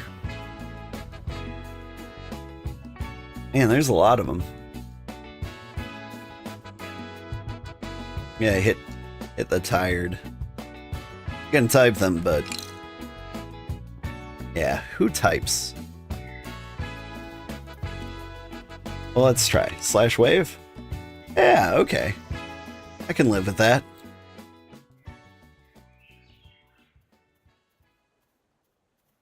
Alright. Loads of meat and hides. Gonna throw the meat in here. And the furs. I've got various tanning solutions.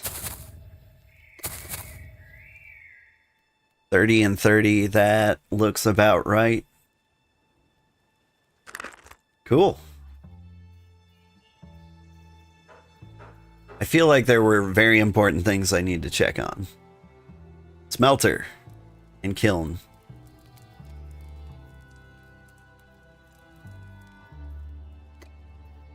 Alright.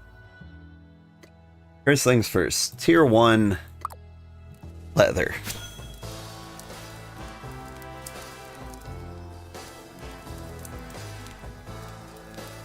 You gotta implement fertilizer made from meat. Meat right now is almost useless. Well, you can make fertilizer from meat. You just have to cook it first.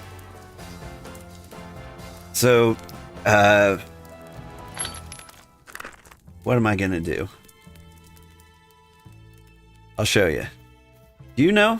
Did you know you could make fertilizer from cooked meat? I want to show you something you already know. Right here, I've got plain roasted meat. Shift right click, create food waste. Create 10 of them.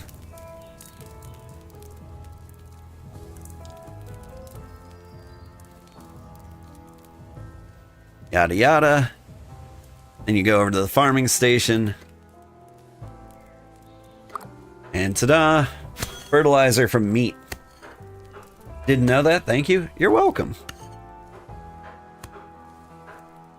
But yeah, I also had that problem. Like leveling up all the jobs equally, like the one meat thing I end up with, or the one food thing I end up with too much of is meat. And so like I had to learn how to make it useful.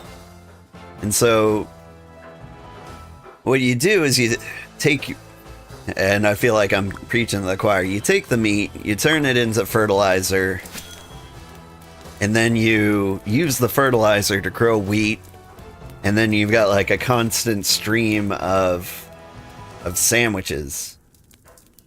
We also shouldn't need to shift right click. Yeah. There's so many. Like, part of me wants to, like, applaud for the developers for all, like, the quality of life features they have in here. But there's a lot of parts that don't seem that obvious. First of all, I feel like raw meat might make a better fertilizer.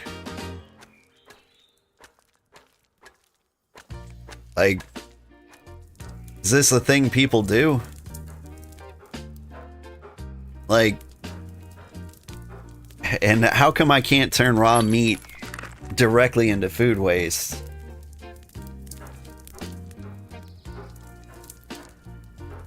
You don't have to hold shift in your inventory? That makes sense. Okay. I held shift just because of, what am I doing? Apprentice leather worker. Did I just hit level 30 in level leather worker? Of course I did.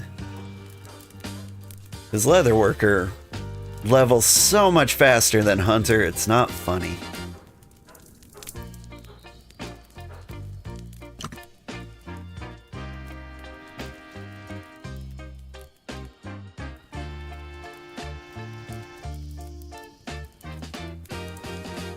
Let's see.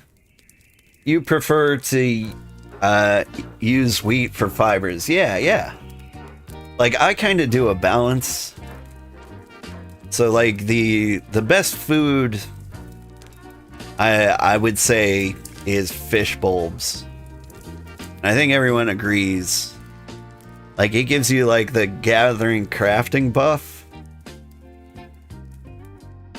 But, and, like, the fish are easy to catch. They're not ocean fish.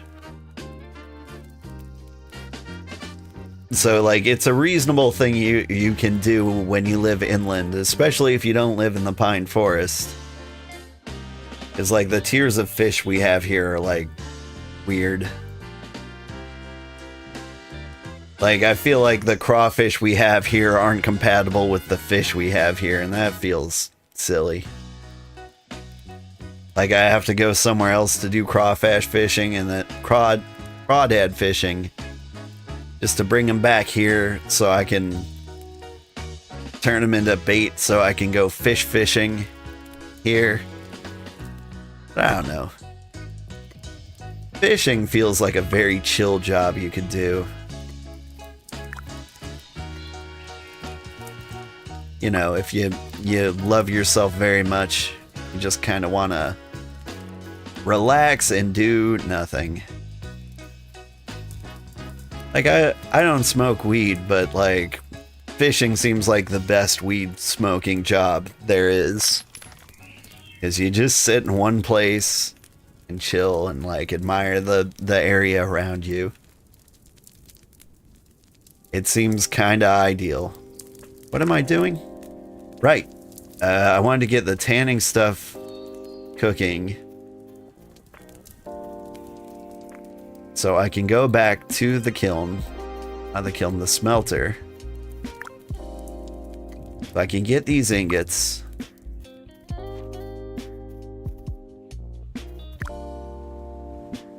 I'll shape them, and then I will have everything I need to make a crossbow. Fishermen are the most relaxed guys in all the games. Even in this game, which is very grind intensive. Yeah. I met like a journeyman fisherman on my last hunting excursion. And he said like, man, all I do is go fishing, and when I see another fisherman, I ask them what their fishing level is, and whatever answer they tell me, I just say, nice. And someone else was like, yeah, playing the game right. So I asked him what his fishing level is, and he said 42, and everyone went nice, like 3 people. So nice. They don't depend on others so much.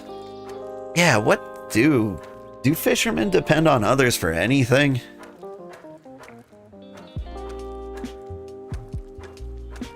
Chum.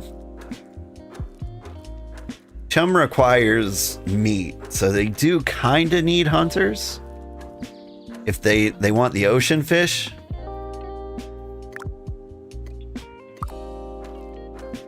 I think that's pretty much it.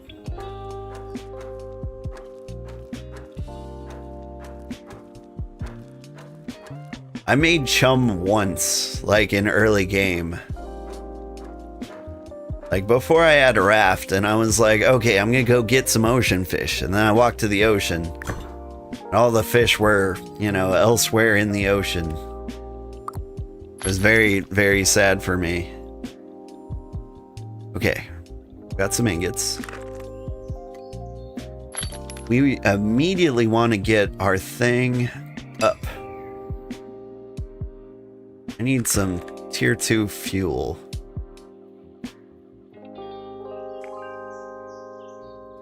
So like we're gonna make a crossbow, and then we're gonna make it a tier 2 crossbow immediately.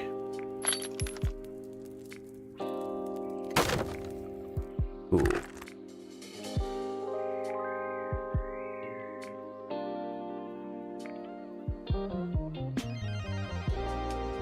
You got a fisher in town? I don't have a fisher. I'd love to have one. Like, I'm just constantly making myself sandwiches, which is a less than ideal meat. But like, this isn't the best place for fishermen. See, we got like tier 3 prawns. Oh, never mind. This is the best place for fishermen. I was like going to examine these fish, and I expected them to be like terrible, but like tier 3 prawns right next to tier 3 darters? Sounds like a fisherman's dream. Dang. Why did I think this place sucked? You mean you can switch to fishing and cooking if you like? So you don't have to rush to move stuff over? Here's the thing. Every single thing in the game is useful. So whatever you want to do, you should do that. Ooh, and we got like the tier 2 fish in here. What we don't have, I think, is tier 2 prawns. So, like, I do every job, but I mostly do every job so that I can support whatever anybody else wants to do. Like right now, that seems to be hunting. But, like, if someone else became the hunter, then I'd be the fisherman. And if someone else was the fisherman, then I'd be the scholar. And if someone else is the scholar, then, like, I don't know, I count daisies or something. How many of us are there here?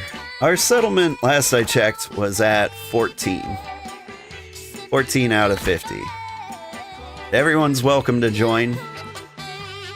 Most people play fairly regularly and fairly relaxed. And I think a lot of people will eventually move here. The trouble is, like, nobody wants to move here until this is a place worth moving to. Like, nobody wants to, like, bake the pie. They just want to eat it, you know? And that's fine. That's fine. Like, no judgment here. I don't play video games to, like, have a job.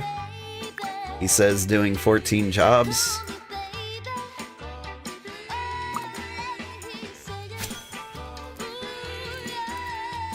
But, hang on. Should always be tanning.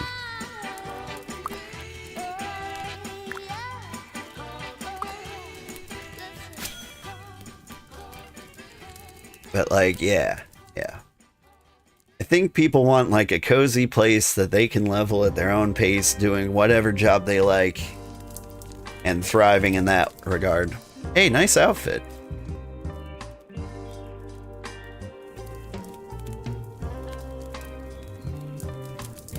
How should I call you, by the way? Nice to meet you. You can call me whatever. Most people call me Sugar. Some people might think that's a little too personal, so you call me Sugarheart or Old Man. A lot of people call me Gramps or Pops or whatever makes them comfortable. AK, you'll go fishing? That'll be nice. You caught tier 2 ponds somewhere in the pine forest? I don't believe it. Tier 2 prawns?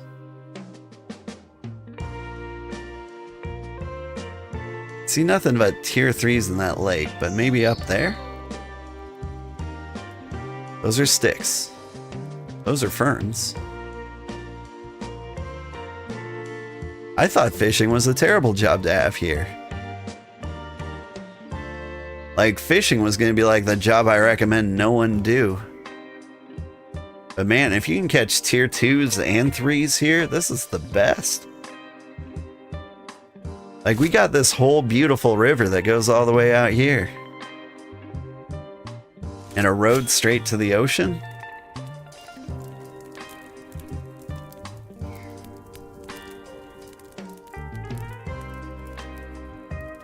Mutation, what's your goal after we get the tier 3 workstations?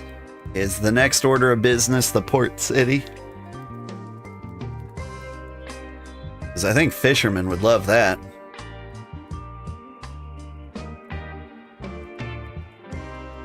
You're also around 11, but you usually see online 5 or 6.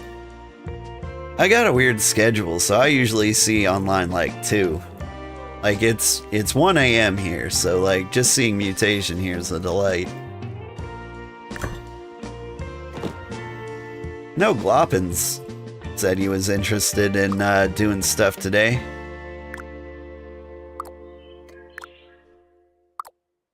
But I haven't seen him. So your tribes are about the same size? Have you tried recruiting on their Discord? Sorry, whose Discord? Oh, the BitCraft Discord. I will. Like, first things first, get the tier 3 stuff up. Because I think that's kind of like our headliner for, like, advertising the city, you know? What am I doing? You're crafting. 10 minutes on the pyrite. Huh? Got the leather. I've got all the stuff. It's time to make a crossbow. So yeah, we get like the tier 3 crafting stations up. Then I'm gonna put like a recruitment video on YouTube. And I'll post in the BitCraft Discord. And I don't know how to word it exactly. Let me grab some other tier 2 stuff. Need tier 2 planks. I know I've seen those around. Plank, leather, rope, fire lights. But yeah, I'll post a recruitment thing there. And then I think people might like join in a huge swarm at that point. Because my YouTube videos are doing great. Like, the title's almost a little bit clickbaity to the point where it's almost misleading. It says, like, join my cozy empire, but then, like, they log in and the cozy empire isn't founded until, like, 50 episodes in. Imagine if I post a video like that and it actually advertises the actual empire. I think everybody would be in. Then I think, like, maybe it's possible to hit 50. Especially, like, the kind of people I want to invite over here. And can I just immediately go up to you? I need the firelight, which is cooking. Which I think needs like 7 minutes.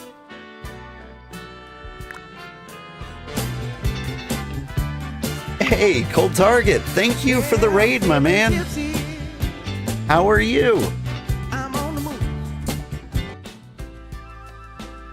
I hope you're doing good. What game have you... Whoa, 54 viewers. That's a lot, man. What were you doing? Game you're playing... Are you playing that gets 54 viewers? Doing good. How am I? I'm doing good.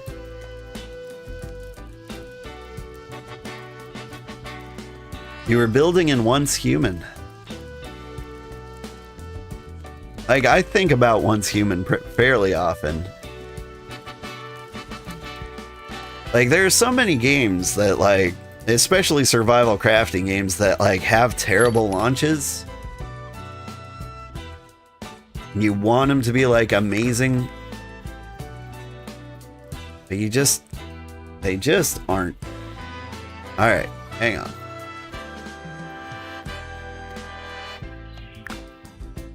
Six minutes. How do I kill 6 minutes? You need a slab.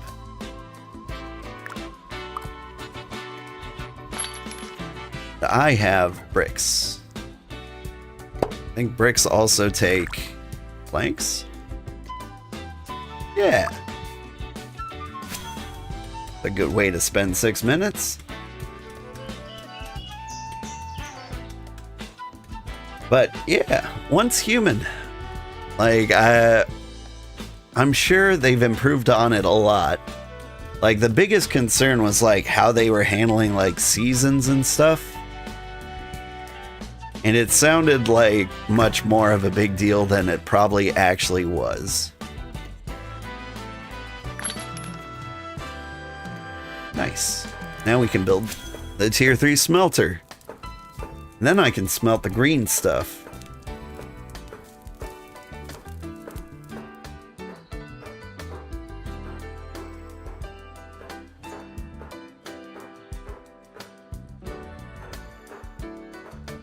What do we need? I'm gonna equip my crossbow. I can't do that? I don't meet the knowledge requirement. I never learned crossbow training? Hi, Rampart. Right here. $5,000. Okay, now I know why I didn't meet it. How does one make $4,000 very, very quickly?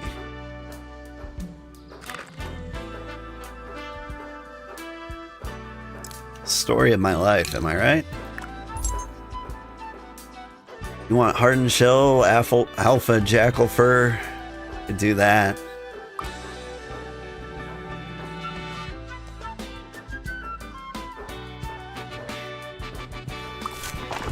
So I'm making a crossbow. I can't even use it. I thought I was smart enough to grab the crossbow training. No, I grabbed mace training, thinking I'd have $5,000 for sure by the time it came around. But I spent all my money on sandpaper. Alright, what can I do for you? You just want planks and leather. I can give you these things. So I could get some money from you. Get money from you. Like I can make money. Yeah, head to bed, Sugarheart. Hope you have a good rest of your night. Thank you. Thank you so much for the raid, by the way. I should definitely give you a shout out. This is Cold Target. He plays a lot of different games. I think normally he's playing like MMOs and such like that. Like I've seen him playing Elder Scrolls Online, Once Human. I think he got into like Oblivion at one point, but he's a cool guy. He's got good taste in games. He's fun to watch. I like him anyway.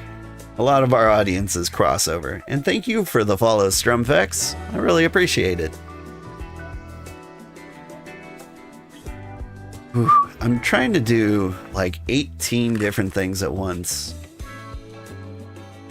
And it's really confusing me.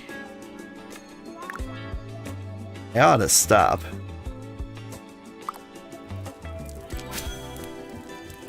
Me too. Like, it's just...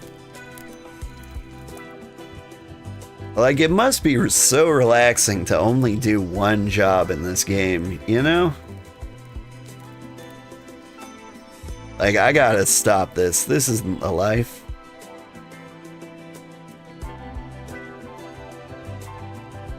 Like, I start a crafting job and I'm like, okay, what's the next thing I need to think about? And I'm looking over there at the incomplete, like, hunting building sections. I'm like, okay, so I should be making, like, wood timber to, like, drop off here. But I also need to, like, start working on, like, the tier 3 ingots, because I've got the ability to do that. And even if I can't use them now, they'd be nice to have. This game looks super cozy.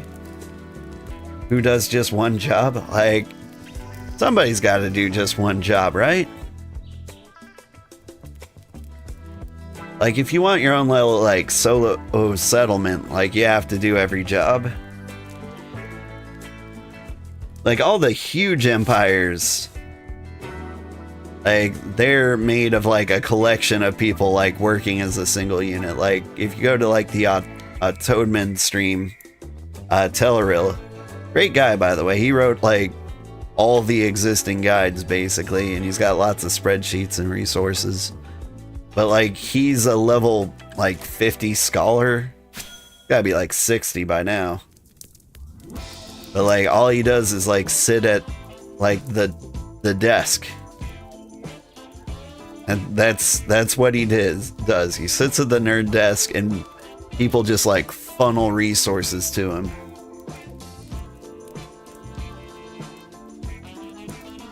Meanwhile, I was like, let's all work together to make an empire. And then, like, mutation joined. I was like, alright, well, 2, that's enough. So, like, we started, like, grinding out the settlement.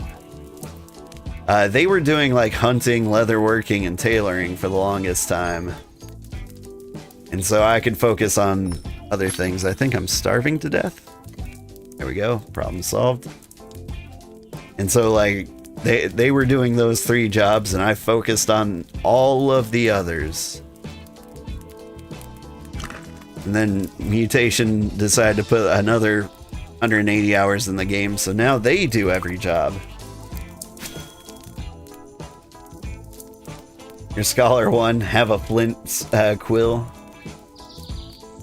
Did see someone with a level 1 profession and you were shocked. Yeah, I can't...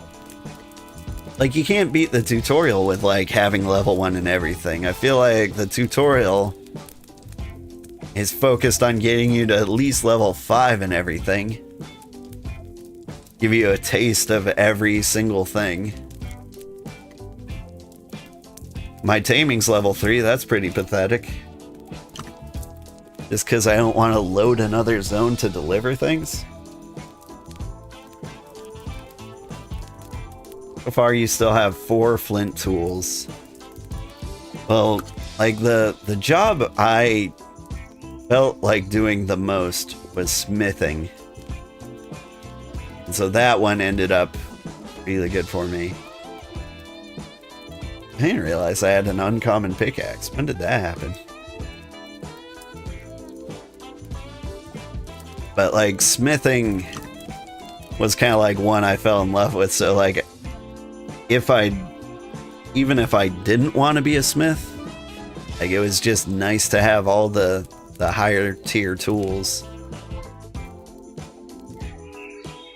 Like I want to go a little tool crazy when I hit level 3. I want to fill this marketplace with tier 3 tools, and then like people flock from miles around for them. At least that's what I want to believe. Like everybody's gonna want like super high quality tools. The thing is, I'll keep all the super high quality tools to myself. What do I need? It doesn't matter, I need them all. Alright. Back to Firelight ingots.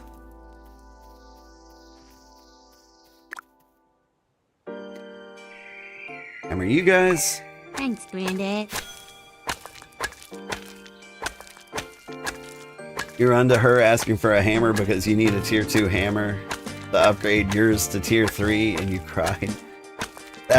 I've got a tier 2 hammer just sitting in the bank because I had the same problem with like getting a Firelight hammer. You're like, okay, to upgrade a hammer, you need a hammer, but like you can't hammer your own hammer while you're hammering it into a better hammer. So like every smith has to have 2 hammers.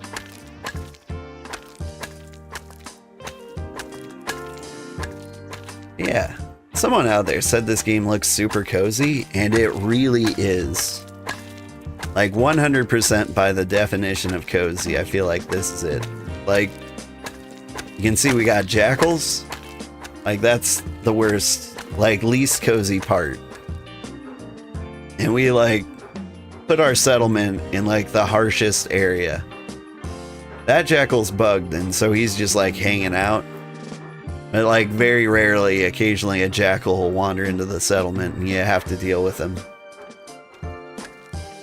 That's why I need $5,000 so I can buy crossbow training from him. So I can shoot these things before they become a problem. Hey, it's Sergeant Wiki!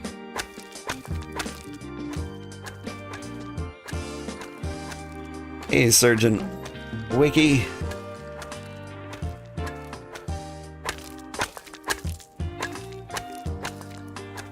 Welcome. You made it. You did. Is that hunting gear?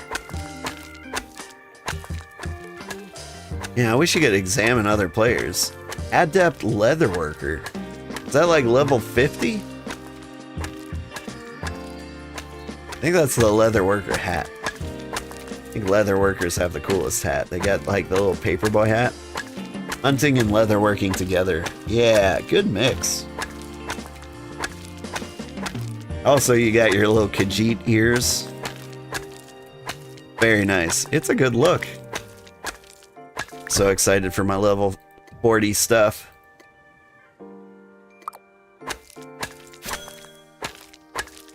But yeah, welcome. Enjoy our settlement. Do you have to touch the waystone? I look good too. I mean, like it, yeah. The good look. The crown really brings it all together.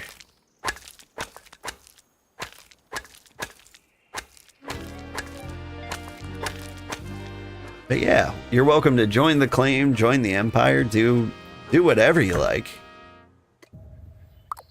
But welcome to our cozy place. Jealous on the crown? Yeah. Someday I'm gonna give this crown to like whoever loves this settlement the most when I'm done playing with it.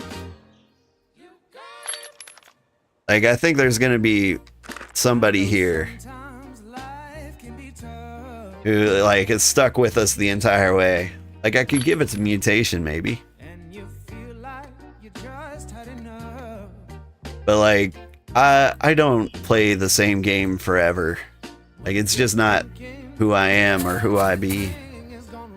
Drop the T in there. We need... That's just one tan pelt? Okay. I think I need to make money. I think that's the plan. So let's not overthink it too much. Need wood. I'm overthinking it. Definitely overthinking it. Good question, but can you teleport to other continents? You never thought about it. Yes, you can. So like teleporting only takes into account like hex distances. So like right now, I can head over to my waypoint.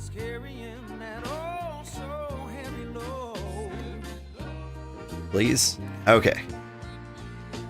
And like your teleportation is based on like how far away it is, and then like multiplied by some degree of like how full your inventory is. And so if I scroll all the way down to the bottom, Brayfall is a place in like region 3, which is the far corner of the world. If I strip down to like nothing, like I could teleport there for what, a quarter of the cost? Like 25?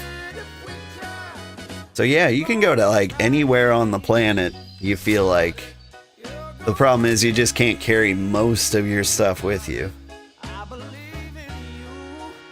But like,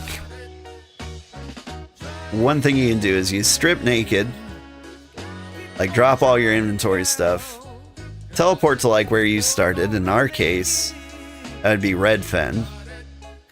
You load up on things from your bank, and then you teleport to your home, which you can set like to any claim in the world by shift right click, set home. And teleporting home always costs exactly 1 energy, no matter what you've got in your inventory. So what you do is like you have your home, and then you like do a resource run for all the things that don't grow around your area. Like we did a hunting trip and teleported it back here for cheap. And like we're at 86 teleport energy. Like that probably cost us less than 10 the whole trip. It's a good time. What am I doing? I'm cutting leather. This game will keep you here for 6 months. It might keep me here for 6 months.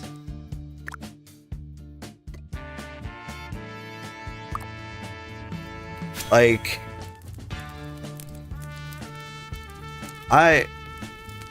hey, there's someone else. Hi, Cheek Cross.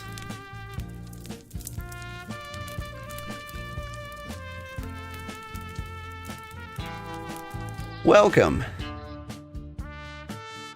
But yeah, this game I could see myself putting 400 hours in. Like, I've already put in, let's see, 112 hours. And I'm not close to the point where, like, I'm bored yet. And that's kind of amazing. Like, I haven't felt that way since, like, Valheim.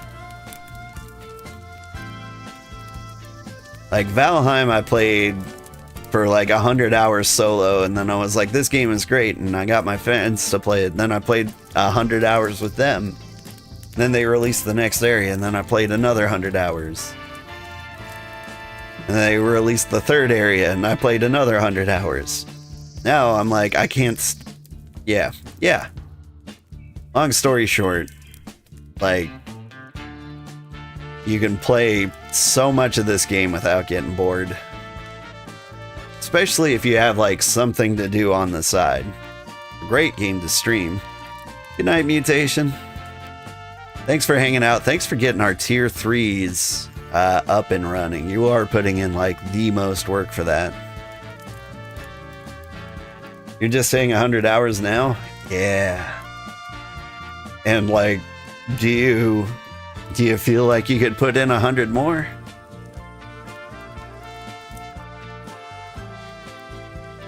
That's some tier 3 bricks in the chest. Yeah, I gotta start looking at these other tier 3s. Took a break for our hunting trip, so we get the materials for a crossbow. But then we realized we don't know how to use a crossbow, so we need to buy the training. So we need $5,000.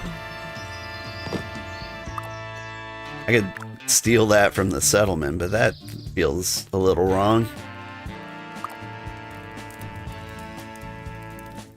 You do worry about burning out, then you have another task handed to you and you're happy again? Yeah. You'll come live here and make a small fishing settlement at the coast? And make a road to this town? There is a road to this town. So the road's not entirely paved, but yeah, let's do a jog. It goes all the way along here. I kind of wanted to check out this area to see if this is where the tier 2 crawfish were. The problem is the Slayer level required. Yeah, well, this is a great settlement to get your Slayer level up. I don't know if you've noticed, but like we're swarmed with jackals and terror toads.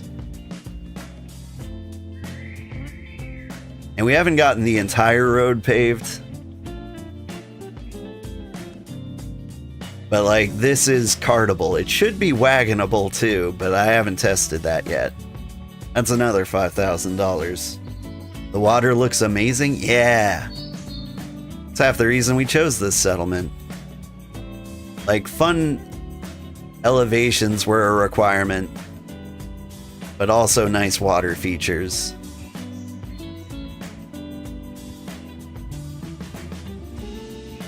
And so this is kind of a long road. This road, by the way, took like 10 hours to smooth out. And look, there's a bear. Like, if you want your Slayer levels, there's no better place to do it than this.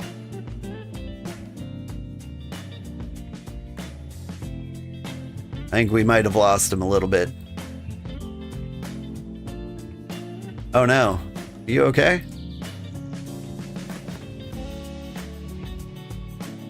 Can I pick you up? No food. Oh, oops. I've been hit.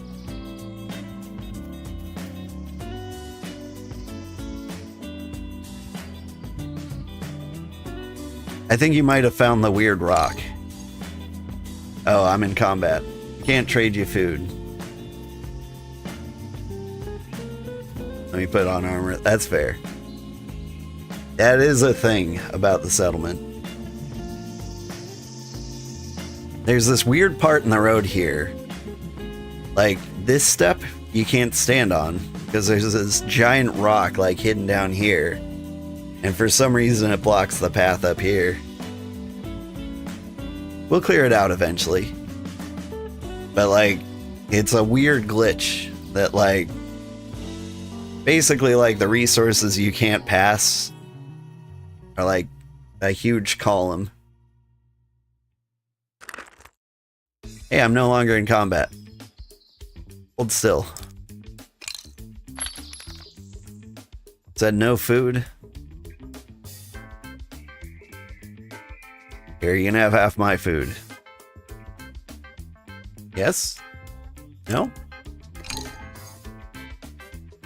You want food?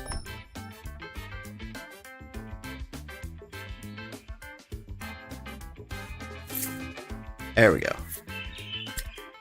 There we go. I only have one food on me. Trade window was open. Ah. There.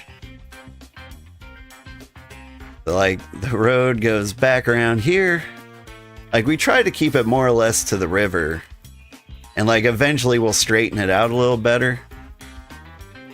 But we tried to use the natural, like, land as much as possible. Because you could make, like, a straight road. And I encourage anybody who wants to try.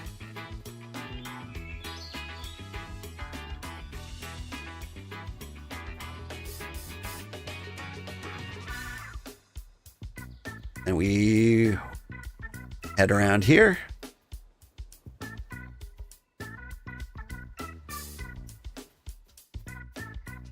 The road does this wacky little curve thing.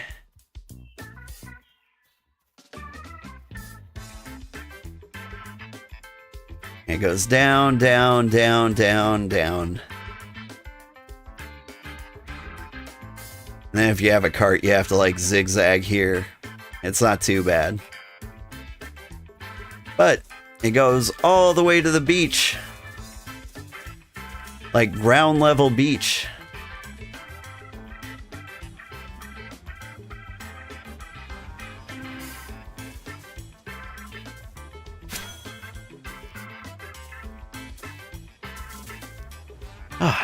And like the terraforming didn't take too long. It's the clearing things out of the way. Like occasionally I'd have to like chop down a spruce tree or like a slate rock.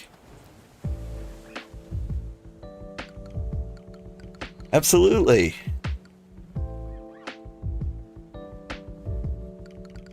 I love that.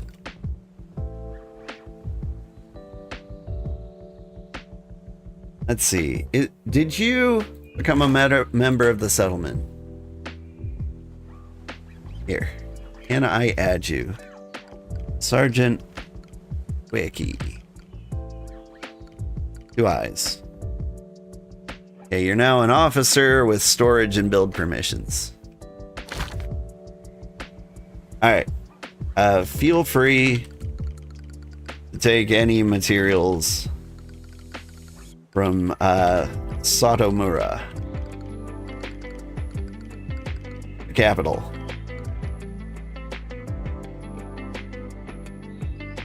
Wait, your port? Sorry, Mutation, would you be really upset if he built it?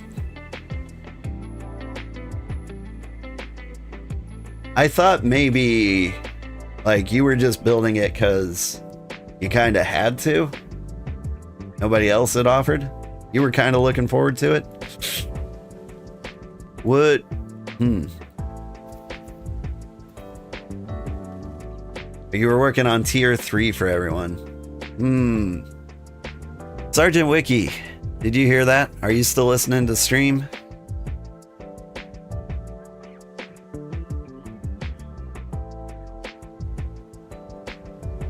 Yeah, you are. I don't want to step anybody's toes. All good? You don't mind if Mutation sets down her settlement, or their settlement here?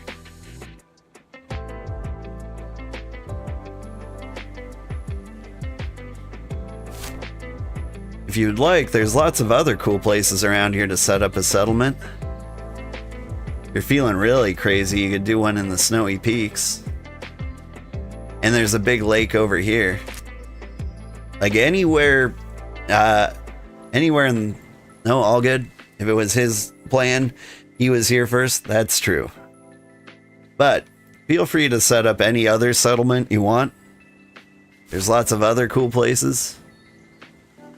And I can even expand like the Cozy Empire north, because literally nobody is coming here.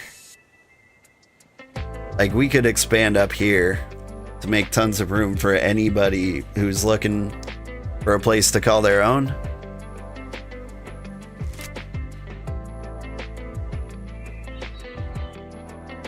Like, the Cozy Empire is just kind of like expanding to fit anybody who actually wants in and needs a place to like stay. And we'll defend the cozy borders with like stream money if we have to. Like, I've already made maybe like $70 from like ad revenue and subscriptions for people watching me play this game. And so, like, that's more than enough money, I think, to defend the borders. Unless, like, you know, Elon Musk decides he wants the Cozy Empire. In which case, like, I don't know, I'd write him some scathing tweets.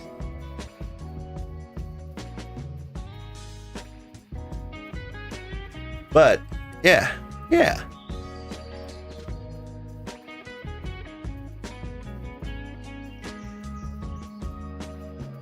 The more people who want to live in this empire, the better.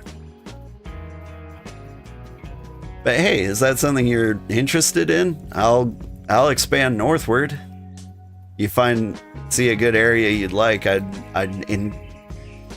snuggle you in the cozy borders.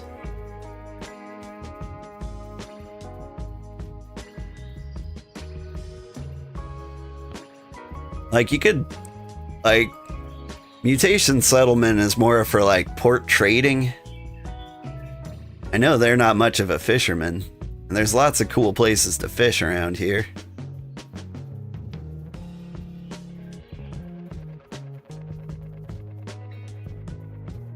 It's the stupid rock on the ground. So hard to wiggle around. If I had a crossbow, I'd take care of that Terratoad. But yeah, fun water features all around.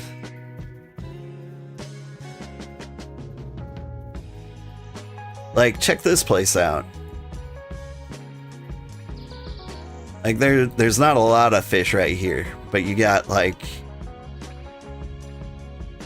Hang on, I thought Q was supposed to like highlight you.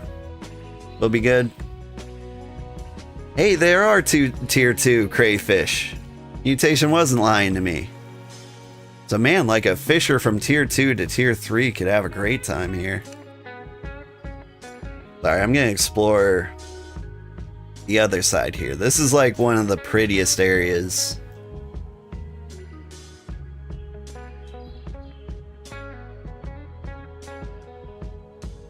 Yeah. This would be a very difficult place to set up a camp. But if it was just like a few workbenches that you cared about, this place is great.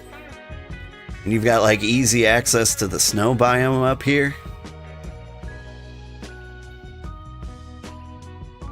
But this was definitely like one of my favorite parts of the river.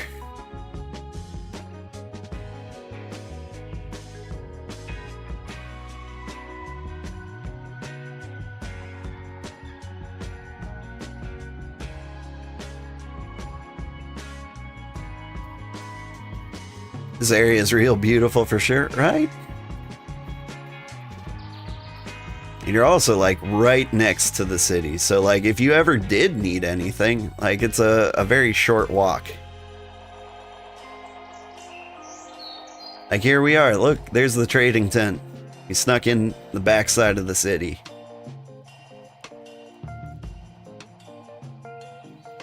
Alright, now back to what I was doing. I can never keep track. I got crossbows. I wanted money. That's right. And do all these quests.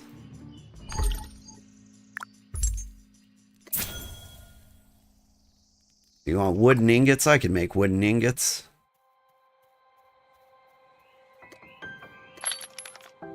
Wood and ingots. Not ingots made of wood. They don't work very well.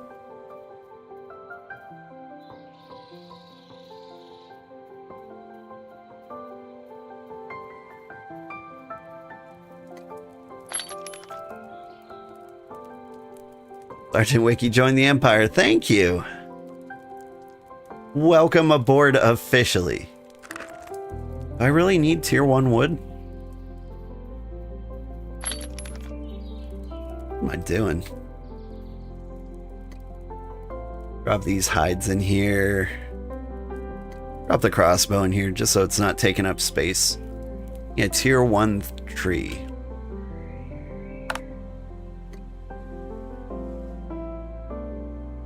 Is it oak? Rack? Your oak? Beach. There's one on the other side of the beach.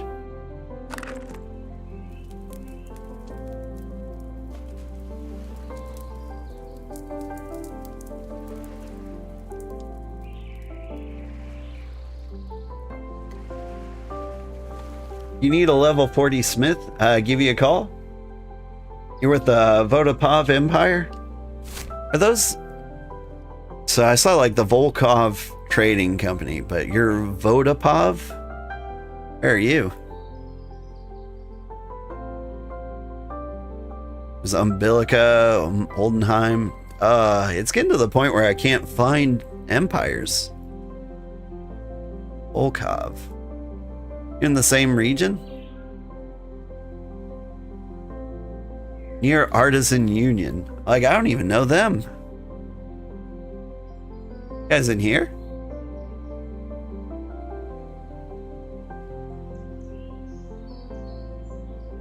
You may be a million miles away, good sir. As for smithing, like, you can. You're welcome to come smith with us. I'm level 37. And so, like, I've got the smith levels to do smithing. So it's not like an urgent need, but I also have every job, so I will do whatever. You wanted to come and smith to help? It would be great. I swear I can't find you anyway. Don't worry. Oh, okay. You know what?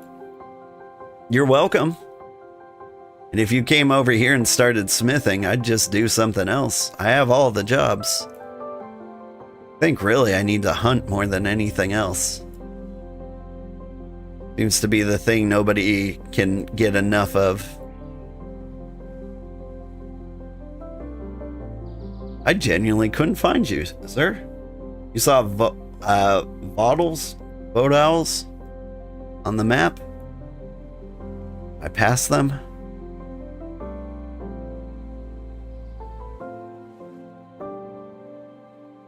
You know what region you're in? That would help. North Spire, ancient Greece. What's the biggest empire on your continent?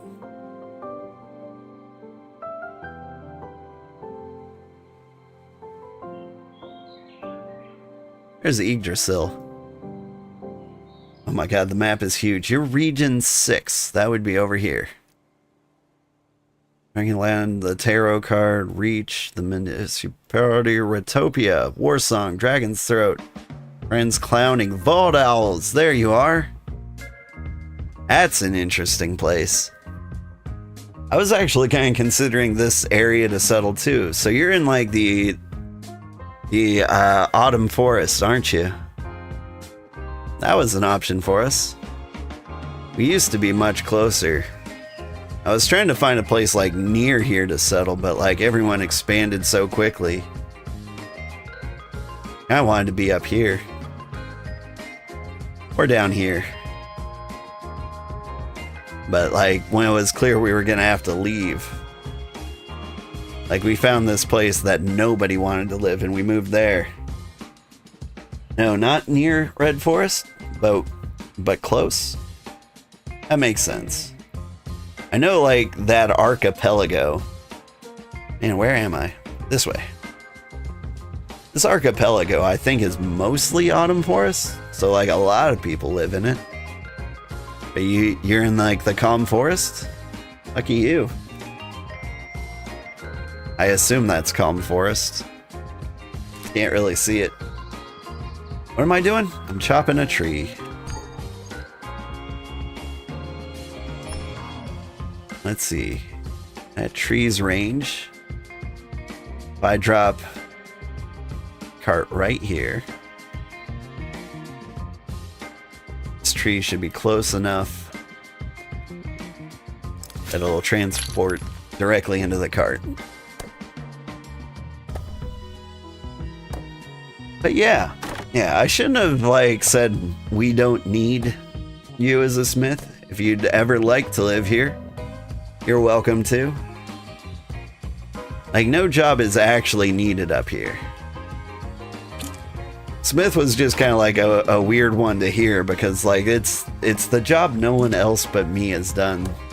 So like part of me was like, I'm the smith, but I don't have to be the smith.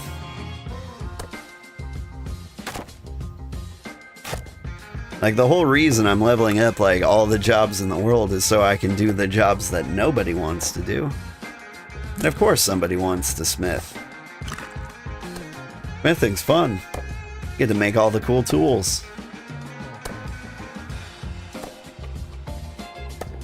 Plus, I think eventually, like, the settlement's gonna grow to the point where we have like no choice but to like, well, not no choice, but like we won't be needed at all. I say we, I mean I. Like, if you get your settlement to like 50 people, like what, like people will start coordinating amongst themselves and start like supplying everybody with the things they need to accomplish their goals. That does remind me, I've got big like project management ideas. Like, what we need is like a list of projects we're trying to make. Like, for example, mutations, like coastal port city there will be like one of the projects. Or upgrading the workbenches here to like T4. Or just like in general making this area prettier. And then like all you have to do is like track what resources and jobs are needed for each. And that way, whenever somebody says like, hey, what can I do to help? I like pull up the sheet and I'll be like, mutation needs 700 gallons of fish oil. And you'll say, I'm a smith. Oh, that's cool. She also needs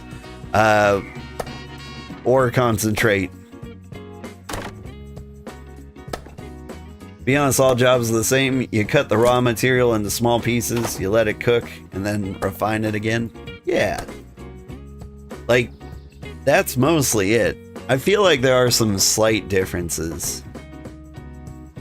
Like tailors, for example, I feel spend a lot of time at the tailory bench. Like, more so than anybody else. Like, I always feel like they need the most looms because their like work loop is the shortest. And masons, I feel like, have some of the longest queues because I think smashing things into pebbles takes a really long time. I say that, but then like carpenters, I feel like carpenters have had that kind of struggle lately. Can I have my cart? There we go. This is the next nearest beech tree. I'm not going back without a full cart. Ah, it's so nice having the road here.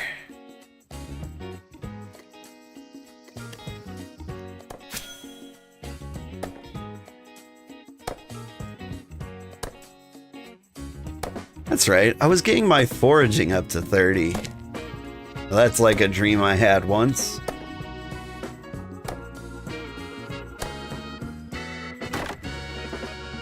It's like having having foraging below level 30 has been hurting me a lot. Like, that was one of the roadblocks to getting, like, any tier 3 workbenches at all. Mutation had to, like, fetch us, like, the plant roots. Like, I want to be able to do whatever the settlement needs. That was, like, the first time, like, there's a major roadblock. So I built a road. And, like, halfway through building the road, I forget what it was. I think I asked Mutation if they could harvest juniper berries, and I was like, oh, you don't have to. I was just trying to figure out, like, what your level your foraging was at.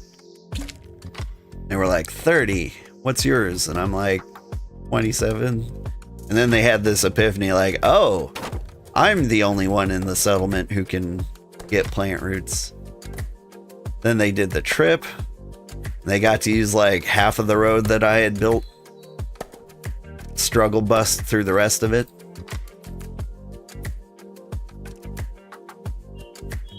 But once those, like, roots got into place, then we could start building the rest of the tier 3 stations. It's taken some time. Oof, I'm running out of food.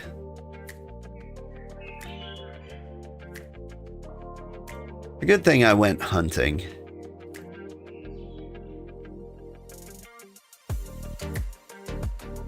My guy's glitched out, and so I'm doing, like, the Heelys skate all the way home.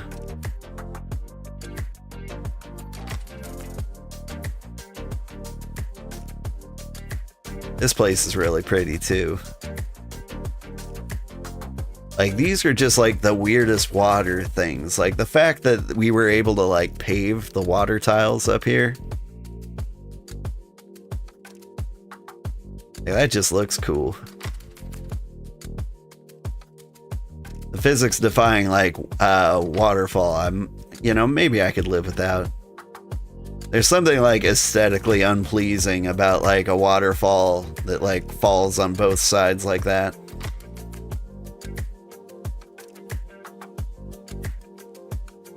Like, I think they could have handled it a little better, you know?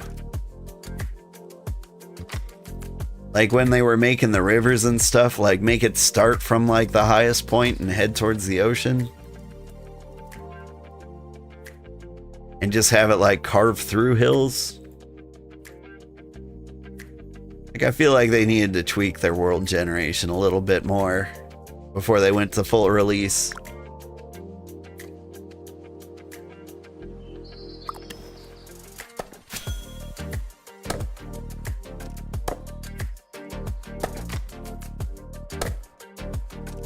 Gotta put the cart away. It bothers me that the cart's there, you know?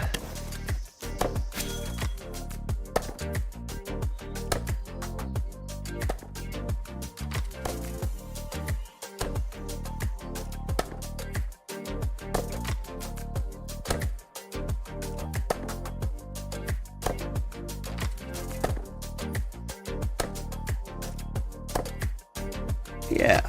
Right now, the appeal to the settlement. We've got some tier 3 crafting stations. We're not far from getting all of them. But, like, all the storage is open to all citizens. Anybody can, like, can complete buildings in the settlement. Honestly, I haven't bothered to look up the permissions here. Like, I've got build deconstruct permissions. Somebody can, like, build things around here. Honestly, maybe I should take those away. Like, most people are cool. But, like, somebody could, like, come here and, like, smash our settlement as a fun prank. Maybe I gotta hold off on some of those.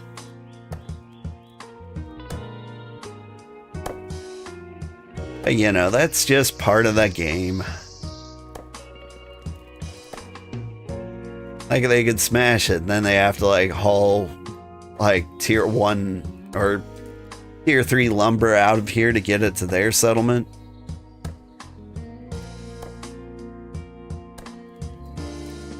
Be fun prank to just build like a mirror settlement on the other side of the river.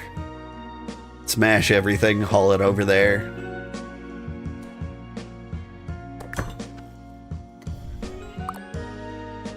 I mean, no one would ever do that. Everyone who plays this game so far has been super chill.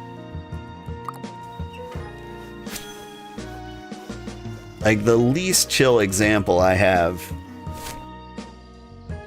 was, I think somebody settled in this area and it bothered the Gerudians. Like, they made an empire and the Gerudians didn't like it because they didn't talk to them first. And I'm like, man, that's a little much.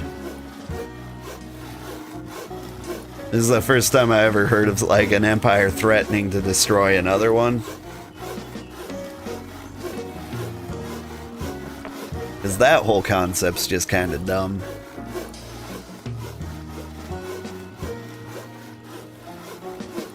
You can just straight up spend money to conquer another empire. Part of me is like, I should stop talking smash on that. I did apply to be like a BitCraft partner. And like my stream is like half praising the game, half talking smack on it. But isn't that just like how you're supposed to talk about games? Talk about the good stuff, talk about the bad stuff. So that people can like make up their own mind whether they want to be a part of it or not. Whew, we have listened to a lot of soul music. It was fun. But I think it's time to switch it up. Country pop?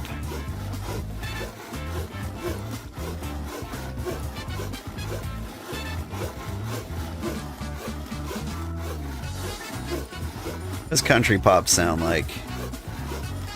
That sound like Taylor Swift?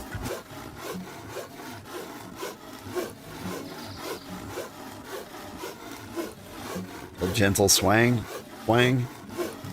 Place is nice, but the slopes, man, you really hate the slopes in this game? You don't know why we need this struggle? Yeah. It's kind of the same. You're looking for flat areas. Well, actually, you're kind of in tough spots. There's some like good flat areas around here, but you're a fisher, or we're thinking about it. So this is too far away from stuff. I feel like maybe there's some decent flat area over here by the lakes. The snowy areas definitely have some great flat areas. An absolute crazy person place to build a settlement would be like up here. But I'd build a road to there. Get you like steady tea shipments. But yeah, the pine forest is some of the waviest nonsense ever. Like getting materials here was a huge pain. Like, I got a bank full of, like, rough slabs just in case, like, it ever comes to it again.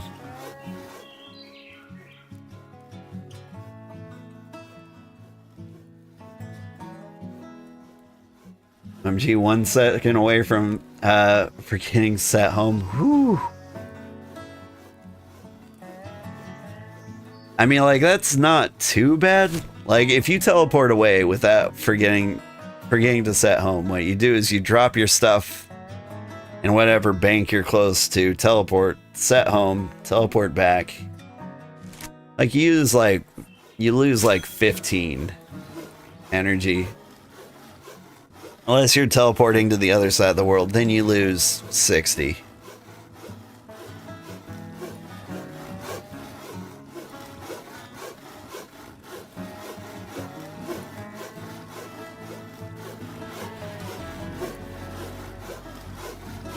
I wonder if carpentry takes forever, or I'm just not used to using like uncommon tools.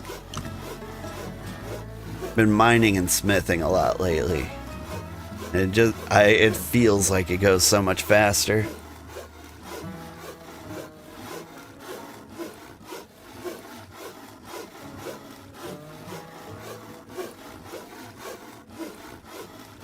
Just hit your second level 40, foraging and carpentry. Then forestry are your highs. Nice. I actually, like, I feel like foragers have, like, some of the coolest outfits. I should have let my stamina recharge, but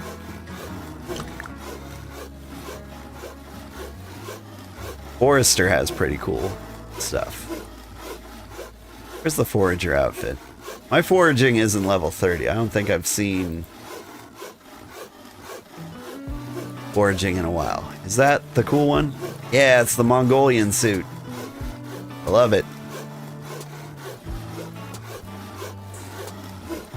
I'm really curious about master stuff. Like, they don't have icons for it. Have they designed the outfits? Has anybody made it to level 80 yet? I feel like the game has been out just long enough that some crazy person could have been level 80.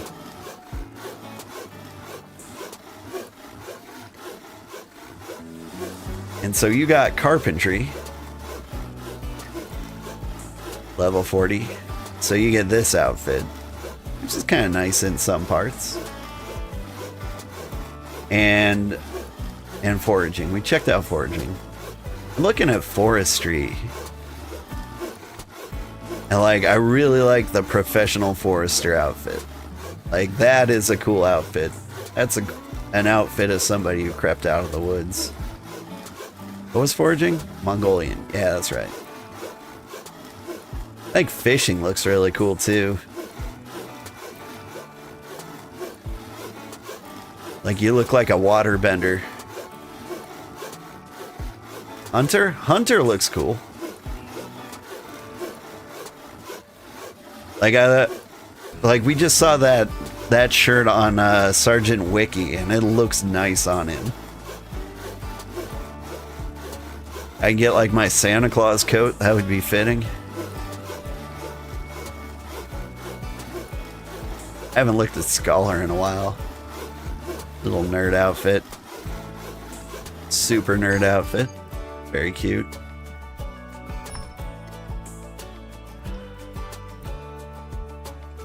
You know what I don't see? I don't see any masons. Like, I don't know anyone who has chosen mason as like their primary job. I feel like I've heard every single other one. Maybe not leatherworking, but leatherworking just kind of like comes up as you're hunting. Like, by the time you have a hunting out, like the journeyman hunter, you're gonna be like level 9 million leatherworker. I feel like smith was the real common one I used to see all the time. Like, it seemed to be like the first one anybody got. Leveling hunting is a pain, right? Farming one is the only one you can see the level 80 for now. Oh.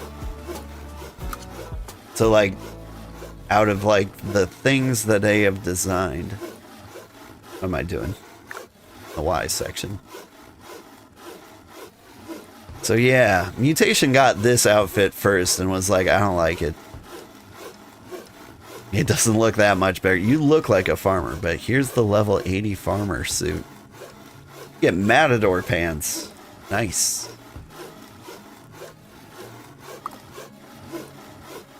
That's a good outfit. Though I assume like the other outfits are in the game, you just don't see them. Like, the game had that problem with like some other things.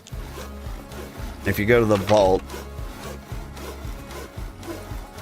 like, I want to say it was these rough clothes that didn't have anything on display. Looking at all the things I've gotten. World Explorer. Forgot that was my title. Oh hey, my title pops up here.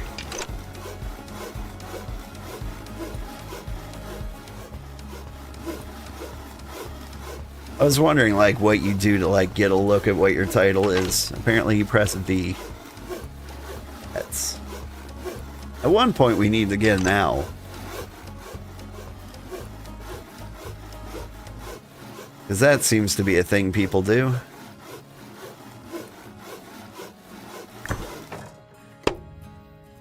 Alright.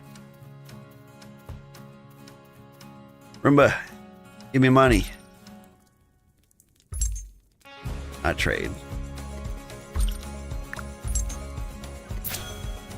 Alright. And you need more ingots. I think I had those cooking, didn't I?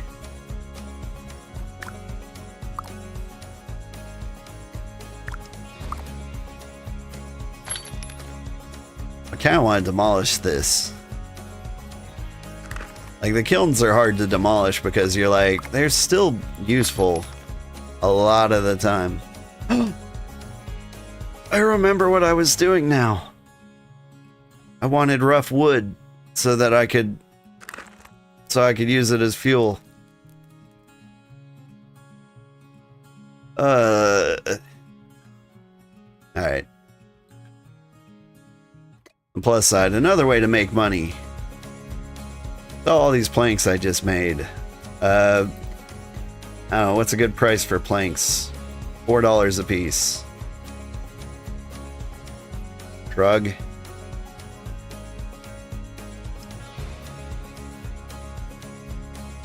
I don't know, I sell a lot of stuff for cheap.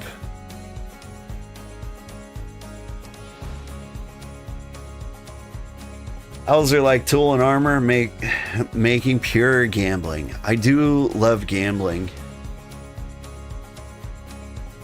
See, there's beech trees over there, but it's also a lot of teratodes.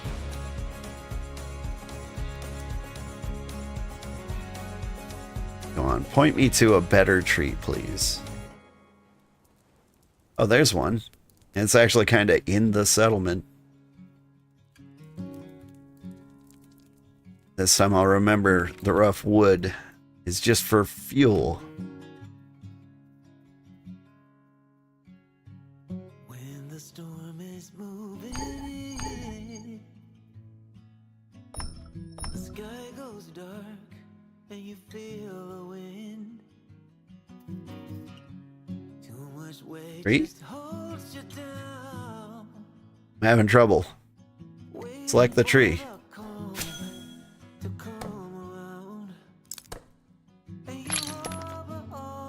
Owls are simply cosmetics, can't compare with rare tools. Man. Yeah, I think my smithing might get to a level 1 million just because of the tool gacha.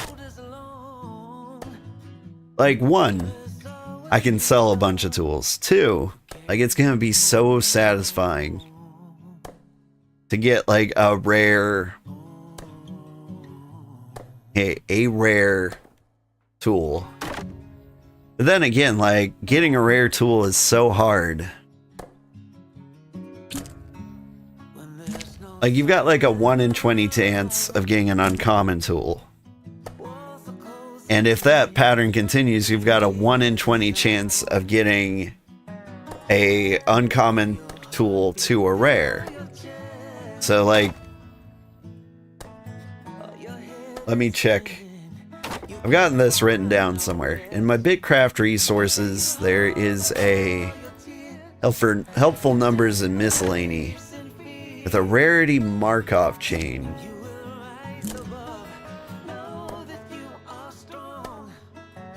So getting a common to rare. No? That can't be right. Can common things go straight to rare? They can't, right?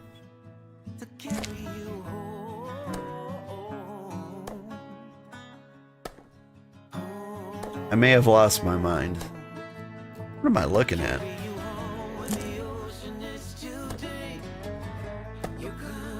I don't know. We haven't gotten there yet. It feels like common to uncommon is a 20% chance, but like, I don't actually know if common can go straight to rare.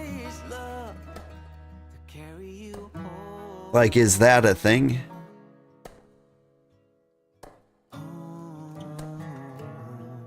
Because I would love to know. I guess we're going to find out soon enough. Hi, Kitty. You want to say hi to everybody? Yeah, let me chop this firewood real quick. And then I will play you like a bagpipe. He says meow. He's headbutting the mic. He wants to talk. He's not being super talkative. Alright. Got the cat.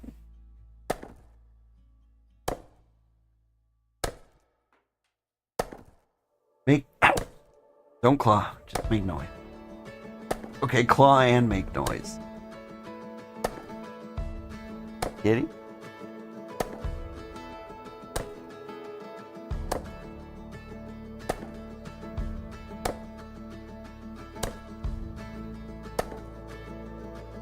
Common, uncommon to rare to epic. Sorry. Common, uncommon, rare, epic, mythic. On that order, so no jumping from common to rare, for example. Okay. But, theoretically, if I upgrade a common Pyrelite tool to tier 3, it might jump to an uncommon tier 3 weapon.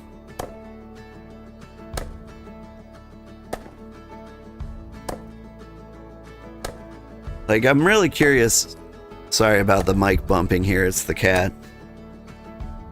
I'm really curious if at some point, like, tier 3 common tools are just considered mostly worthless.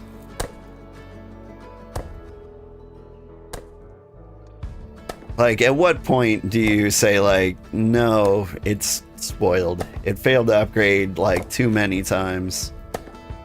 Like, nobody wants your tier 3 garbage. Because I gotta say, like, a tier 2 common already sucks. Like, 11 power compared to, like, 14. Like, a tier 1.5, like, the Ferrolite tools are already 10. So here's the thing I don't know, like, is the tier 3 tool gonna be like 12? Or is it a huge jump up because it's so hard to make?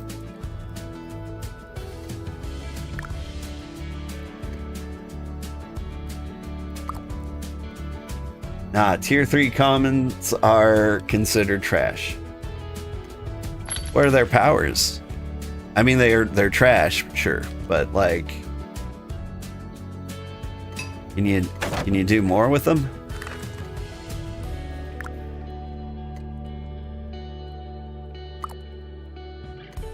Like, if they come up as like power 12, yeah, that's trash, all right. Like, feels like a waste of time. Is that tree sap? Get out of there.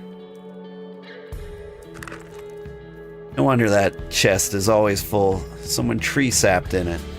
Gross. Wait, what am I doing with my life? Okay, I'm making Ferrolite ingots. Roomba. Which means I've delivered everything to you. It's time to start thinking about you. You want barrelith frames. I can do that. But you also want a rough brick slab. I can do that. Man, I might actually just have one of those lying around.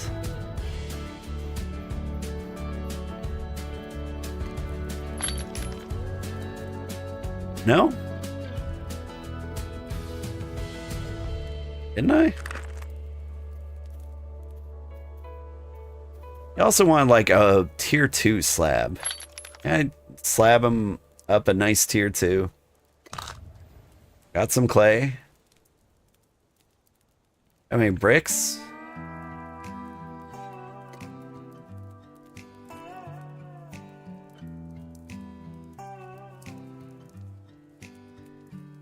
I've got the clay. I don't have tier 2 rocks because tier 2 oh, you're not getting tier 2 bricks from me. It's one of the things that's actually hard to get in our settlement. The tier 2 wood is not in the They're tier 2 rocks, not in this the snow or the pine forest. Okay, what was the other thing you wanted? Just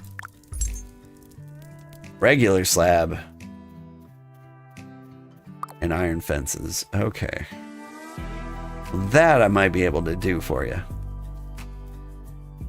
But do I have like tier 1 clay lying around? Not in here.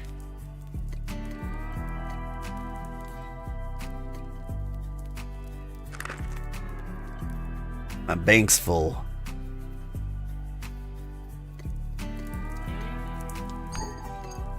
Get this. It'll be nice to get the trees out of the way here just so we can continue doing our jobs. Very hard to like click around some of these things. Alright. What do I have cooking?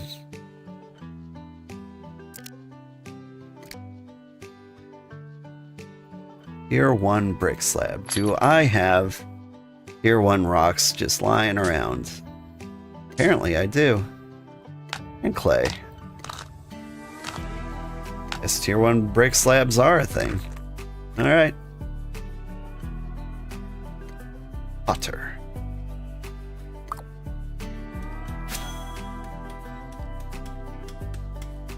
Tree sap is good. Make it into sugar and then make some potions. I've heard about people doing the potions. Like, alchemist really should be a job. I feel like they threw that in. Is that just like another scholar thing you can do? Like a non-settlement oriented scholar thing? I believe it.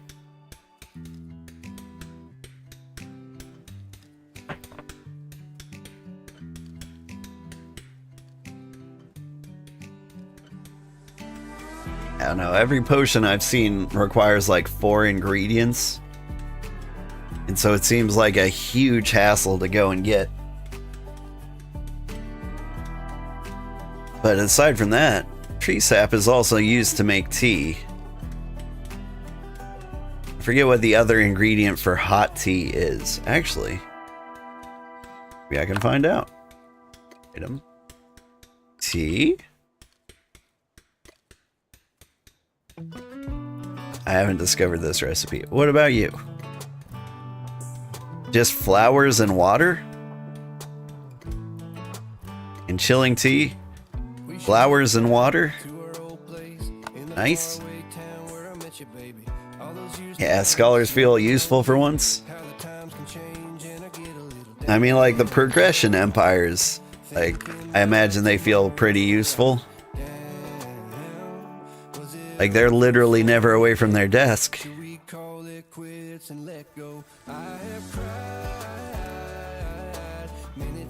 mean, unless they don't have help, then, like, they're everywhere but their desk. We lived that life. What am I doing here? Oh, food. Sandwiches. There we go. Now we won't die. Back to the slabatorium.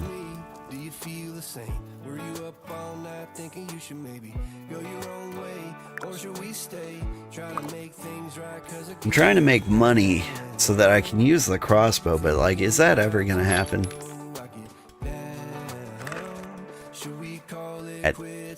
Let's see. I get 250 from him, say twice. I get like 250 from Bricko twice. There's 1,000. Rampart, maybe I get 300 occasionally. Svim, I don't have most of the things he wants. I think I need to give up on money. Like, yeah, I need it, but like, I'm not gonna get it by the time like this stream is over. Like, I think the key is just putting a ton of things up for sale in the market. Like, I might be better off making a bunch of like Feralith tools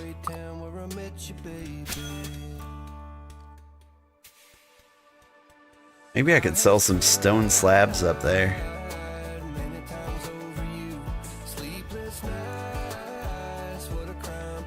Because, like, a lot of, like, low-level characters are gonna want to join our settlement. And if they can make it up here, I feel like they're not gonna want to dig through the pine forest to find, like, the limestone. Just let me do, like, a limestone search right now.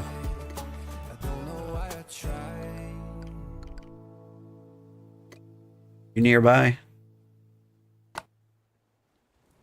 Like, it's pointing to the snowy mountains right now. Like, that one is in the snow, or worse, it's on the other side of the snow. I doubt it's like over here. So yeah, there it is. Actually shows on the map. So like the low levels, they have to like do a bit of a walk to get to the stone. Might be worth it to just sell it. But like, are the low levels gonna have money? I should probably get that personal cash. It's better than any bank at higher levels. Oh. Where do I need money for? Crossbow training. It's $5,000. Like, since we got to the tier 3, I've been spending all my money on like sandpaper and such. Honestly, my money never sticks around long. Like, a wagon's $5,000, crossbow training's $5,000. A skiff's probably $5,000. Now, I could be a jerk and take it like out of the treasury. The treasury is like our incentive to get people to like donate materials to the Empire so that we like don't actually die. Like, maybe if we have enough people, like, that number will get so high we don't have to worry so much. But yeah, we also need the personal cash. The settlement money you get paid for crafting, that's what's in the treasury right here. I think the trouble is, like, we've got 15 members here. Like, a lot of them are level 1 or low level, and so they're not here crafting. They're like elsewhere crafting, which makes sense. That's what you should do. I do want to make this place better for them. I think like once we get the tier 3 places up, we'll see a lot more people. What you got? Oh my goodness. $10,000. Thank you, sir.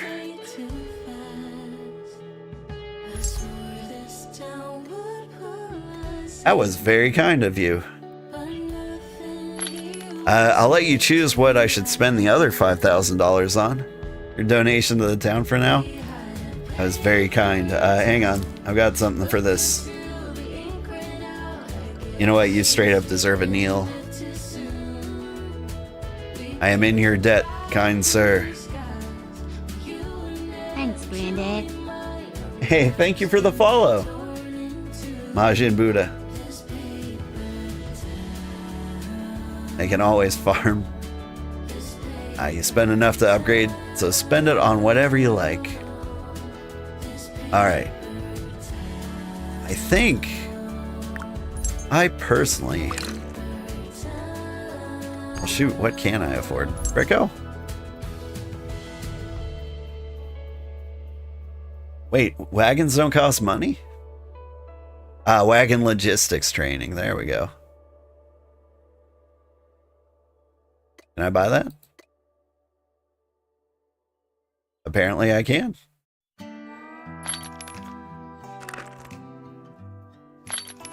Okay, now let's get the crossbow.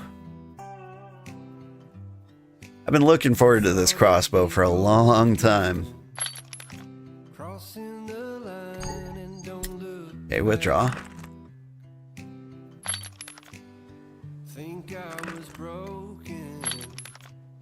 Please? Needed some time to clear my head. 'Cause I've made all the mistakes and I've dealt with the heartbreaks. Alright, now what have I got here? Crossbow sniper stance. Lower movement, speed, and armor, but increases damage. Auto attack, headshot. High chance to miss, but deals more damage.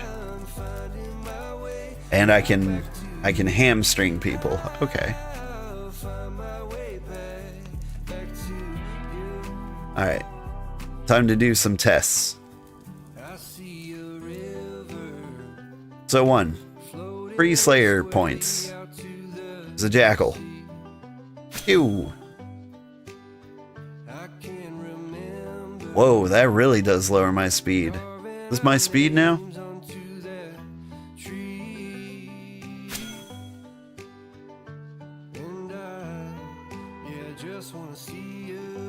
Ew.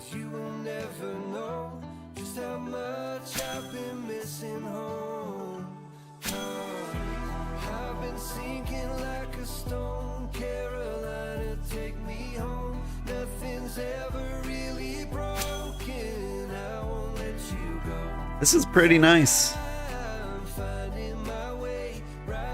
I cheesed him to death.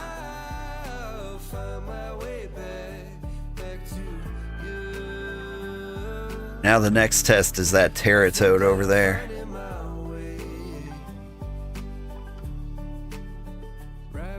Like, I feel like crossbows will be good for Terratoads. It's reindeer lichen. Where's the Terratoad? There you are.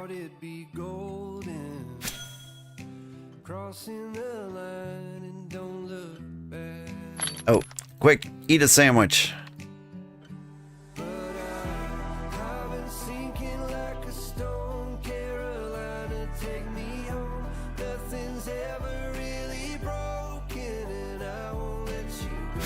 The speed debuff could be a problem.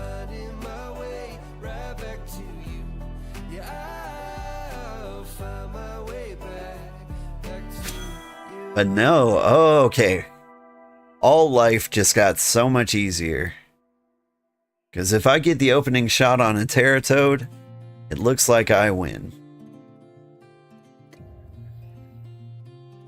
And Terratoads are the only, like, real problem in the entire forest. This is so good. Ooh, ooh, doggy. Speaking of which,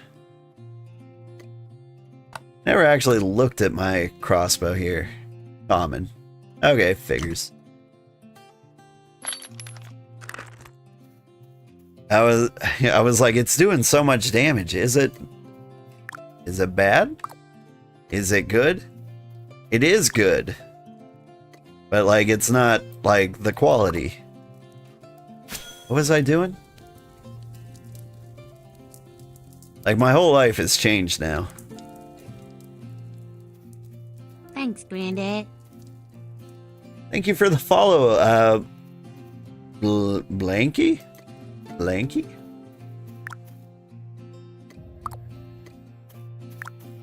Hope I pronounced that one right. Here, have some molten ferrolites. Someone will smith this stuff eventually. Alright, I think... Well, now that that's out of the way, and we've got our crossbow, I think the next thing we want is these stations. So I need a hunting station, tier 3. Would you please? Alright, I have to exit and log back into the game. It's doing that thing. And I don't know if you have to exit all the way to the desktop, but like, it seems to help more if you do.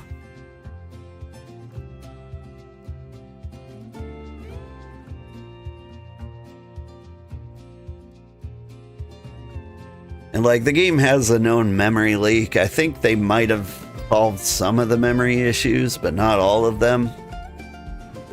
And I think the memory leak is still in the game. So like to fix a memory leak, you'll want to like shut the game down entirely.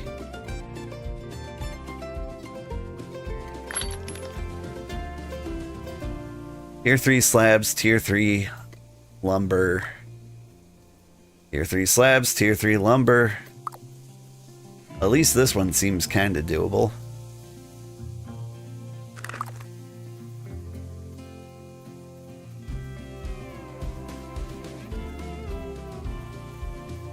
I need to clear some stuff out of here for the bank.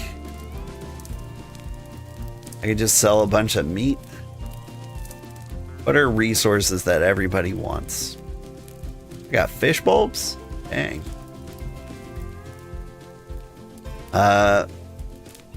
Let's see.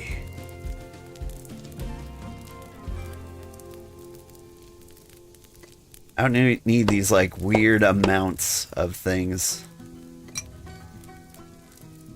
Get rid of the animal parts, the hair, for sure.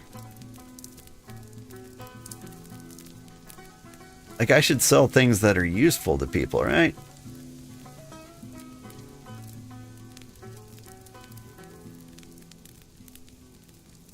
If I just sold a bunch of buckets of water.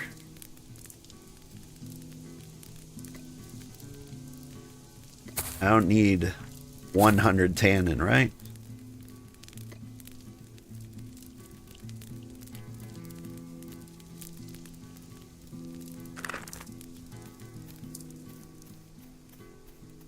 I think all my hides are tannin.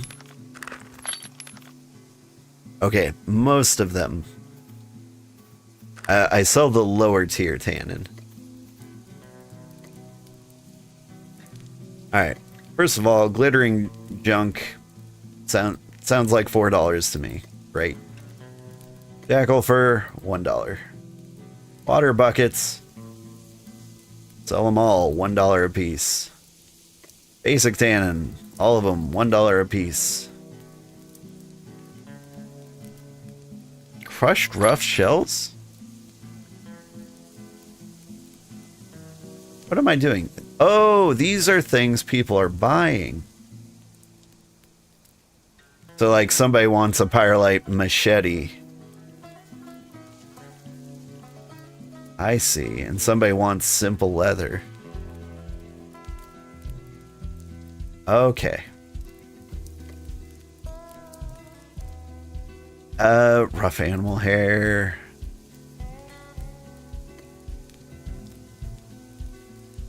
Simple animal hair, like, whoop.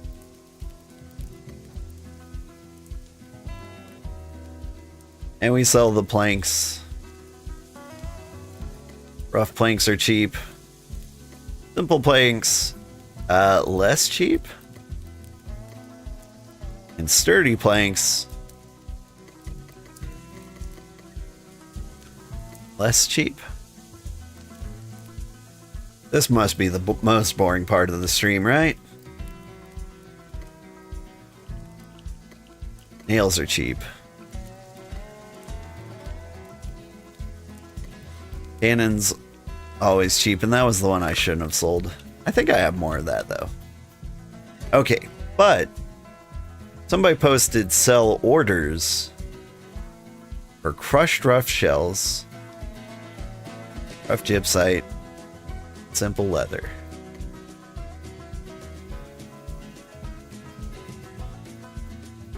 Like the machete at least is something I can get.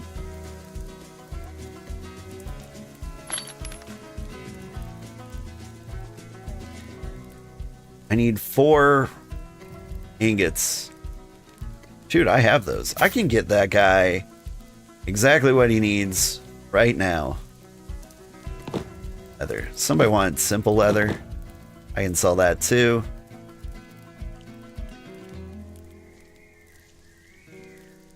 I need the planks and the ingots. I got those. And then I'm going to need the next tier up. I think I just put those on auction too. I need the rope for that. Rope, leather, plank. Plank. I sold the planks thinking that would be a smart thing. I already want them back. Not enough planks in the world.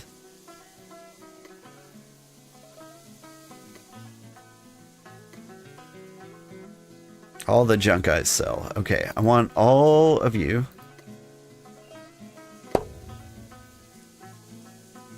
That was kind of loud, right?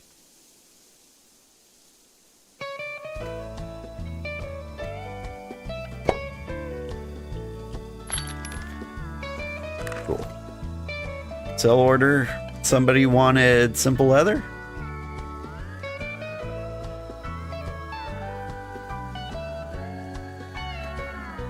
There you go. Hey! It's money!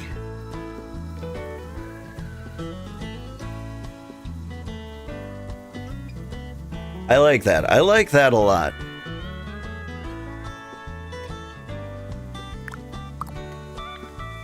I was worried like people wouldn't post their jobs there. There you go. There's the molten ingots. There's you. What am I doing out here? I'm making the machete. Make the machete. Need to grind this up.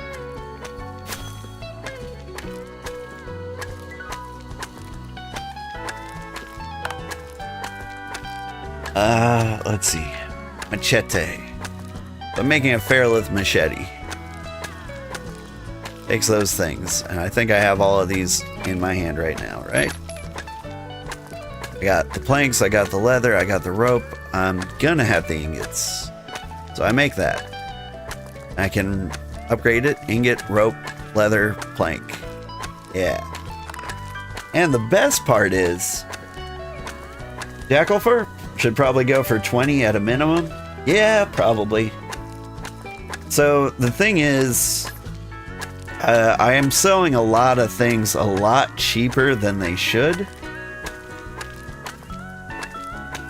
So because I want to help lower level people. I want people to like migrate here. And so I want to trick them into thinking like you can get good deals here that you can't get anywhere else. Which, you know, is kind of true. Like, so I'm selling things that I have an abundance of. Like, just the mere setting this city up, we were swarmed by jackals like daily. Like, before we got the bonfires up, they were roaming the streets. Like, there's a reason I'm Slayer level 30.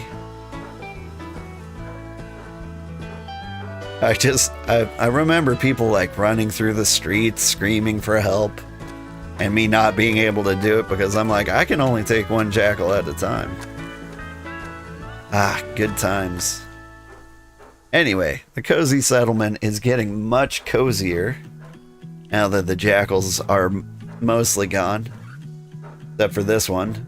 He's chill though. Like, I wouldn't stand too close to him for too long, but like, he seems pretty chill. Gotta keep like one eye on him.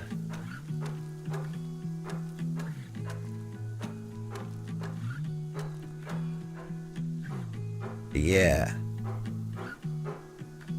Also helps the settlement. If I get more people up to like Slayer level 30,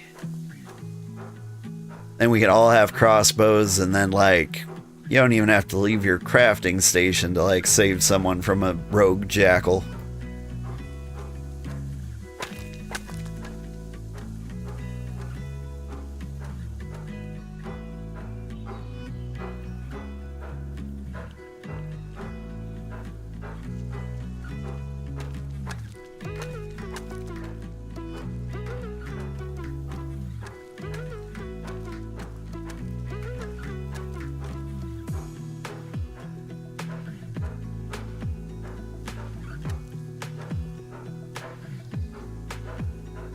Time is it? 2:30 a.m.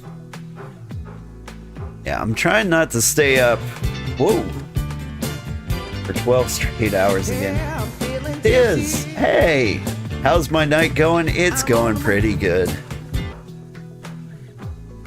Our settlement is almost a nice place to live after 120 hours. Okay, got hit with an ad. Will let me know again when you can hear me. That's fair. Machete. Where is Machete? There you are. Okay, it's going pretty good. Yeah, like our settlement is almost a decent place to live. And once it's a decent place to live, I think people will flock here. And once people flock here, I don't know, question mark, then profit. But like, it's good. I'm enjoying this game a lot. Like, I'm getting Valheim's level of enjoyment here.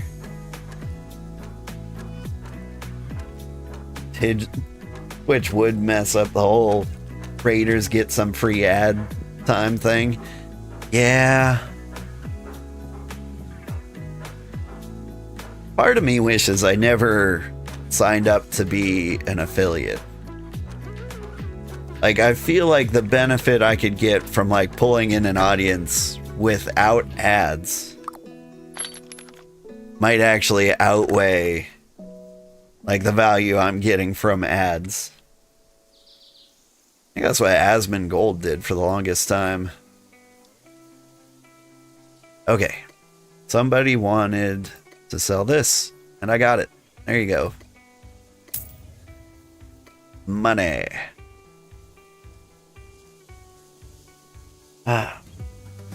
It looks a bit too stand in front of a table for long periods of time for you, but that seems to be the main critique you have. Yeah, that's 100% it. You're absolutely not wrong. That is what I'm doing all of the time. That's what I'm gonna do. I'm gonna drop some of my leather. I wanted to drop my leather in here.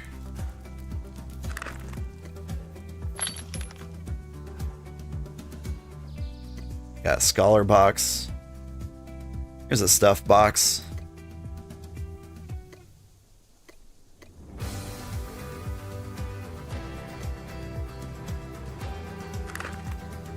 Yeah.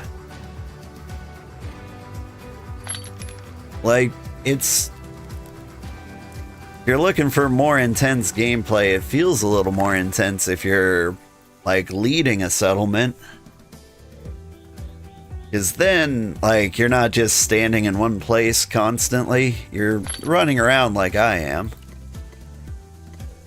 And they're like slightly more intense jobs if you really, really want to go that route. Like, if you're a hunter, like, you have to travel a lot. See new things, meet new people. It's awful, really. Oh, yeah. Do have lots of logs. But yeah, you're about to see, like, the least thrilling gameplay in the world. But, like, the benefit of the least thrilling gameplay in the world is that you can do just about anything else. Like, this is a great game for getting chores done around the house.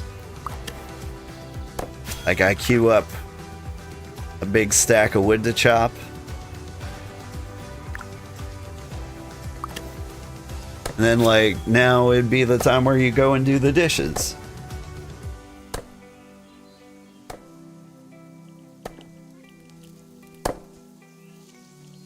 Or, like, for example, one of the things I dread each week is, like, coming up with my schedule for the next week and, like, actually writing it down and sharing it on Discord and Twitter and YouTube and Blue Sky. Like, deciding, like, what I'm gonna play for a week takes me a while. But with this game, you set up like a 3-minute craft, and like during that 3-minute time, you're like, okay, do step A. It takes like my 30-minute job, and I end up doing it in like 9. What's the giant thing behind you? You mean Bricko? He's cool. He's the construction NPC. So, he'll sell you like advanced wagons and things like that. If you level up enough with him, you can like start to use like bigger things to carry stuff. Then there's Roomba over here. Trying to get a good look at him. He does all sorts of stuff, usually in relation to like the settlement. He sold us the actual ability to like claim this settlement and turn it into an empire. Trying to think of what else he has. He's got a bunch of stuff that you need for like crafting higher level materials. There's more guys. There's Fight Man down that way. He just sold us crossbow training, which has improved our life immensely.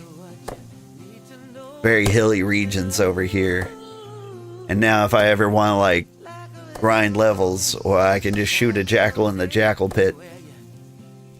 Problem is, like, level 30 is like as high as the combat training goes. So now I've got an ability to like get lots of free combat points. I can't really spend it. I guess the big benefit is now I can like take any enemy in the game as long as I cheese them. And so like if night falls and I'm up in the snowy peaks, it won't be so terrifying.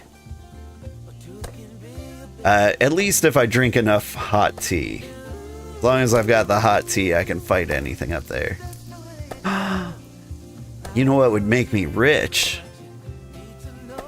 If when night falls, I went up there, killed all the frost crabs and super bears by like hiding around corners and on ledges and shooting them with my crossbow, and selling them for a gigantic markup here at the trading tent.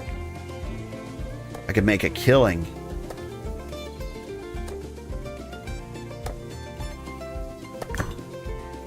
Because I think a lot of slayers don't actually know where the frost crabs are. Because even if you go to the snowy peaks, if you end up there in the day, they're really hard to find. Hey, there's somebody over there.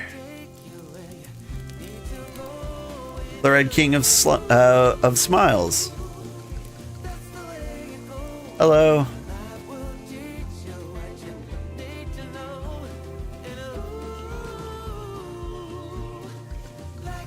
Welcome. How are you? This is one of our neighbors from the Kings of the North. They're down there. You're sad? How are you? I'm glad. Why sad?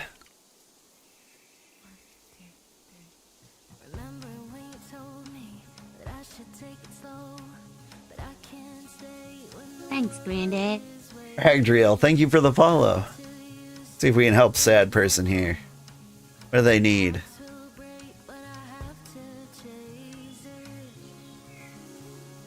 The King of Smiles cannot be sad. We gotta help him.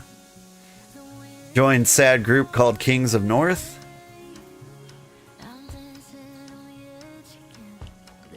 Cozy Empire. Well. Ah. That's sad. I thought they were rad. But if they're bad, I'll be your dad.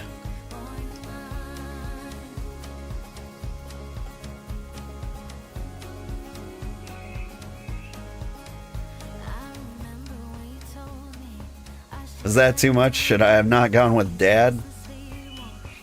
They got the glowing green eyes like a zombie? They might be.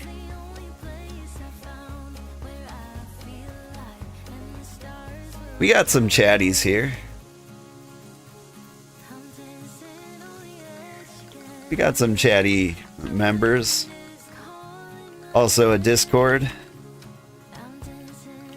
And also, I'm streaming right now.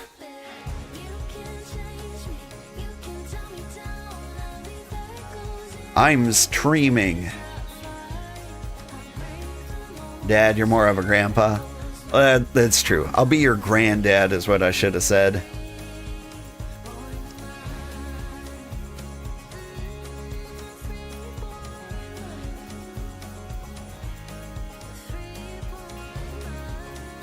I typed streaming. I typed I'm streaming. But I believe in him. The King of Smiles can put this one, piece one together. I think he's joining our empire.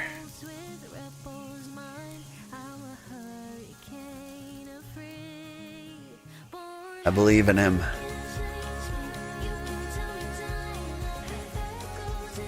But we did it. We've recruited. Alright. While we're talking to him, we gotta like start the next phase of business. What am I doing? Got rough logs. I need to strip them.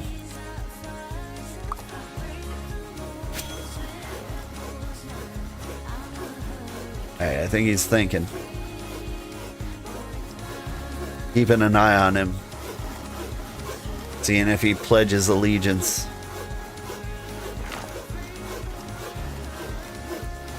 He hasn't joined yet. We can't scare him off. Is he a member of the Empire yet?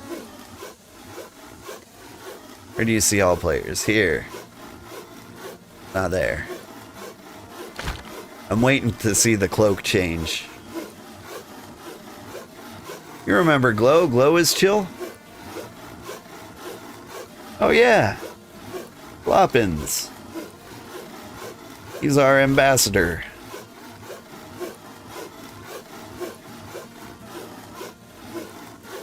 Trimming that fat so we can get swole? Yeah.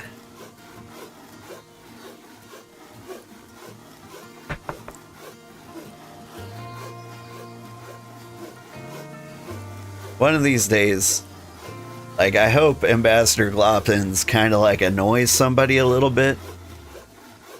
Because I would just love somebody to come up to me and say, I would like to speak with you about Ambassador Gloppins. Like, it's just the right amount of serious and silly at the same time.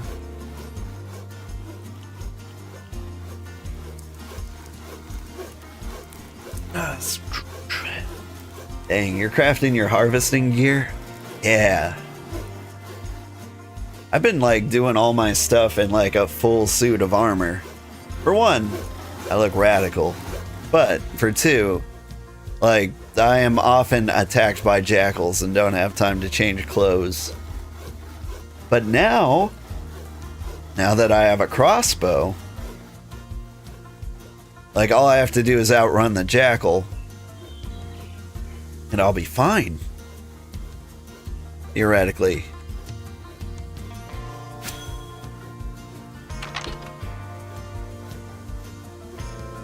Okay, here's what we do. Convert all these to deeds. Hang on, before you do that, make sure like my inventory's empty. So I'm not dropping them on the floor. Alright. So now we equip all these things. You can see me bleeding from the sides of the screen. If I was gonna wear anything though, you put on the helmet and the pants. Like, we don't need the full set. But like, the helmet and the pants were uncommon. Okay, now we add all this stuff to the vault.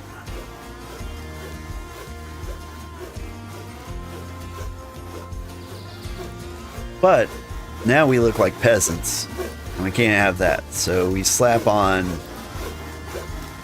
the armor again, but just as purely cosmetic this time. There we go. Now we look the same, we craft a little bit faster, and we should still survive random jackal attacks. Pop up a bonfire, they're simple to make. We've got bonfires. Look, there's one. There's another one. And if I zoom out here and do a shift F4, you can see the range of the bonfires.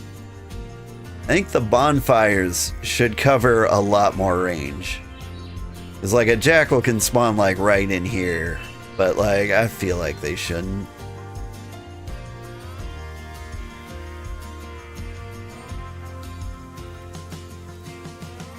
But yeah, we're all doing our best. Like the forest is just thick with jackals. Like it's you get used to it. They run if you have the fire buff. They do?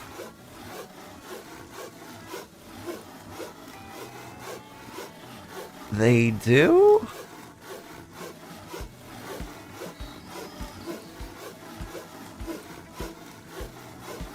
Part of me wants to say you're wrong because I've been attacked by jackals in the middle of the city.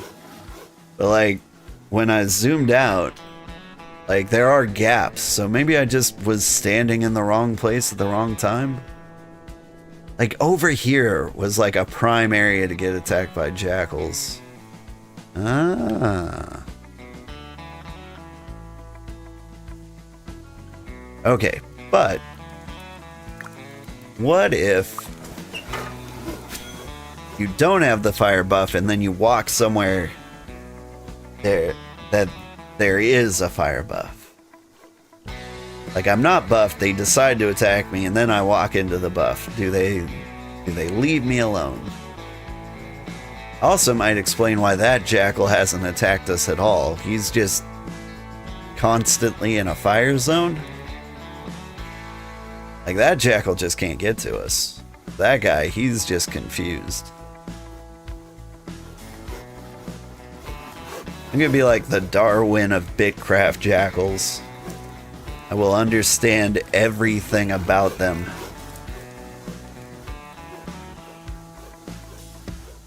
We will learn all there is about the jackals. Once you enter the buff zone, they will run from you. Okay.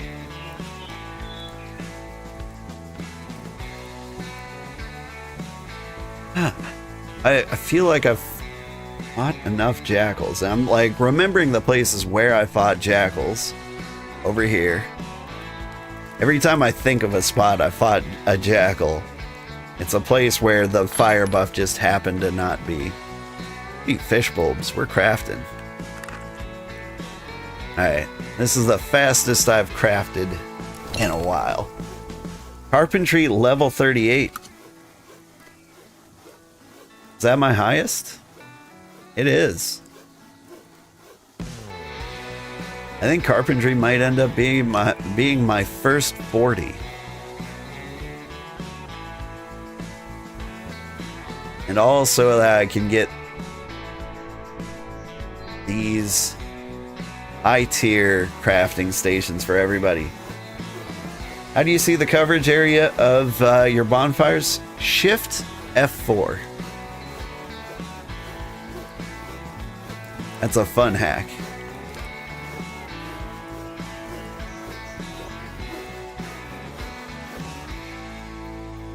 Let's save him. Pew, pew, pew, pew. Oh, I do love the crossbow. Now I get to do like this little happy dance.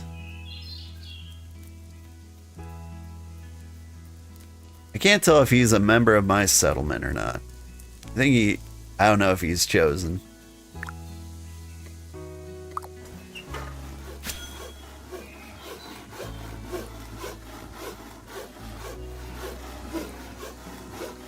You like it here?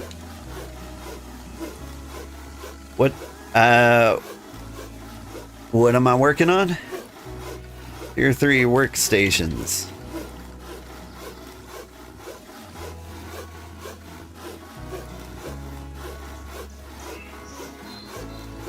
Right now, hunting and leather. Thank you, thank you. That was amazing. Like the Shift F4? Yeah. You need to have buttons enabled, though. I mean, I don't know how you hit Shift F4 without buttons. Need cloth? Let's see. Let me see.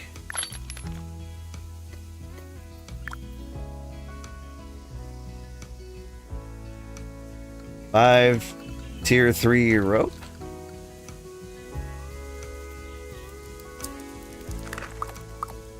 Oh, that's gonna be a hard one. Oh,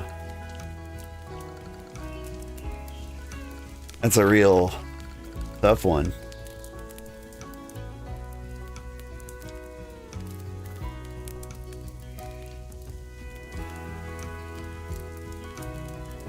You're a farmer boy. Oh, okay. What can I get from a farmer?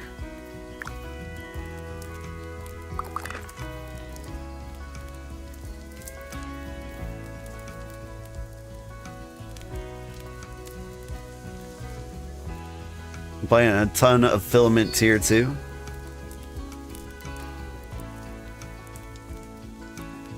I wouldn't mind a set of D2 cloth armor.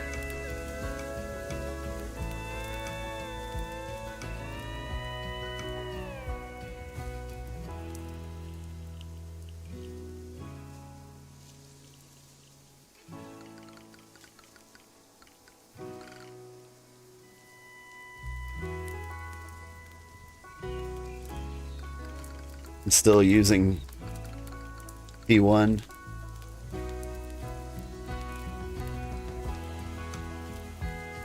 You just found something out. Walls have the same effect as fire? Oh! That explains the interesting pattern I see along the jackal pit. Okay.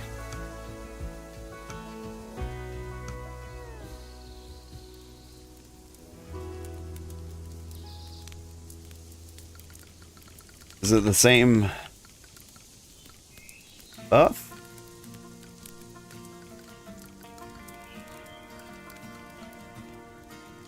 Percent or whatever? 4.2% or whatever.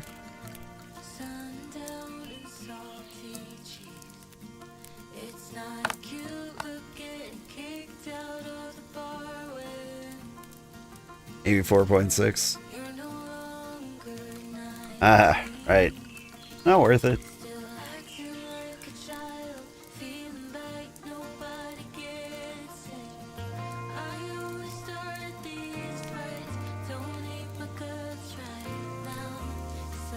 All right.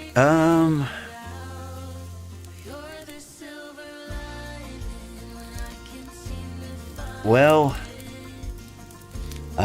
our Grand Vizier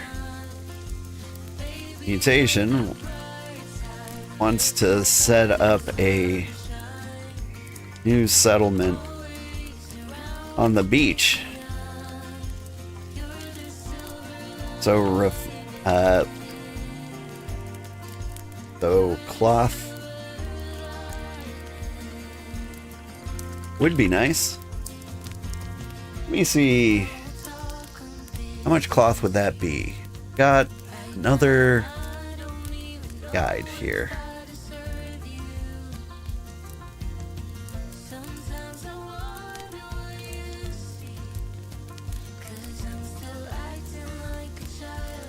$50 cloth.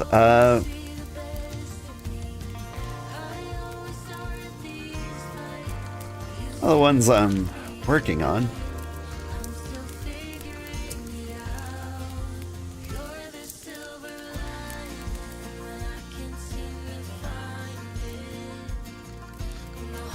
Maybe fishing. But I haven't gotten to that one.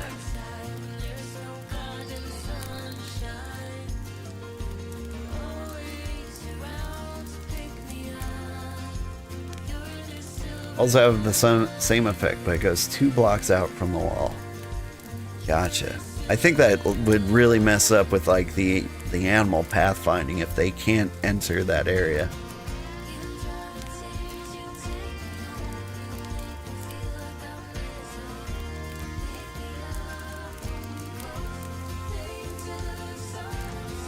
An alert. Hi, Ada. I was talking about you earlier. Enjoy your lurk.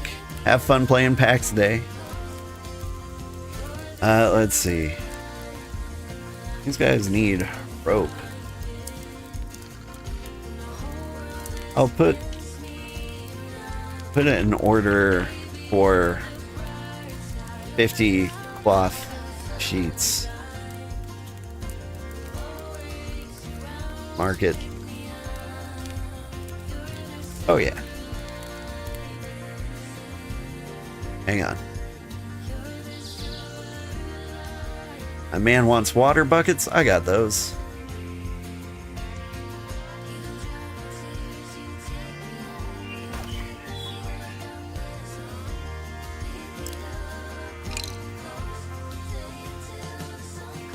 Need to click on him, but he's like right there. There we go.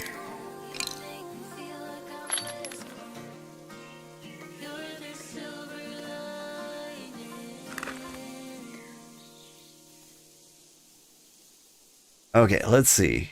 I want to put in a buy order for cloth. Show unavailable. Is there like a checkbox for that? There we go. Need not 100,000 million. I need 50. What's a reasonable price to pay for 50 of these guys? 15 a piece?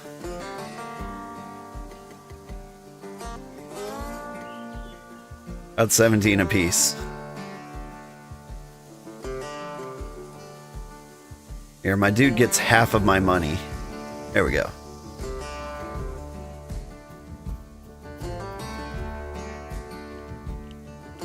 There we go. I put a buy order in. Hang on. Game hates the map. Yeah, I believe that. Yeah.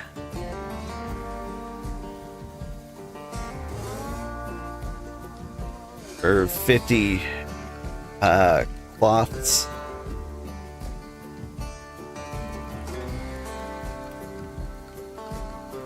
$15 gold a piece. 2. Alright, now we can go back. So I can get those 50 cloth sheets, hand them over to Mutation. Then Mutation doesn't have to worry about like the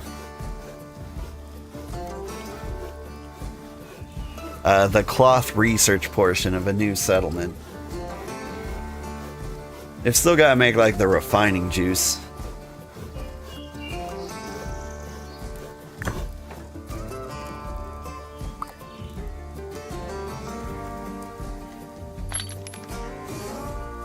Alright, I think I need sandpaper, and you know what? I'm going to hang on to the nails too.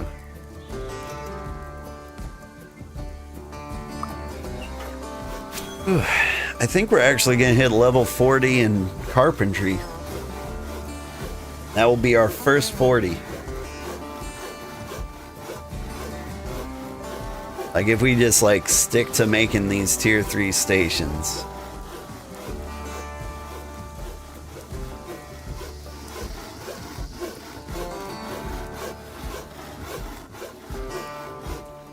Then it's just the first person to get like tier 3 hunting up will solve all our leather problems.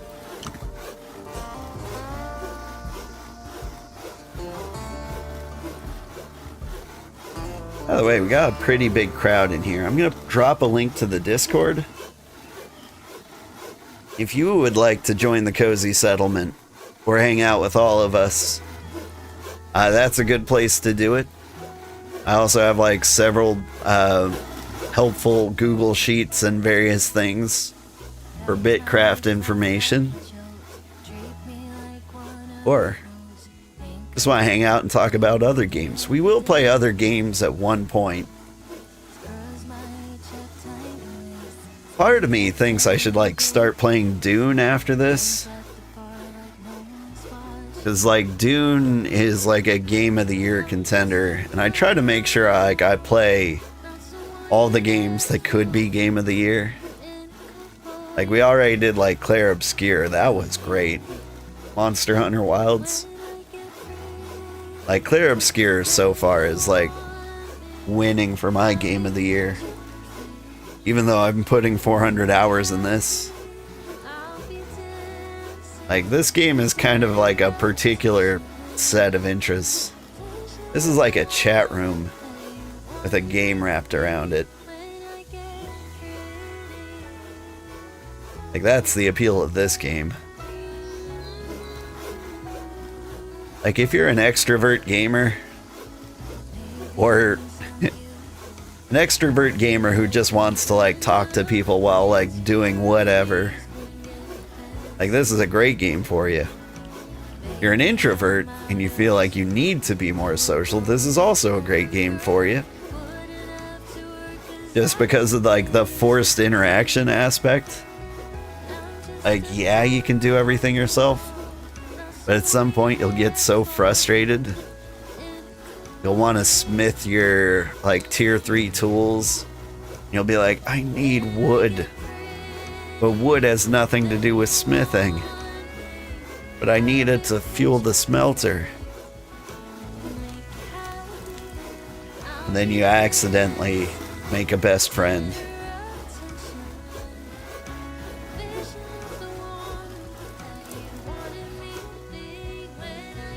Where did Guy go?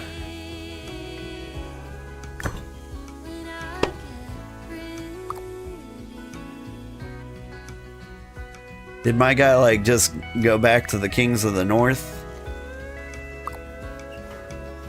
I thought I recruited him pretty hard.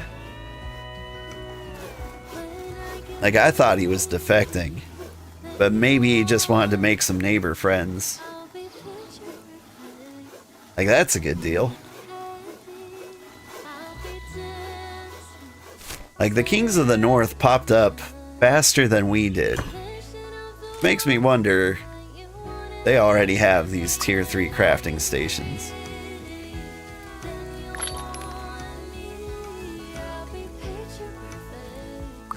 Alright, one more set of woods.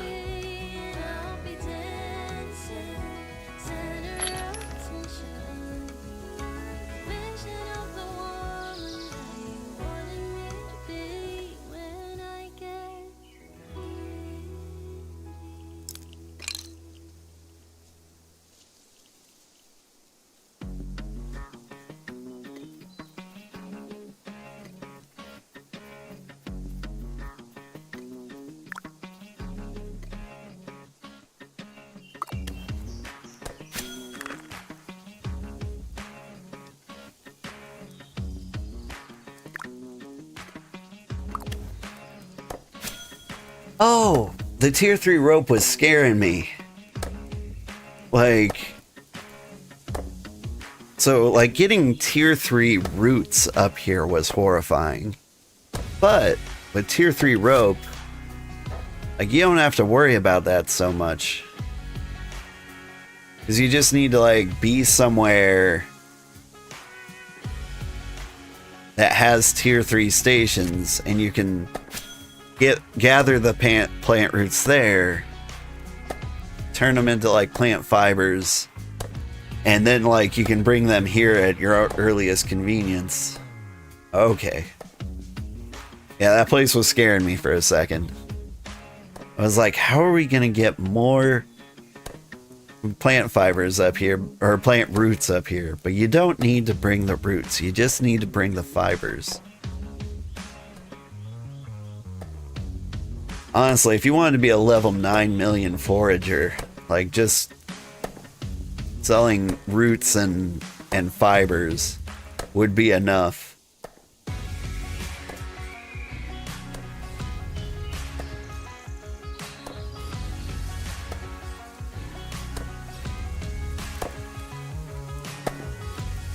Can you even go one step farther and make them into threads? You could. But like if you make them into threads, sorry, did the threads happen at the tailoring station or do they happen at the loom? Tailoring is like my least used job.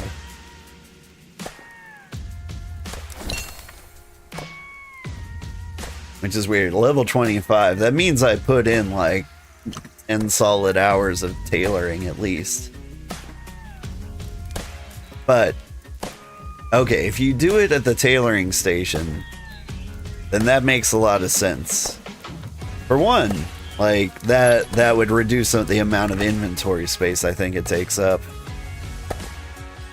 And so you could gather a little more before you warp back.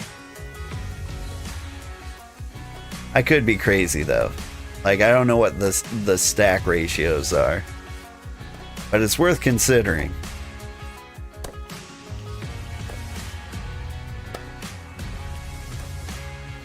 Yeah, it reduces it a huge amount. That's what I wanted to hear. Because then you can just like leave your cart out. And like make a couple of trips. Loading it up, filling your cart up with tier 3 fibers. Hello from your neighbor at Frostgate. Oh hey. Are you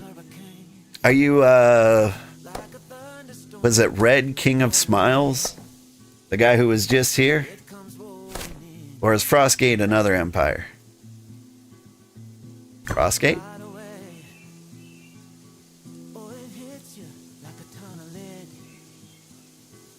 There's a place called Frostgate around here.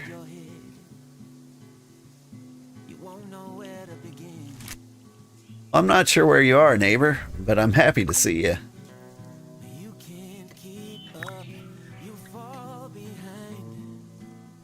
For now, I'm gonna assume you are the guy who hopped up here from the Kings of the North. Frostgate is right next to you to the west. Oh, that's the name of this place. Hey, it's good to see you. Like, honestly, you have one of the most beautiful claims in the game. I'm a big fan. Like, when I was looking for a place to settle, like, I saw this little river creeping up in here, and if it can make it to the lake unimpeded, like, that would be huge. I kind of doubt that. If it's anything like my river, like, all the... It's all jumbled up with, like, messy waterfalls and stuff, and you can't get through. But, real pretty over there. Are you guys gonna be an empire one day?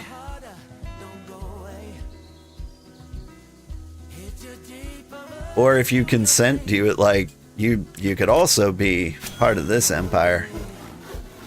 Like, I'm trying not to step on any toes.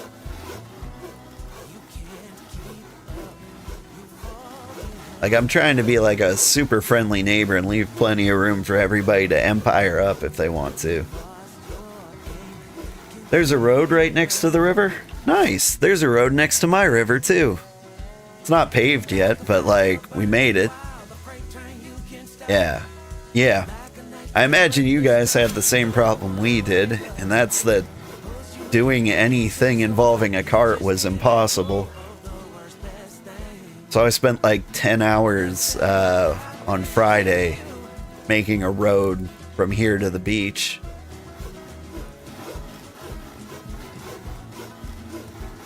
Honestly, I'm wondering if it's worth it to, like, make a road across the mountain over to you guys.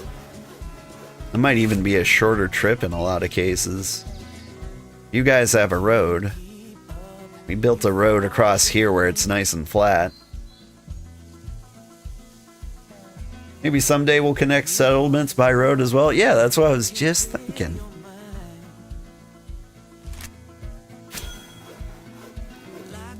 Like,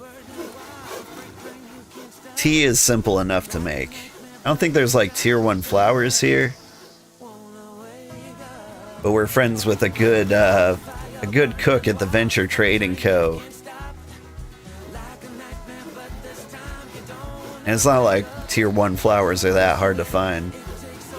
Lord knows we have the tree sap for it, am I right?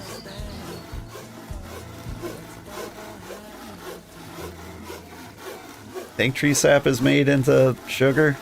I don't know. I haven't tried. But yeah. Have you spent much time in the frozen north? I mean, of course you have. Like, I imagine your experience is kind of like mirroring mine over here. Like, you were probably starving for like birch wood, and then you discovered it's up in the snowy peaks, and you were like, oh man. Yeah, sap to sugar? That's what I thought. But like, the sugar, as far as I know, is only good for one thing. That's hanging out up on the mountains.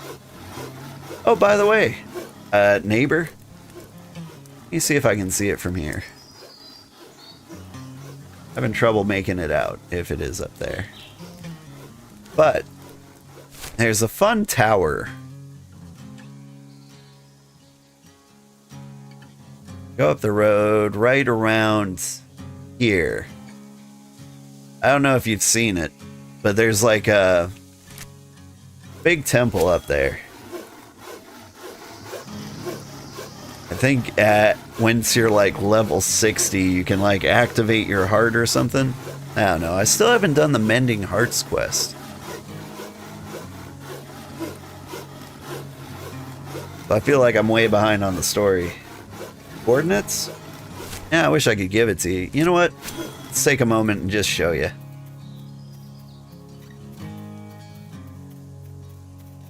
Do I have tea on me? Not on me. It's in one of these. Tea?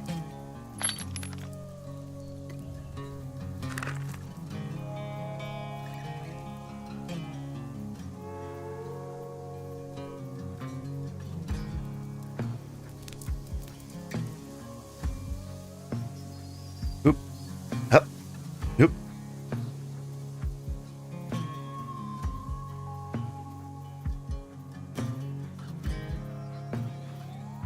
Alright, it's starting to get cold. Drink the tea.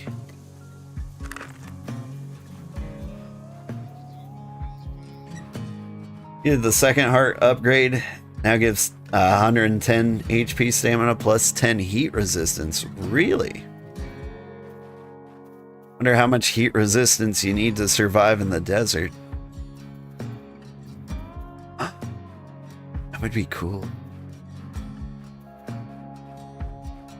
Because if we could get, like, up to some ridiculous level. There, yeah, like right next to our settlement, we've got a road that heads straight towards it.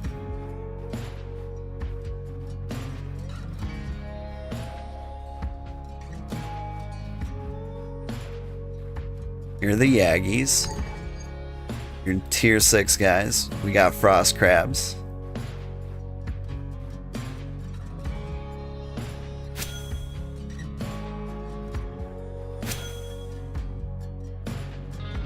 Pew pew. Just got my crossbow. I think maybe I can make a killing selling frost crab parts. Nothing? Okay, that's fine. I didn't want nothing. Next one needs tier 6 bricks and gives both heat and cold resistance. That's crazy. But again, I need to know how much resistance you need to survive up here. What have I got? Plus 10 cold protection. So you get plus 10 heat protection from like the level 2 heart. Then you can straight up live in the desert for free? Dang. Sounds like a plan. Make roads from both settlements to the mountain temple? Yeah. Oh, that's a great idea. Yeah, we'll connect our road to the mountain temple. You can connect your road to ours. And we can hang out with each other. Hang on. Let me make sure you get the cords.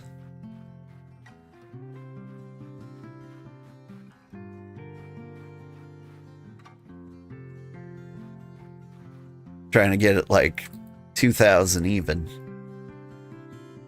70, 47, 2,000. 70, 50.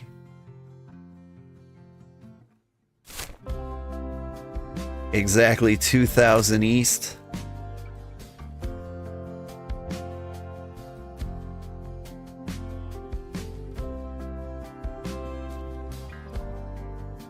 I love the mountains. But yeah, if I can get heat resistance or get cold resistance to 10 and we can just live up here, it's gonna be amazing.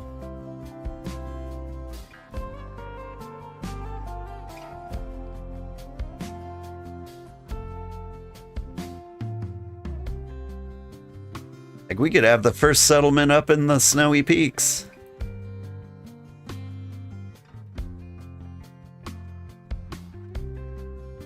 I got lost. Where do I live again? Oh. Yeah, this really is kind of like the exact halfway point between our settlements. I didn't realize you guys were that close.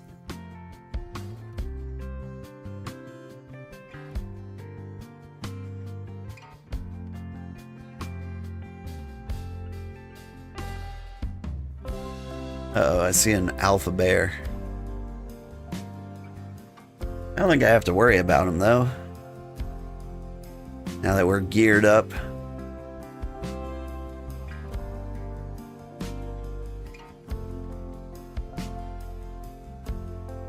Alright, where do I live? It all looks the same.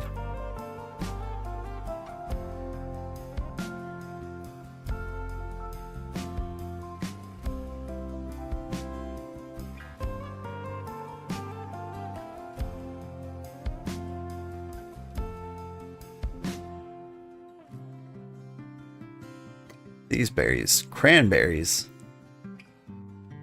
They look lovely. The nice big tree over there. I'm trying to think of like where would the best place to live up in the mountains be? There's a really cool lake up here. Like, it's very, very flat. I've gotten lost again. Was it not straight that way? This way? Just head southeast. Man, I'll find it.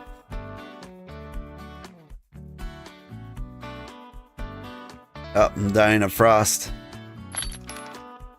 Eat a sandwich. I don't want to waste tea. I can survive the run.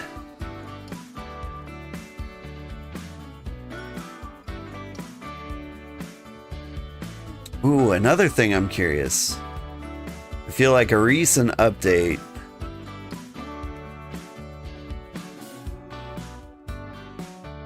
I was gonna say gave us like the short jump. But like maybe that was always here. I've seen my guy jump farther down, I think into like water.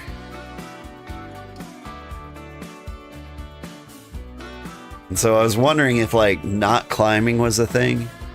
I didn't have a high enough cliff to test that.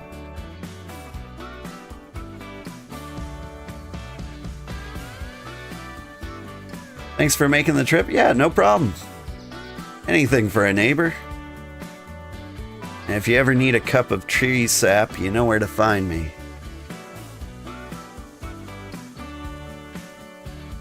Alright. I do want to do a little water experiment. I'm here on the edge. I jump down. Nope. I still climb down. I could have swore that, like, after one of the recent updates, my guy just jumped down in there. Now the question, like, what was I doing? I think it was wood related? Yeah, I was stripping. Oh, my pants. They went a little pale. It's low enough, yours jumps? Yeah. Like, I've got, like, a pillar out in the ocean where I like to end and start my streams because it's got, like, a great view of our town, and it's just a lone pillar out in the ocean. And, like, I feel like it made me hop off there one day, and it really threw me off. Because I'm used to, like, the slow climb. But anyway, Frostgate. So, like, in one of our streams, like, when we first founded the Empire, like, I hadn't explored a lot of the grid squares in our Empire. I did a walk over to Frostgate. And this cool little pillar here is extremely high. And, like, you know, the water is like sea level, but there's like a 200 tile difference between, like, here and here. Like, this might be height 300 and this might be height 30. Anyway, real fun place. Like, it looks really cool. One of my favorite places I've seen.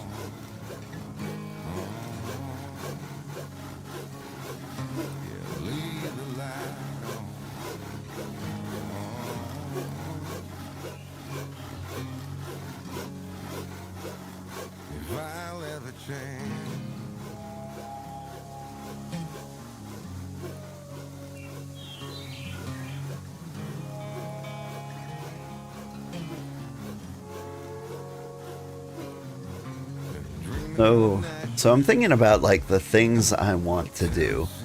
More than anything, I just want, like, the tier 3 gear, right? But to make a tier 3 tool, I'm gonna need leather. So, like, I have to have the tier 3 hunting station and leather worker. You reminded me you need to go to power up your T2 heart, so you're on your way. That sounds nice. Alright, let's remind ourselves.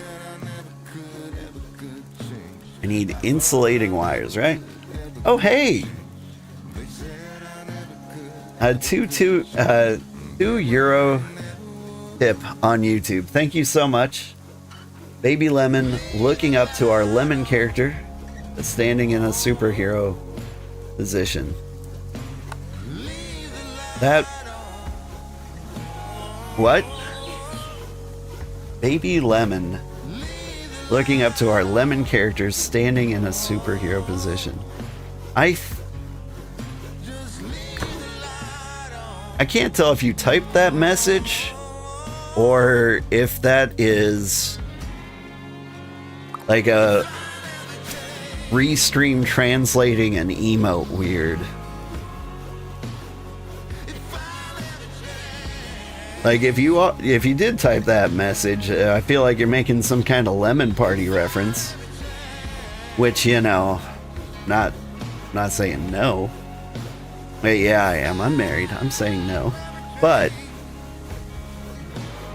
it's an interesting position to take. So it's got to be just like an emote of a lemon looking at a lemon standing in a superhero position, right?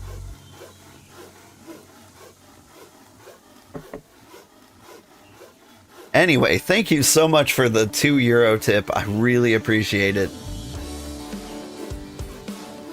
Your support fuels me like you wouldn't believe. And money towards the Empire will go to supporting the Empire. So the Cozy Empire will be fueled by this money. And if anybody ever, like, settles up here and tries to conquer us, like, you know, they're just fighting stream money.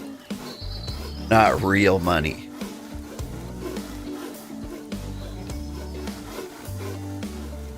That said, nobody's ever tried to conquer us. Like, we've got, like, a handful of neighbors and they're all super friendly. I don't know about this guy. We haven't met Tetra. We've met every other neighbor. Except the Baker's Coven. They're kind of new. I don't know what their deal is. But, like, we got nothing but cool neighbors up here.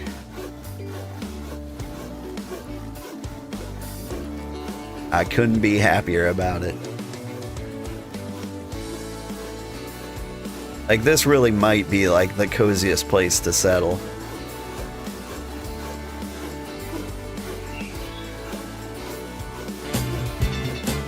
Hey! Tamagotchi!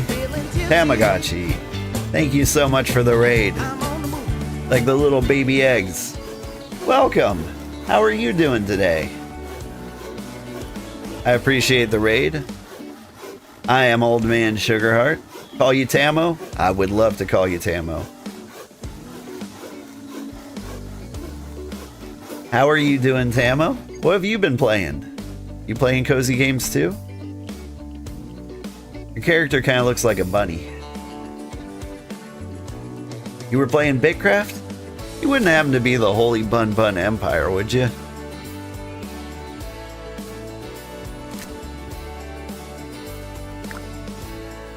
No. But, yeah. You're in Region 6. We used to be in Region 5. We had someone from Region 6 in here earlier. Not Tortuga, over here.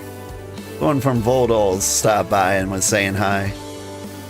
So you out here? You in the Shire? You're in the short bus region. Yeah, I'm not gonna lie, it does seem a little short bussy in some places. But hey, are you just a bit freaky? United States of BitCraft. Also a little bit freaky. That's a nice place. It looks like you've got a lot of calm forest area. I don't know what's going on over here. This looks like rocky. One of the bigger Empire regions. Yeah, I like it. We've got a nice cozy little place up here in Region 7. And like nobody lives here because there's no good reason to live up here. Yeah, that's Puck. They're your ally. Nice. Like, to live here, first of all, this is all pine forest, except for like the snowy mountains. And so like, if you want to touch the snowy mountains, like these people are closer. Like, we're a good place if you like came sailing from like way down south. But like, there's no reason to go any higher than this because it's just more pine forest. I think there might be some tundra over in this area. And so since nobody wants to live here, we can have as much land as we want. Probably gonna place your settlement a bit more up at the coast. There's a nice low beach. Nice. Come on. Hate it when it does this. Alright, 1 second. I'm gonna try to do a log out and back in and see if that's all I need. You're waiting to make your own settlement for after full release? You plan on making a settlement in the autumn forest because of the maple trees, and you're Canadian. Lovely. Our neighbors down here are Canadian. They were extremely polite.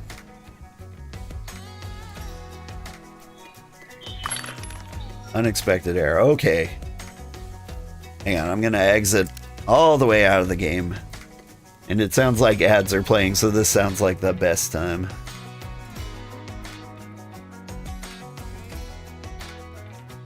Alright. Sergeant Wiki. Well, you're probably in ads too. You know what? I'll wait to talk to everybody till after ads. Seems like the polite thing to do. But yeah. I'm originally from Montana, and so I've got fond memories of being very neighborly with Canada. Like, there was a lot in common we had. For the most part. There's some very weird Montanans sometimes. We won't be too judgmental. But like, a lot of people go up to Montana because they want to like live off the grid and like have a compound loaded with guns. They're pretty rad. But nah, a lot of people in Montana are just like little peaceful Canadians or types. Sorry, I didn't mean to talk about relevant topics while you were gone from ads. I was talking about, hey, you've got some Canadian neighbors down here, the Kings of the North. They're from Canada. They were very polite. And I'm from Montana, so I used to be like very neighborly with the Canadians.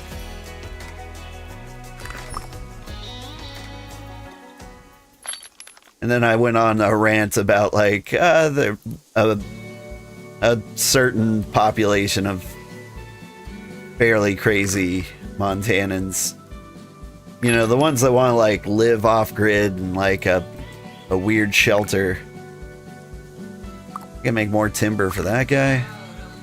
I don't know. I think I need to finish up the hunting station because that's something we can use right away.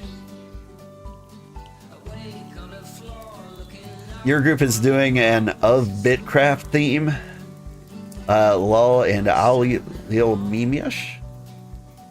Lil Mimish. Ah, I get it. Your main settlement is name is the Gulf of BitCraft.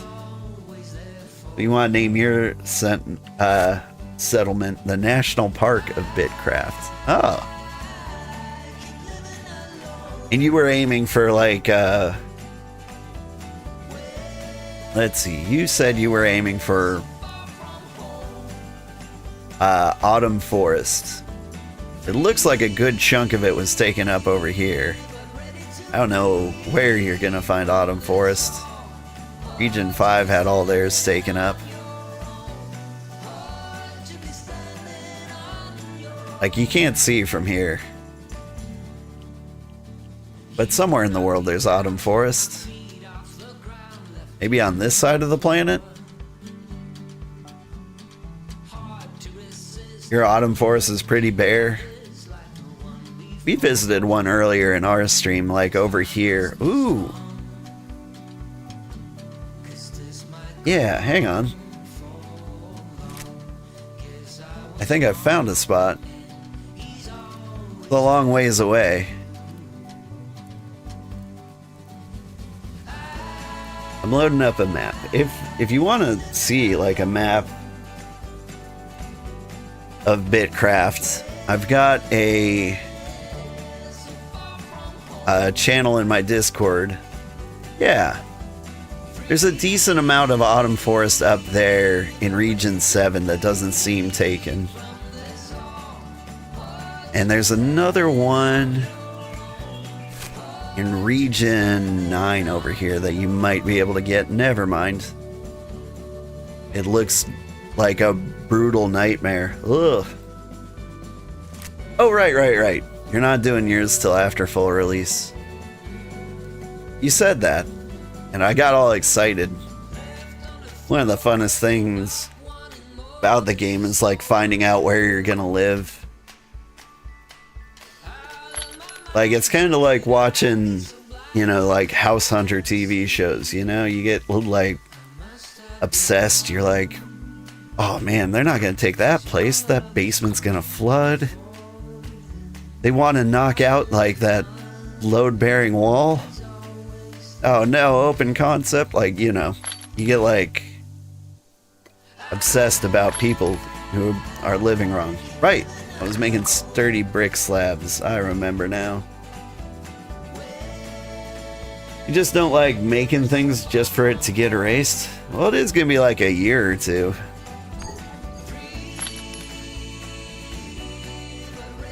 I don't know. For me, like, I had to do it now. Like, I very rarely go back to a video game. What do I need? I don't have the foraging to get tier 3 clay. Oh, there's a brick.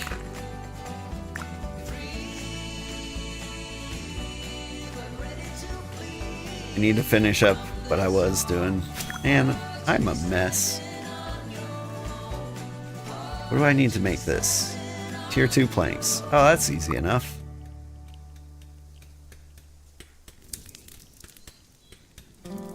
It's unlikely to be erased for a year or two. Yeah. EA projections to be a year to 2 years, but they also said there could be 1 to 2 world wipes during EA if they need to. Yeah. Like, I don't know. I'm very curious. I feel like there's a lot of things they could have done with the world generation already. Like, part of me wishes like they'd just spin up a couple of new maps.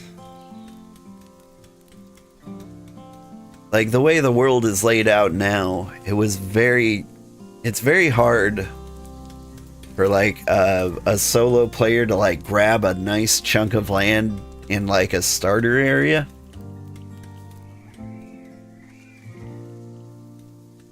Like, it's been pretty heckin' hard building this settlement up to some livable condition. Gotta sign off. See you later, neighbor. Later. Thank you so much, and thanks again for the Euro tip. I really appreciate it.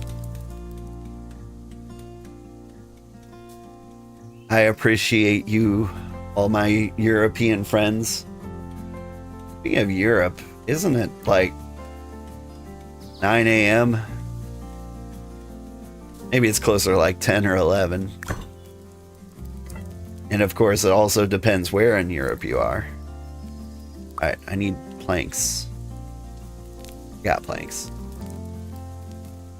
I was born having planks. Oh god, where are the planks? Do I not have planks? Planks?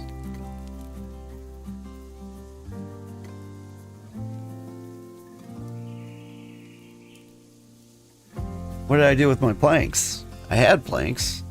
I had a great reason to have planks. UK-ish is around 5 hours difference from you, so like 9:40 a.m. Yeah, that sounds about right. I've got a Dutch friend over there, like, who watches me during like their lunch break. I stream at the weirdest times. Like, I got kids, so I end up streaming while they're asleep. And that typically ends up being like 4 a.m. Your partner lives in Ireland, so you memorize their time? That's nice. Does your partner have like a sweet Irish accent?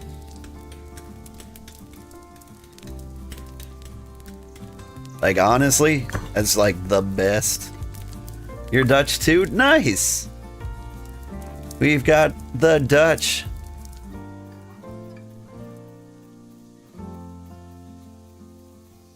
We've got like a lovely multicultural camp coming up.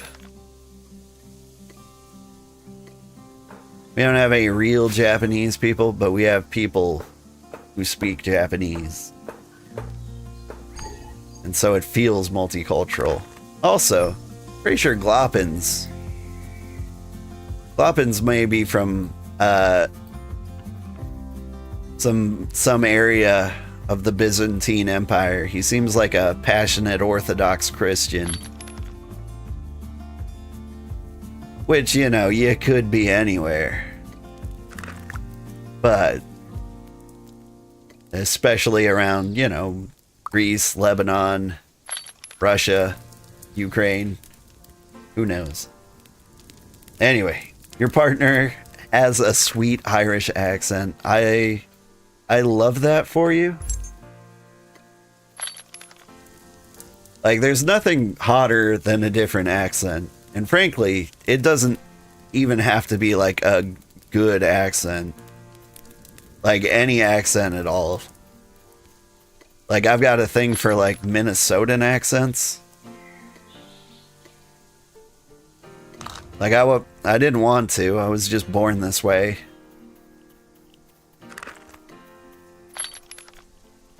There's some tier 3 clay. Okay, if I got tier 3 clay. He has a bit of a dulled Irish accent because he lived in Canada a few years. I had a friend who lived in the UK and then moved to Ireland. But like, he was a very shy guy. And so like, he just kind of like mumbled a lot. And he had this like half Irish, half British accent. And I couldn't understand a word he said. He came to visit once. And like, he came out of the bathroom and like started mumbling at me. I was like, oh, I don't know what you're talking about, man. And then he like grabs me by the arm and he like drags me into the bathroom. I'm like, I don't like where this is going. Then he starts gesturing wildly at the faucet. And I'm like, man, yeah, we've got running water here in the States. It's pretty great. He didn't think that was that funny. I thought it was hilarious. What am I looking for? I'm looking for big green rocks. Am I the only one with the power to smash big green rocks? I may be. Fortunately, look at that. It's a big green rock.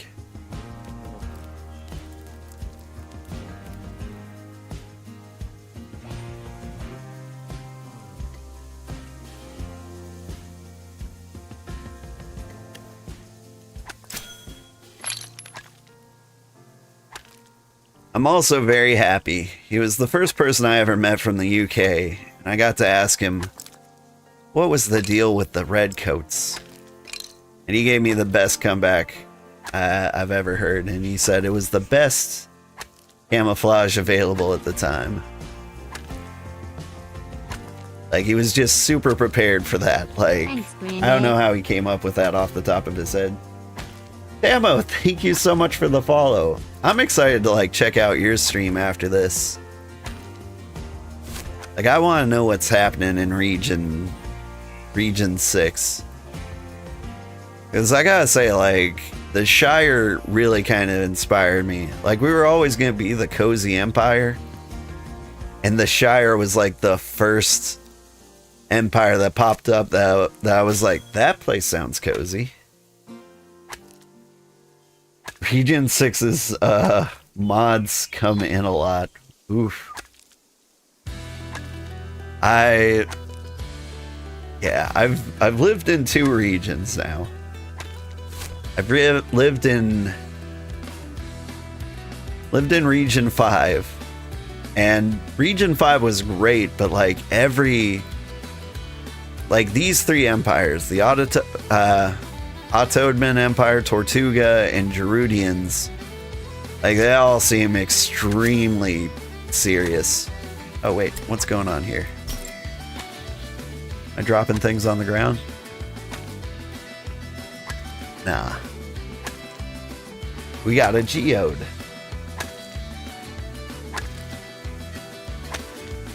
There's constant talking, you're super friendly and helpful, but it also gets unhinged.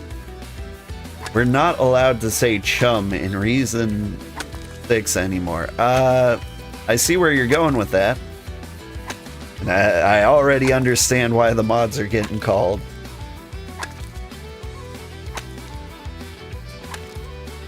Yeah. Well, my experience in Region 6 has been pretty nice. Especially this small area right here. Everyone's really friendly. I came down to like the chilling place once. I needed to like hunt things. And somebody was like, oh, an emperor coming to like kill all our birds and then like wander off without saying anything. I was like, yeah, that's how we do in the Cozy Empire. And then they hit me with we're cozier than you are, which is just, you know, the coziest response.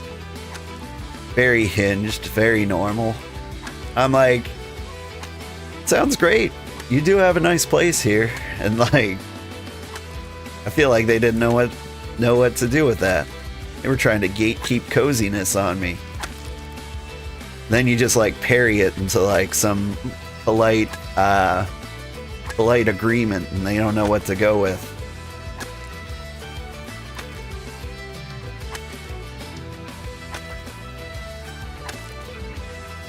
They're like, your home is delightful. I love what you've done with the fishing crafting bench. The way the sun hits this butcher's shop, it's just great.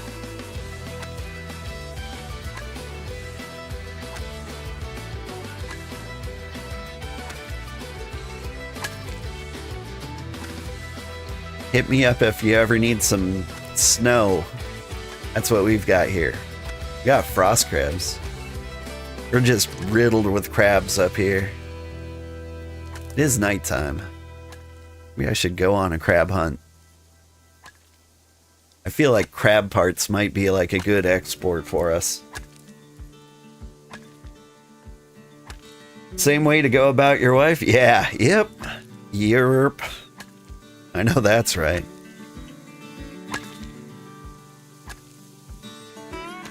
I remember, so there's been a lot of political talks lately. You had Voxel make an appearance in your region earlier? Who's Voxel? They're like, they're up here somewhere, aren't they? I don't know. Voxel sounds familiar. I don't know. I don't need to find him.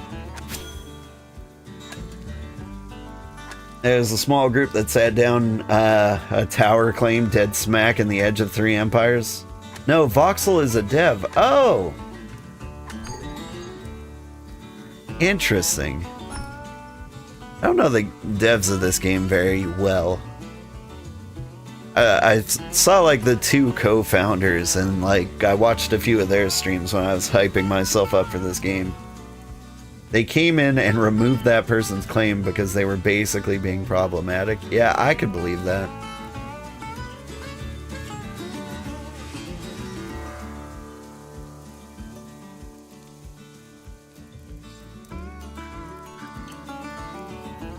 Would you please hit this thing again?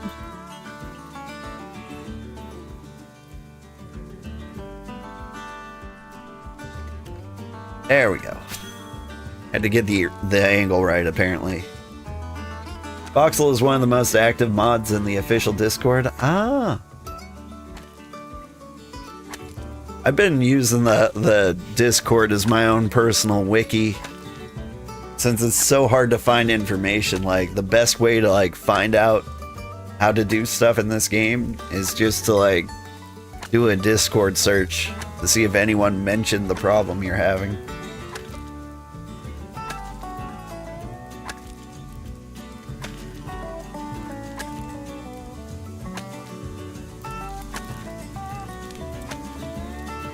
But mostly, like, things have gotten real peaceful here. I've gotten very used to not seeing other human beings. Oh, hey. Now you're my personal wiki? I'm worried to say yes to that because I'm worried wiki might be Dutch for something. Or like Winkelje would be like a corner shop. That is the most Dutch I know.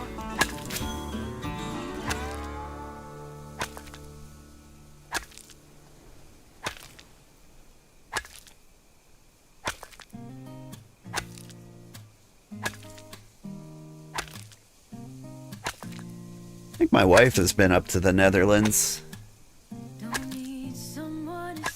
My wife is a very worldly person. She spent several years living in Germany, and she got a degree in archaeology and spent a lot of time in like Italy and Turkey. Like, she's seen far more of that side of the world than I have. Wiki is a Viking. It's a cartoon series on TV. Oh, nice. It is a Dutch reference I didn't get.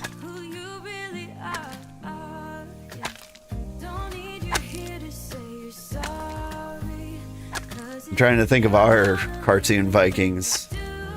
Like, I know there's an Asterix and Obelisk going on somewhere. I think in the UK. Over here we've got Hagar the Horrible.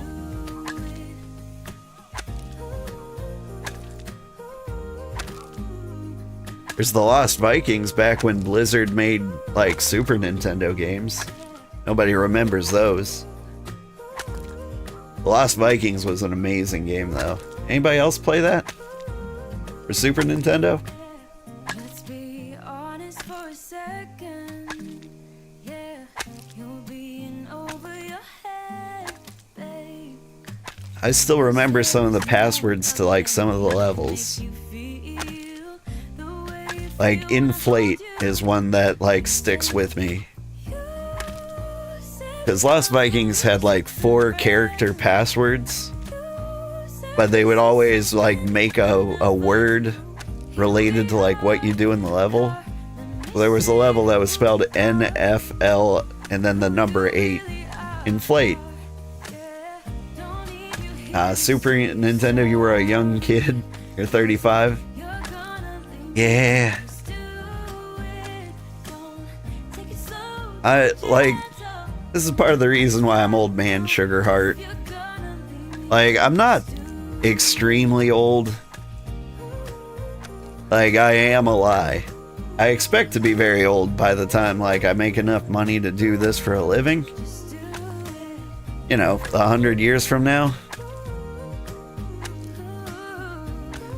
But, like, I was, like, my earliest video games were for, like, the Commodore 64. Used to play Mail Order Monsters. That was good jam. 44 here? Nice. A very good year.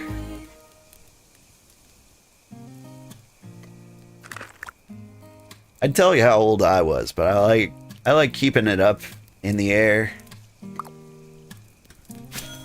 Like, it feels like a fun guessing game.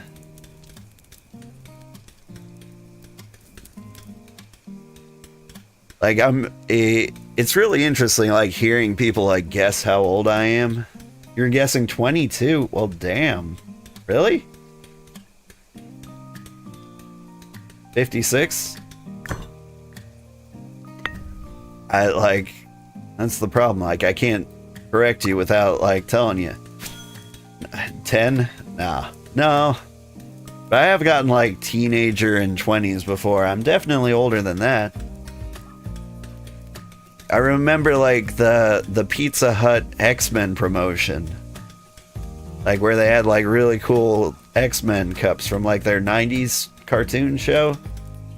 That was amazing. I was there. So, like, I at least got that going for me.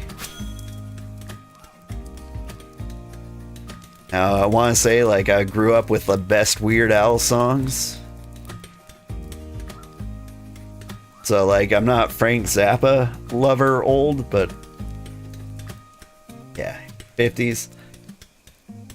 That's a pretty good guess.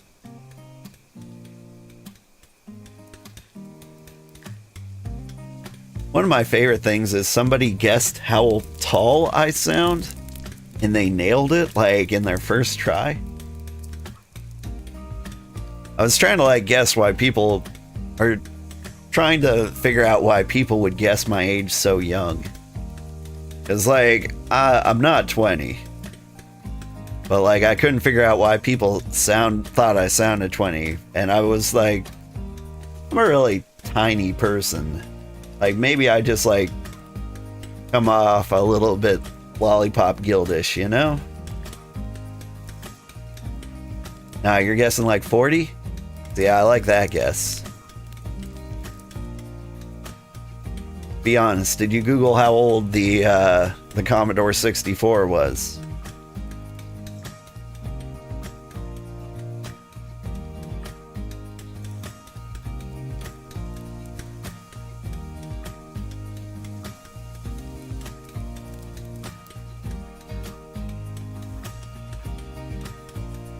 Let's see, I'm trying to think of the games I played for Commodore 64 back in the day. Thanks, Granddad. Mensodak, thank you for following. There was Mail Order Monsters. That was probably like the coolest concept of a game. Very ambitious for Commodore 64. You'd like make your own monster. You'd be like, I want a dinosaur body. Give him lobster claws. And let's give him some grenades. And then you like have him fight your friend who was like a squid and has like a laser cannon. Meanwhile, on the screen it looks like one dot fighting another dot. But like, if you read the text, it's really, really cool.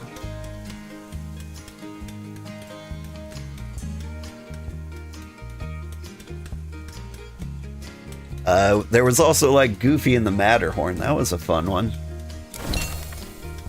Does anybody like remember like the old Goofy cartoon where he was skiing down a mountain?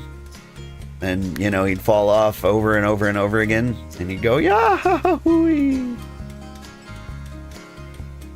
No? Yeah? Glad I raided you. You got a cozy calm vibe. I'm glad you raided me too. I knew we were gonna be friends because you named yourself out after like a little digital pet egg. Like I really, really enjoy that about you, and I just met you. You gonna hit the head? Hey now though, have a great stream. Thanks, you too. It is. Well, it's 4 a.m. for me. I think you said it was like 4:30 for you. I think that puts you on the East Coast. Rough times. Wait, does that mean you have a French accent to go with like the Irish accent that you're dating? That would be awesome. Or are you from like Cape Breton and have like the weirdest Gaelic accent anyone's ever heard? Oui, je parle français. Whoa. Sorry. Should not hit you with the hon. Is not an appropriate response when you learn somebody is French. But that is very cool. French is a language I feel like I could never speak. You're a native speaker, English speaker though. Your French only comes out when you speak French. You know what blew my mind recently? Somebody told me Chromio spoke flawless French. And I was like, nah, they sing English so well. And then I listened to like them doing like a French interview. I'm like, oh my God, you can't tell at all. Like it's perfect, or at least I assume it's perfect. But maybe French people look at like their French accent and they're like, ugh.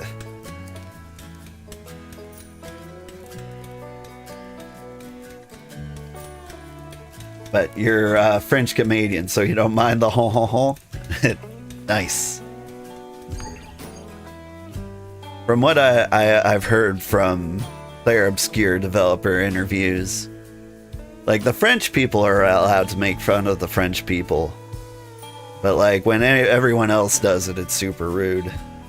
But if it's okay with the French Canadians. Oh hey. Thank you so much for the subscribe. I really appreciate that.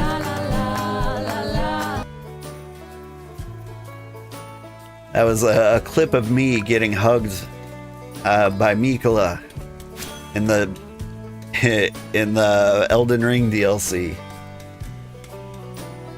Yeah, here ads trying to have a conversation, right? Well, welcome back, and thank you so much for the subscription. I really do appreciate it. What was I rambling about? Everything? Anything? All at once? That was a good movie. It was the last movie I think I watched. Last adult movie, anyway. You should get a PingTuber API to have a little baguette when you pay for a proper one. Yeah. I lucked out. I got my VTuber avatar like real cheap. This guy cost me $100. And he's great. I love him. But like, I'm a very motiony talker. And so like, I wave my hands around when I speak. And it really doesn't come across. Like, I'm over here doing like Naruto ninja hand signs and like nobody knows. Like sometimes I pick up my words and then I throw them over there. Like it makes sense if you see it.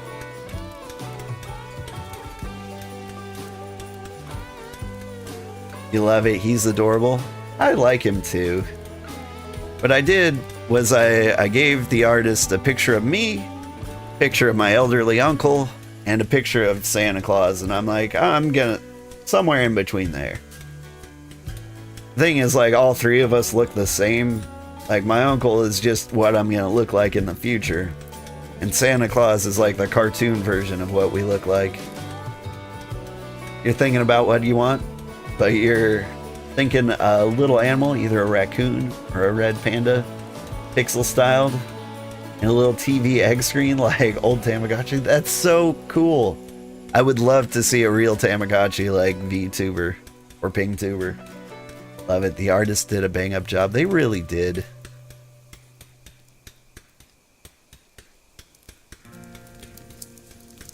I wish him all the success in the world. Like, it's a very hard avatar for somebody to draw most of the time. Like, beards are not what they're used to. Like, VTuber artists, like, they all practice the same super sexy anime girls, and so when you're like, hey, make me a chubby little hobbit man with a big bushy beard, it all of a sudden their mind goes like, I can't do this. This is difficult. I can't make a curly bushy beard. I've never done something like that. Are you sure you don't want boobs and an eye patch? I'm like, no, I'm not sure, but let's go for the Santa anyway.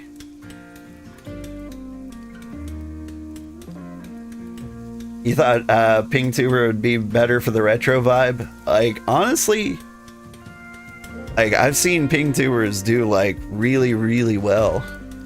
And the fact that you can get it done so much cheaper, like, it would be kind of worth it. Like, would my guy be a little better if he was just like, instead of hardly matching my mouth at all and like breathing heavily, if I was just like a static image that kind of like hopped when I spoke? Would that be better? Like, I feel like it would be about the same, and it would have saved my riggers so much trouble.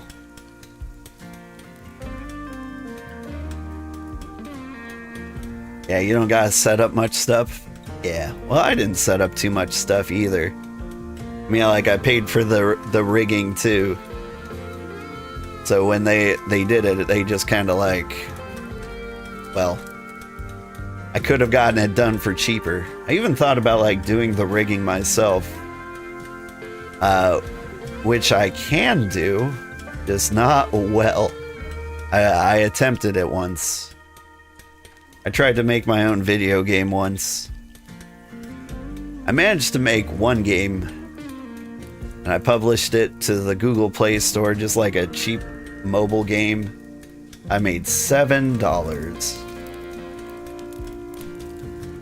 And then it got taken down from the store for excessive gore.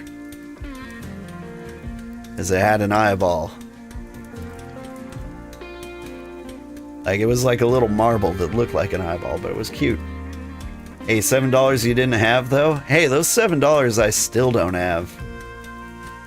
Like, you need to make $10 minimum to get a payout from Google. So there's like this big glass box somewhere out there in the world that has my $7 in it. I'm not allowed to have it. They just keep it on display like, ha, he doesn't claim this in 50 years, it's officially ours. I may have gotten it back. Now that like I do YouTube and Twitch, I think I'm on Google's payroll again. Like Twitch and the minimum $50? Yeah.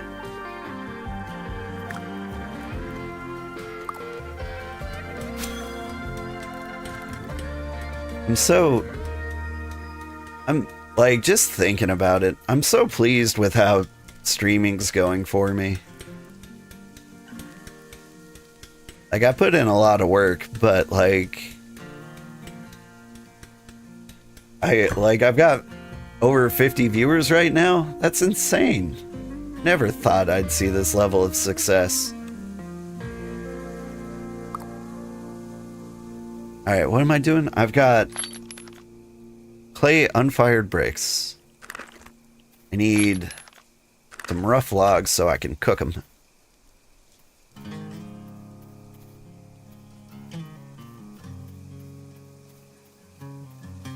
You're gonna make me later a tier 4 leather set to clean the old town bank. Oh, that's sweet. Oh man,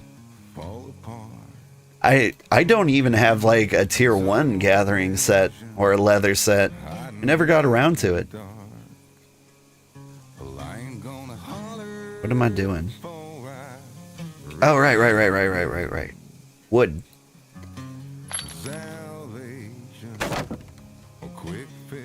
Oh, give me another set. There we go. But you really love this game and it made you want to stream again? Yeah! You used to stream 5 years ago on Sea of Thieves, but you hit some personal stuff and took the energy away and you just couldn't be on. You're doing it more casual and fun this time instead of taking it serious. Good for you. I'm glad it's working for you. I'm sorry the things that weren't working for you happened. Those sound like they suck. I hope you're in a better place now.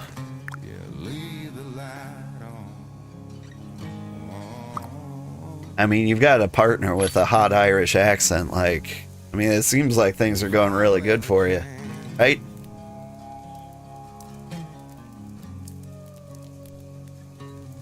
What am I doing? I drop you off.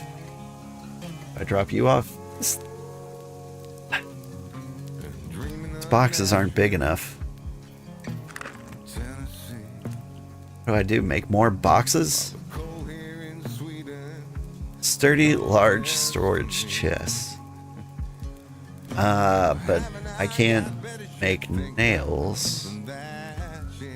Can I?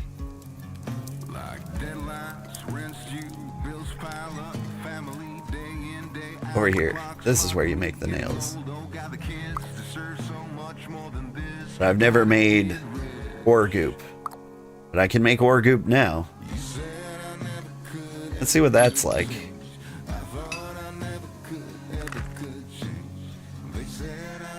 Oh yeah, you told me he's getting locked in your closet. He's not going anywhere? Yeah. Kidnap him.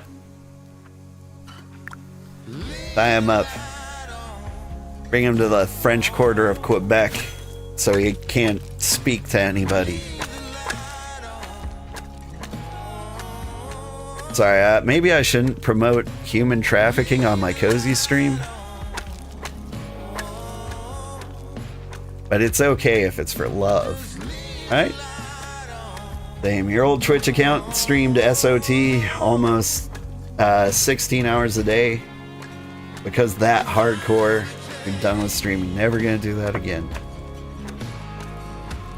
You use video game camera. You tried to stream every day. Got a bit of a name for yourself. Starting doing an SOT news thing where you'd interview people on the game with chicken for a mic. That sounds really interesting.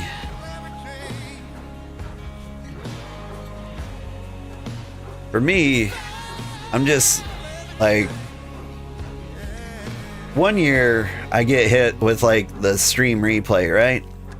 And I've got a full-time job and very young kids, and the stream replay told me that I only missed like 2 or 3 days where I didn't play any video games.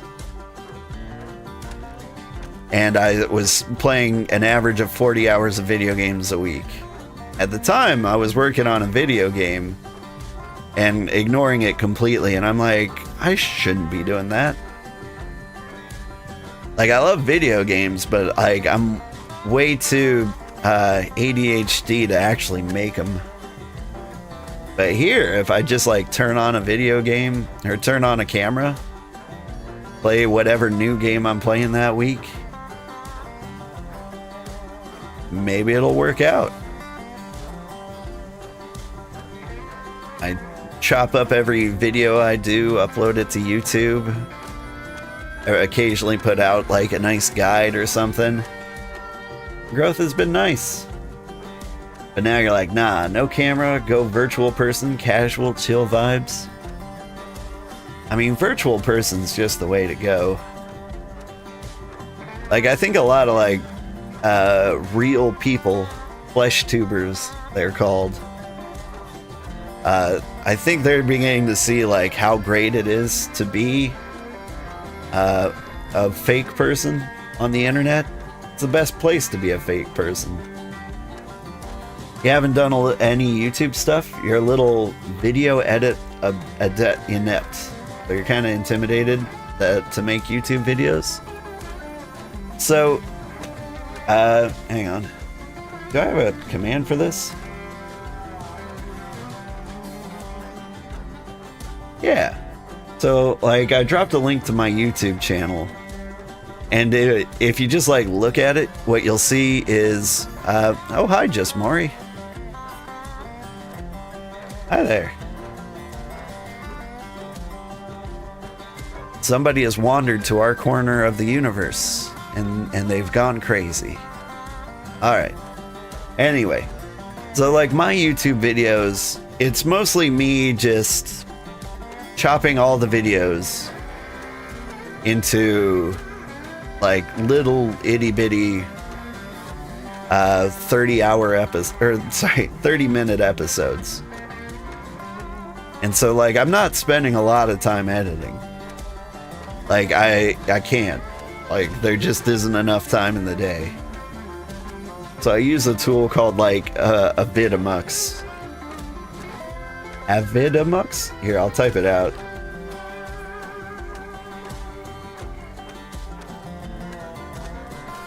Something like that. Vidamux. I can't believe I spelled that right. Anyway. Like, it's just a nice little tool that you can use to, like, chop up videos really easy. And so, like, the trickiest part is just, like, getting it to match like the format you downloaded from Twitch and making it a nice format to upload to YouTube so that you can keep that nice 1080p. But like other than that, like I'm trying not to spend a lot of time making YouTube videos.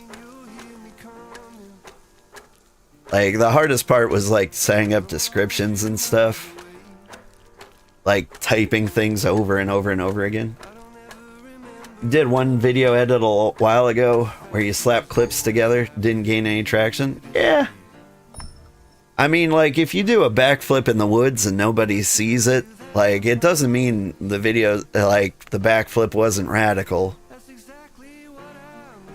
You just gotta like keep doing backflips and the crowd will like draw like over long periods of time. The real trouble is if you ever stop doing backflips, everyone goes home and then you need to start from scratch.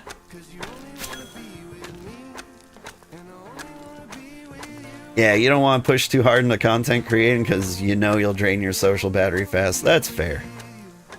Honestly, like I feel like I'm kind of pushing you a little bit because I think you're rad. You've been here for 5 seconds and I'm like, you're cool. And I'm like, man, I want to see more stuff from you. But you already said, like, it burnt you out and you're trying to approach it more casually this time. That's honestly probably the way to go. You're not easily influenced. That's good, because I'm not very convincing.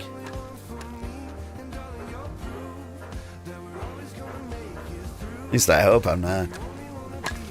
Hope people don't actually use me for advice. Because, like, I'm still figuring it out. I got a lot of growing to do as a human being. It never stops.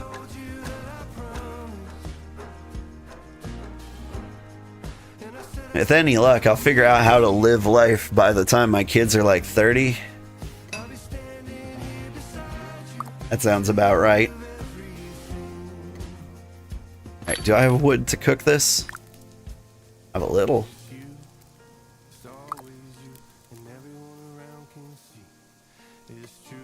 Now what do I do with, like, this Mountain Dew concentrate? That Braxite? Nice. Oh, we'd really appreciate the Braxite. I'm a scholar.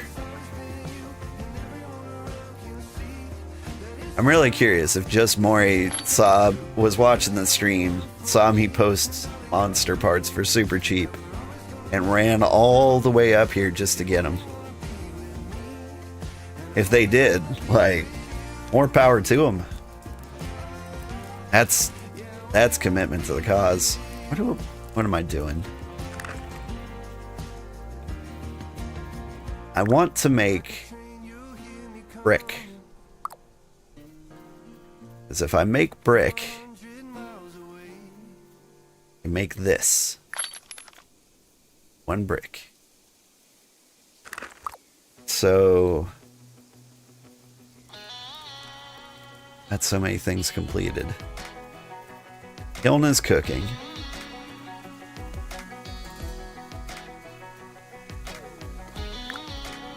"21 minutes. What time is it? Oh my god, it's 4 a.m.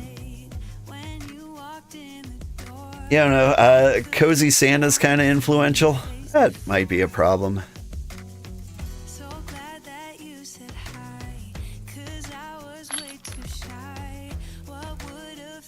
Like, I do want to carry, like, some kind of sense that I'm not a complete idiot.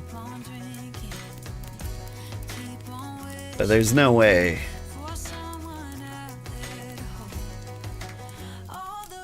What do I do? I'm gonna get rid of, like, the cheap, weak stuff. If I can get the expensive, good stuff in here.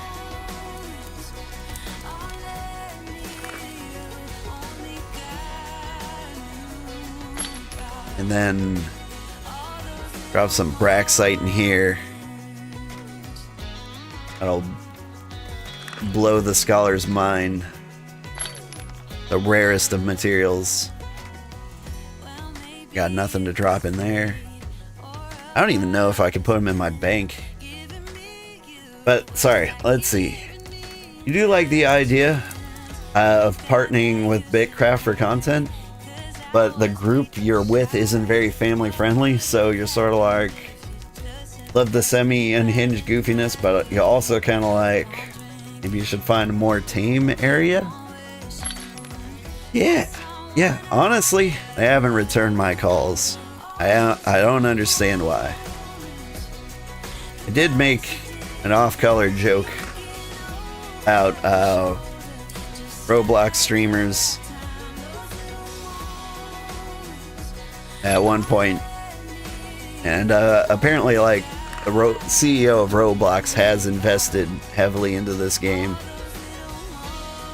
And so I'm like, oh man, maybe they saw that clip. I deleted the clip. No one will know. No one will ever know. That one joke ruined your chances. I don't know. I'm making stuff up. So yeah, like, I'm operating under the assumption that they've looked at me at all. Chances are they probably haven't even gotten around to, like, their application process.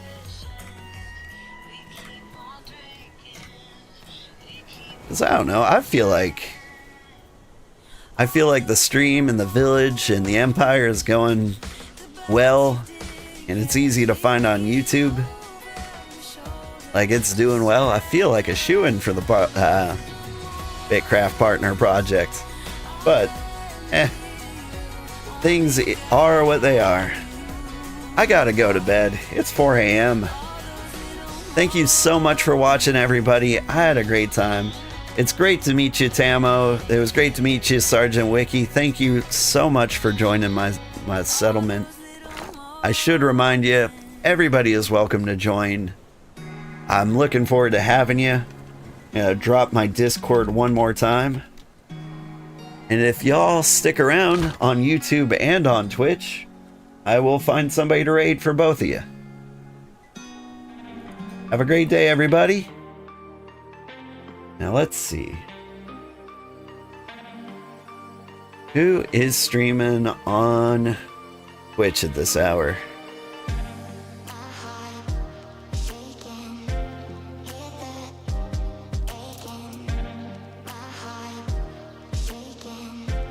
Mika. She's playing Palia. It's been a long time since I've taken a look at Palia. Let's blow her mind with a gigantic raid, shall we? It was fun. She's one of the first people I ever met as a streamer.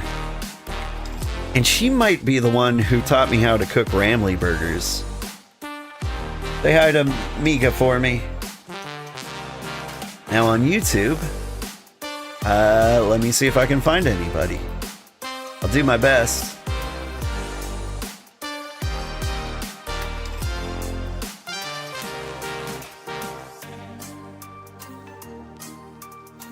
Ooh, yeah, Gaggle's playing. Raiding Gaggle on YouTube. Have a great day, everybody. Bye-bye.